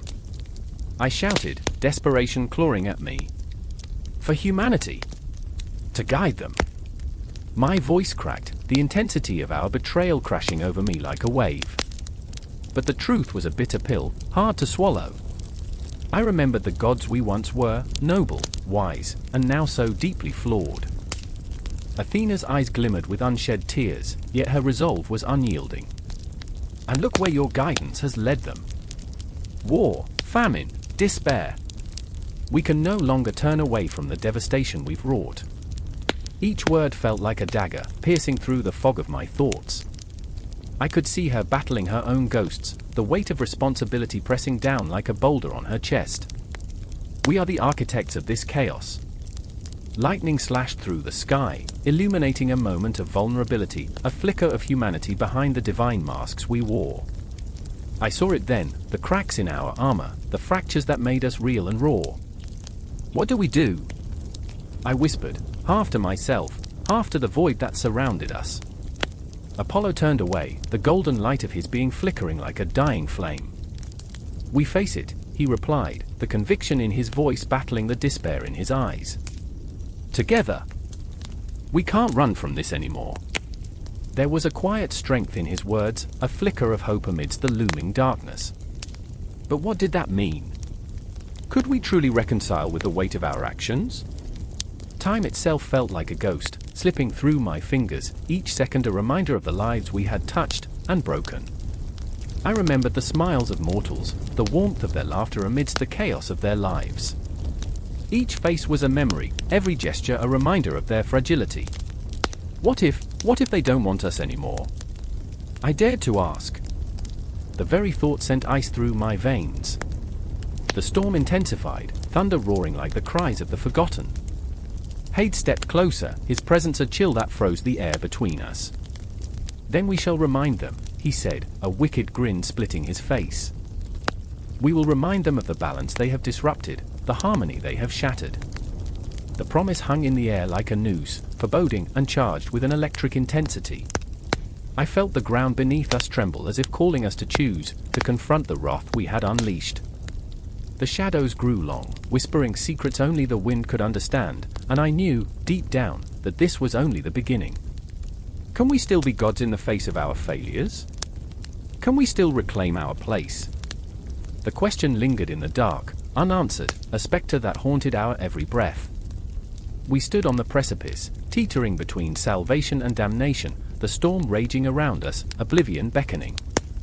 And as I looked into their eyes, Athena, Apollo, Hades, I saw not just gods but lost souls searching for redemption. I felt the world spinning around us, time swaying like a pendulum, and I could sense the weight of our choices pressing down, the echoes of our pasts converging like a cacophony of haunting melodies. Then let us face it, I finally whispered, a vow forged in the crucible of despair. Let us confront Olympus and its consequences. Together. And with that, the sky split open in a blinding flash, a harbinger of the divine reckoning that was about to unfold. The storm raged on, relentless and furious, a mirror of our inner turmoil, and we stood ready to endure the consequences of our choices, however dire they may be. The line between us and them, between gods and mortals, began to blur, and with each heartbeat, a new chapter of sorrow and fury unfolded. The air is thick with salt and despair, a brackish blend of grief and tenacity. Waves crash against the jagged remnants of a once vibrant pier, each swell a pulse, a heartbeat, a reminder of what was lost. I stand there, soaked to the bone, my clothes clinging to my skin like memories I can't shake. The scent of brine fills my lungs, but it's the stench of ruin that hangs heavier, a grotesque perfume of destruction. I remember when laughter echoed here, when children chased seagulls, their shrieks of joy mixing with the ocean's symphony. Now, that laughter is an echo of ghosts, drifting through the air like whispers of what could have been. The sky is a bruised canvas, grey and ominous, as if the heavens are mourning alongside us. Beside me stands Clara, her eyes wide and glazed, staring into the distance where the sun should be setting but instead is swallowed by dark clouds. She clutches a photo, the edges worn, the face is smiling. It's her family, once whole, now scattered like debris across the water. I can't do this, she chokes out, her voice barely rising above the roar of the waves. I reach for her, my hand trembling. You can. We can. We have to. But the truth hangs between us like a noose. I remember how the storm ripped through our lives, how the winds shrieked like banshees, tearing apart homes, dreams, and lives in one merciless sweep. Clara lost her daughter to that tempest. A tiny hand slipping from her grasp, a scream swallowed by the chaos, a horror forever etched into her soul. A flash of movement catches my eye. It's Thomas, our neighbor, his face a mask of raw determination. His hands, calloused and strong, are already lifting debris, clearing a path through the wreckage. He's always been a fighter, but even he looks haunted today, shadows under his eyes like bruises. We can't just stand here, he growls, his voice a low rumble that reverberates through me. We need to start rebuilding. But how do you rebuild when the very sea that once cradled your dreams now holds your nightmares? The waves crash angrily, as if to remind us that this is their territory, that they own the night, and we are mere trespassers trying to reclaim what they took. I clench my fists, nails digging into my palms, a desperate attempt to ground myself. I remember, the words slip from my lips, the mantra I cling to. I remember the way the sun kissed the waves at dawn. I remember the laughter. each memory a fragile thread, pulling me through the chaos. We can't let the sea win. Not again. Clara turns to me, her eyes shimmering with something akin to hope but tangled with despair. What if we can't? Her words slice through the tension, a piercing reminder of our vulnerability. I see the flicker of doubt in her eyes, and it crushes me. What if we can? What if we fight? The challenge hangs in the air, thick with possibility. But right now, it feels like we're standing at the edge of an abyss, peering into the darkness. The sea's roar is a mocking laughter, echoing our helplessness. Memories of joyous summers blend into nightmares of loss, our lives, once full of color, now shades of gray. I focus on Thomas, on the way he dives into the wreckage, pulling up wooden beams and twisted metal like it's nothing. His determination is contagious, an electric charge that surges through me. Help me with this, he shouts, and I can feel my pulse quicken, a heartbeat in sync with the chaos. Clara hesitates but finally moves, her feet dragging through the muck, each step a battle against the weight of her grief. I follow, my heart pounding like the drums of war. Together, we sift through the remnants, digging and clawing at the debris, unearthing not just wooden nails but the very essence of our lives, our dreams buried under the weight of despair. With every piece we clear, the ocean hurls insults, foamy waves licking at our feet, as if warning us to turn back. But we press on, sweat mingling with salt on our brows, a testament to our stubbornness. Every shove of the wreckage feels like a rebuke to the storm, a defiance that echoes through the shattered landscape. The sun breaks through the clouds, a sliver of golden light piercing the gloom. It lands on Clara's face, illuminating the tears that streak her cheeks. For a moment, I see a glimpse of her former self, the vibrant mother, the laughing friend, and it fills me with a feral hope. We can do this, I whisper, the words barely a breath. For them. Her gaze meets mine, and in that moment, it's as if we share a heartbeat. The weight of loss hangs heavy, but amidst it, a fragile thread of resilience begins to weave itself. Each piece of wreckage we clear is a symbol of our fight, a reminder that the sea may take, but it can't annihilate our spirit. As we work, I think of the cosmic dance of time, how each moment is fleeting, yet echoes through our souls. The sea, like time, can be treacherous. It swells and ebbs, but so do we.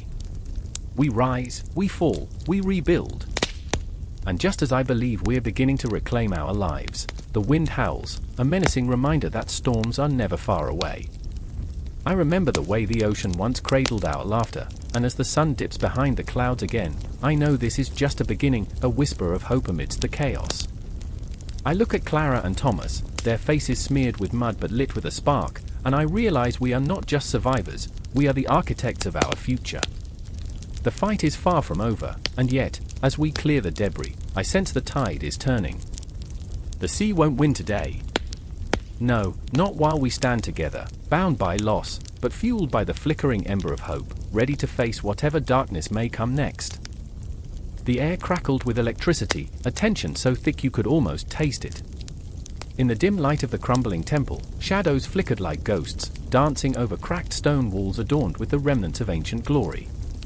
I stood there, heart pounding, caught between two gods whose eyes burned with an intensity that could scorch the heavens. Betrayal, hissed Illyria, her voice a silken blade cutting through the silence. The goddess of vengeance, wrapped in shadows, her fury palpable and intoxicating. I could feel the pull of her rage, a gravity that threatened to swallow me whole. You will pay for what you've done. Across from her, Kalin, the god of creation, stood defiant, his hands trembling with a power he barely contained. The air around him shimmered, vibrant and chaotic, as if the universe itself was holding its breath. I did what I had to do, he declared, but his voice faltered, revealing the cracks in his facade. He was a sculptor of worlds, yet here he was, bound by the chains of his own making, desperately trying to reshape the wreckage of fractured alliances that had once thrived like a garden in bloom. I remember the way the shadows whispered around us, memories of a time when the gods danced together, creating and destroying in an endless cycle of passion and fury. But now, they stood on opposite sides, two forces poised for war, ready to unleash chaos upon the cosmos. My heart ached with the weight of their conflict, a relentless drumbeat echoing in my chest. Do you think I care for your excuses? Eloria stepped closer, the air thickening with her wrath. You've broken the balance. You've chosen sides, and now you must face the consequences. I felt the heat of her fury wash over me like a wave, and I wanted to sink into it, to drown out my own fear and despair. But I remained rooted, a mere mortal caught in a celestial storm. I breathed in and tasted ash, the remnants of old dreams collapsing around us. What about us? I shouted, the words bursting from my lips before I could rein them in. What about the bonds we forged? You were once allies, friends. My plea hung heavy in the air, a gasp of desperation echoing in the void where hope used to reside.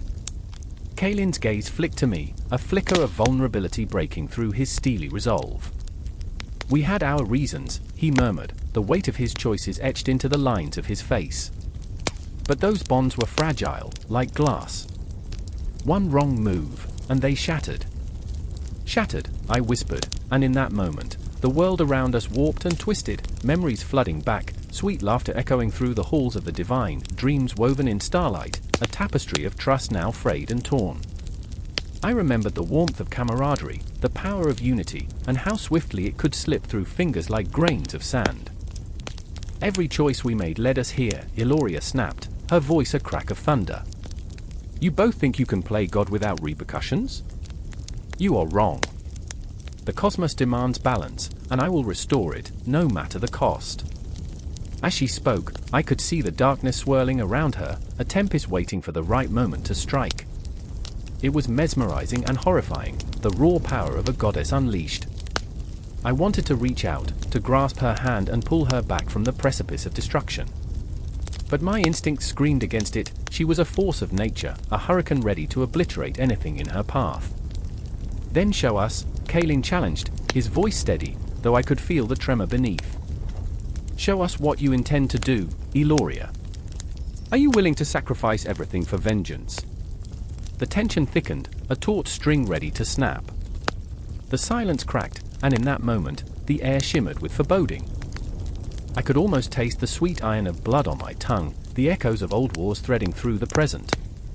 This was not just about them anymore, it was a clash that would ripple through eternity, reshaping destinies and lives alike. I am, she replied, a chilling certainty wrapping around her words, each syllable a vow. I will forge new alliances, and you will watch as everything you know crumbles beneath my wrath. I felt the weight of impending doom settle over me like a shroud. The gods were not simply fighting, they were reconfiguring the very fabric of existence. I wanted to scream, to tear the veil of power that separated us, but I was nothing, just a flicker of light in the vast expanse of darkness. What if we don't want to fight? I ventured, my voice shaking, raw with emotion. What if we can find a way to mend what's broken? Kaelin's eyes widened, a spark of hope igniting, but Eloria's laughter rang out, a haunting echo that sent chills down my spine. Hope is a fragile thing, mortal, she taunted, the shadows encircling her like a cloak. It blinds you to the truth. We are beyond repair. And with those words, the world tipped on its axis. I felt the tremors of the clash of powers, a cataclysm brewing in the distance. The gods were on the brink, and I was caught in the crossfire. Time warped around us, echoes of the past merging with the heavy silence of the present. Each heartbeat a reminder of the stakes, each breath a desperate prayer. The temple trembled, the air thick with unspoken promises and broken dreams. I could sense it, the unraveling of fate, a cosmic dance on the edge of oblivion. As the shadows deepened, I realized this was just the beginning. The alliances would shift, the lines would blur, and in the chaos, something new would emerge. But the cost would be unimaginable. In that chilling moment, as I stood between two titans, I felt the enormity of our choices. The gods were no longer just entities beyond comprehension. They were flawed, passionate beings, and their turmoil resonated within my own soul. I was not just a spectator, I was part of this unfolding drama, a player in a game that would change everything. And as the winds of fate howled around us, I knew one thing, the battle for our very existence was only just beginning. Smoke hung heavy in the air, thick as dread, swirling around the remnants of a village caught in a relentless storm of violence. I stood there, a witness frozen in time, heart pounding, breath caught somewhere between fear and fury. Beneath the cries of the wounded and the shouts of soldiers, a profound silence loomed, one that spoke of loss, of dreams shattered like glass underfoot. The ground, once vibrant with life, was stained with memories, and I could almost hear them whispering, echoes of laughter now silenced, a child's cry twisted into a wail for a mother lost. In the chaos, a figure emerged. Tall, broad-shouldered, and yet somehow diminished, Rowan staggered forward, his armor dented and caked with mud. The blood on his hands was not just from battle, it was the burden of choices made, of friends left behind on the battlefield. I could see it in his eyes, the haunted look of a man who had faced the abyss and returned, but at what cost? Behind him, the shadows of his comrades flickered like dying candle flames, and I felt the weight of their stories pressing down, each one a thread in the dark tapestry of our fates. "Rowan!" I shouted, but the sound seemed to dissolve into the mist of despair. He turned, and the flicker of recognition in his gaze sent a jolt through me. There was a flicker of something deeper, a bond built not just on friendship but shared trauma. He was a soldier, yes, but also a man burdened by the legacy of valor and cowardice, a paradox in a world where lines blurred, and heroes often wore the faces of the damned. And then there was Lyra, crouched low among the wreckage, her hands trembling as they sifted through the debris in search of something, anything, that might tell her story, that might justify the madness. Her hair, once a vibrant cascade, was now a dusty halo around her pale face. "They didn't deserve this," she whispered, her voice a fragile thread against the cacophony of battle. "They were innocent." I felt her pain wash over me like a cold wave, icy fingers tracing down my spine. She had always been the heart of our little band, the one who saw beauty in the ugliness of our world, and now, that heart was shattered, shards glinting ominously in the dim light. In that moment, the air grew heavy with unspoken words. The world around us shifted as memories clung to us like shadows. I remember the way Rowan laughed, a deep, rolling sound that could fill a room with warmth, and now it felt like a ghost haunting us. I remember Lyra's fierce spirit, her passion igniting our dreams, now dimmed by the reality of a battlefield that demanded more than we could give. "We can't let them die in vain," I urged, but my voice felt hollow, a feeble echo against the backdrop of destruction. I could feel it, the weight of expectation, the heavy chains of duty pulling at my very soul. Valor. Cowardice. It twisted together in the air like smoke, and I breathed it in, letting it fill my lungs. My heart raced as I thought of the choices that lay ahead. We could flee, run into the night like cowards, or we could stand, face the ghosts of our past and bear witness to the injustices that haunted our land. The choice felt impossibly vast, like standing at the edge of the universe, staring into the abyss of time. The distant clamor of horses drew closer, a sinister rhythm that quickened my pulse. My mind raced. Who was coming? Would they be the redeemers or the harbingers of more chaos? I could see Rowan's hands clenching into fists, his nails digging into the flesh of his palms, a battle raging within him. "We need to leave now," he said, his voice low but tinged with desperation. He was a man torn between the loyalty of comrades and the instinct for survival, a duality I understood all too well. Lyra shook her head, defiance igniting her once dimmed spirit. "No. We can't abandon them." Her voice carried the fragility of glass, yet it cut like steel. It was a plea, a command, a lifeline thrown into the raging river of despair. I felt the storm of emotion swirling, fear, loyalty, love, guilt, all crashing against the fragile walls of our resolve. And in that moment, I knew we were standing in the eye of a hurricane, where calm belied the destruction brewing just beyond. The decision loomed like a clock ticking down, each second a heartbeat echoing through the silence. I remember the way the shadows danced around us, flickering like the ghosts of those we'd lost, urging us to make a choice. The world held its breath, the weight of history pressing down upon our shoulders, and I understood then that the legacy of battle was not merely about the bravery of a few but the collective scars etched into the hearts of many. "Rowan," I whispered, and he turned, eyes wide, searching mine for answers, for courage. I felt the uncertainty grip me, a vice squeezing tighter with every passing moment. "What do we do?" The question hung heavy, suspended in the smoky air, and I could almost hear the response echoing back from the ghosts of our past, reminding us that valor was not the absence of fear, but the decision to act despite it. As the thunder of hooves drew nearer, I knew we were running out of time. I could see the specters of those who had fallen before us, their faces twisted in agony, urging us to remember our humanity amidst the madness. Whatever lay ahead was a confrontation not just with enemies outside, but the demons within. How do we become the stories we wish to tell? How do we transcend the legacy of cowardice etched into our very bones?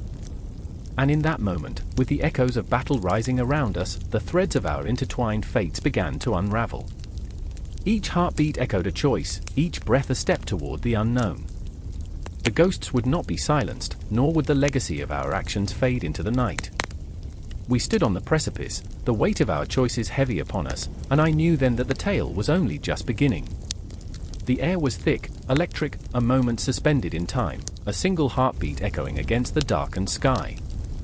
I stood there, drenched in shadows, every nerve ending alive with dread, as the chaos unfolded around me, a swirling vortex of fear and fury. The sounds of distant screams clawed at my ears, punctuated by the crackling of flames licking at the night like a wild beast.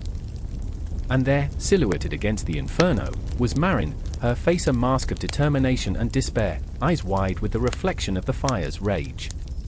I remember the first time we met, the way she laughed, a sound like wind chimes caught in a storm. But now, that laughter lay buried beneath the weight of our reality, a world fracturing under the pressure of old grudges, where love felt like a curse. "This can't be how it ends," she shouted, her voice raw, breaking like glass underfoot. I wanted to reach for her, to pull her back from the brink, but I was rooted to the spot, paralyzed by the enormity of the moment. Marin had always been the fire, fierce, unpredictable. And then there was Theo, my other half, standing in stark contrast, a lighthouse in the dark, steadfast yet haunted. I could see him across the crowd, his expression carved from stone, the weight of 1,000 regrets pressing down on his shoulders. The love we shared had been a fragile thread, knit together through whispered secrets and stolen glances, but now it felt like a noose tightening, suffocating, as the chaos erupted around us. "Stay close!" I yelled, but the words were swallowed by the din of destruction. Flames danced precariously, casting long shadows that seemed to clutch at the air, reaching for the remnants of our dreams. I could feel the heat on my face, a reminder of the stakes at play, our lives, our choices, laid bare in this moment of madness. Marin darted toward the center, where the old oak tree stood like a sentinel, a witness to our plight. "We need to stop them," she cried, voice rising above the cacophony. Her determination was a blade, sharp and relentless, cutting through the fog of despair. "If we don't, everything we've fought for will turn to ash." But amidst her bravery, I sensed a flicker of doubt, a hesitation barely there, yet profound. We had a choice, to fight or flee. I remember the dreams we'd shared, visions of a peaceful life, laughter echoing in the halls of a home we'd built together. But dreams felt like ghosts now, haunting us, reminding us of what could have been. "Think about the consequences," Theo shouted, desperation threading through his voice. He was my anchor, but even anchors can be dragged into the depths. The conflict had torn through us, exposing wounds we thought had healed. I glanced at him, and in that fleeting moment, I saw a reflection of my own turmoil, a heart divided, torn between loyalty and love. Marin's eyes flickered, a storm brewing within. "And what's the alternative, Theo?" "To do nothing while everything crumbles." The firelight flickered across her face, illuminating the fierce resolve that had drawn me to her in the first place. I felt a pang, an unbearable longing for the simplicity of our early days, when the world felt wide open, and shadows were mere figments of our imagination. The ground shook beneath us, a rumble that reverberated through my bones as if the earth itself was protesting our choices.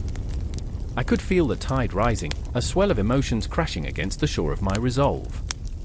"What if we fail?" I whispered, though I knew the answer. The truth was a weight on my chest, a suffocating reality I could no longer ignore.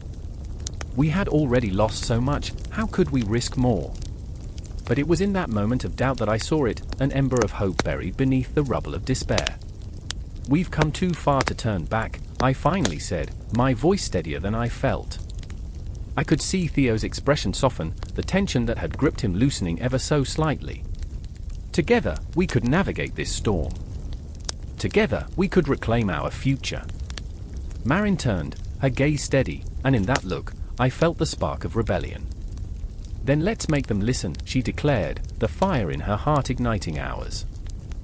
We moved as one, a trio bound by shared pain and determination, weaving through the chaos, hearts pounding in sync like war drums.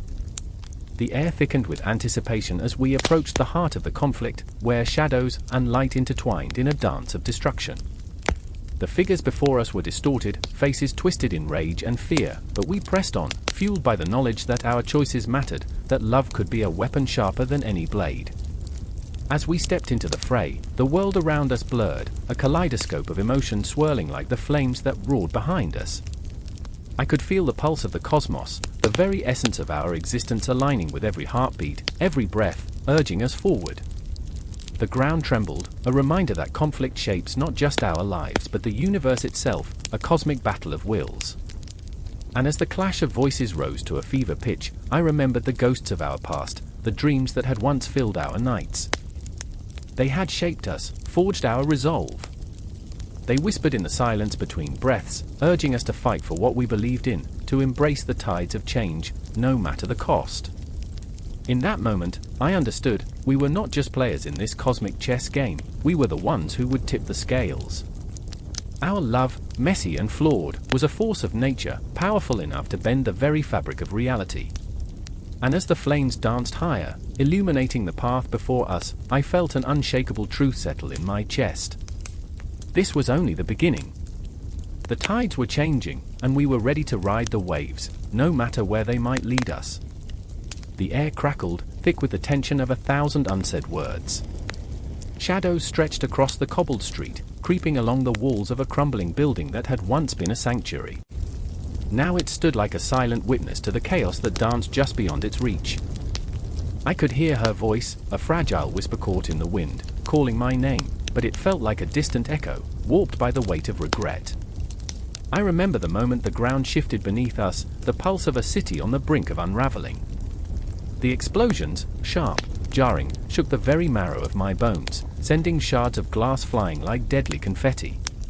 I remember how the world went still for a heartbeat before chaos erupted in a symphony of screams and sirens. It was a night like no other, where fear entwined with hope, and the darkness beckoned, almost playfully, daring us to dance with it. Elena stood beside me, her eyes wide, reflecting the madness around us. She always had an uncanny ability to find beauty in the grotesque, and even now, in the midst of fragments of shattered dreams and lives, she held a camera, poised to capture the absurdity. I wanted to scream at her to put it down, to abandon the lens that filtered her reality. But she was lost in a world that blurred the line between art and horror. "Look, there's beauty in the ruin, don't you see?" she said, her voice trembling with excitement, her fingers itching to click the shutter. But what she saw as beauty, I only saw as our collective demise. Across the street, a flicker of movement caught my eye, a figure cloaked in darkness, slipping through the alleyways with a purpose that sent a chill racing down my spine. Was it a ghost of the past, or the harbinger of the chaos yet to come? My heart raced, a primal drum echoing in my chest. I remember the weight of my hand, trembling as it brushed against the cool metal of the knife tucked into my belt. I had never wanted to be a soldier. Now, I was a reluctant warrior, standing on the edge of a precipice, staring into the abyss. Then there was Marcus, always the dreamer, the philosopher in a world that had forgotten the art of pondering. He stood a few paces away, his brow furrowed in thought as he watched the madness unfold. "It's all a cycle," he muttered, almost to himself, "the chaos, the order, it's like the tides. You can fight it, but can you ever really win?" His words hung in the air, heavy with a truth I didn't want to face. I wanted to scream at him, to shake him out of his reverie, but instead, I watched him as he wandered through the debris, searching for something, perhaps meaning, perhaps salvation. "I remember," I whispered, the words unspooling like fragile threads. Memories flooded in, laughter echoing in sunlit halls, the warmth of a hand held too tightly, the comfort of a shared silence. All of it was eclipsed by the specter of chaos looming over us. I remembered the way Marcus used to smile, as if he held the secrets of the universe within his grasp. Now, there was a weariness in his eyes, a haunted pallor that spoke of battles lost and dreams crushed. As the night deepened, the chaos morphed, revealing its ugly face. A fire flared up in the distance, illuminating the sky like a warning beacon. The crackling flames danced with a feral glee, consuming everything in their path, a metaphor for our lives, devouring what little semblance of peace we had left. I felt a surge of anger. Anger at Elena for capturing the destruction, anger at Marcus for philosophizing while the world burned, and most of all, anger at myself for standing there, paralyzed by fear. Fight or flight, I heard Marcus say, his voice steady, as if he were reciting a mantra. Are we meant to run from chaos, or face it head-on? I felt the weight of his gaze, the challenge lingering between us like smoke. But what did it mean to fight when the enemy was chaos itself? I looked between them, my heart in a vice grip, torn between the allure of escapism and the responsibility of action. I remember the shadows growing longer, wrapping tighter around us, and the clock ticking somewhere in the distance, each tick echoing like a countdown to our doom. We can't stay here, I finally said, my voice cracking with desperation. We have to move. The words felt like a lifeline, a tether to sanity. But Elena only shook her head, resolute. And miss the moment? This is history. The camera clicked, and I felt anger flare again, hot and biting. How could she be so blind? But perhaps it wasn't blindness. Perhaps it was bravery, the courage to capture the chaos before it consumed us all. And yet, I felt the weight of her obsession. The world was crumbling, and she was immortalizing it, freezing the moment in time, while Marcus pondered over the meaning of it all. I could feel the walls closing in, the shadows thickening, and I knew this was unfinished business. The chaos would not let us go. In that moment, I realized I was not just a reluctant warrior, I was a prisoner of my own fears, tethered to these two souls who reflected every part of the storm that raged within me. I turned toward the flickering shadows, my heart pounding, knowing that whatever came next would shape us forever. I could almost taste the conflict in the air, raw and electric, wrapping around my throat like a noose. And then, silence. A breath held too long, a heartbeat suspended in time. The kind of silence that screams of impending doom, the kind that grips you by the throat and refuses to let go. The chaos was coming, and we were standing at the brink, each of us clutching our own ghosts, our own unfinished business. The night stretched on, eternal and filled with dread, as the world around us prepared to ignite once again.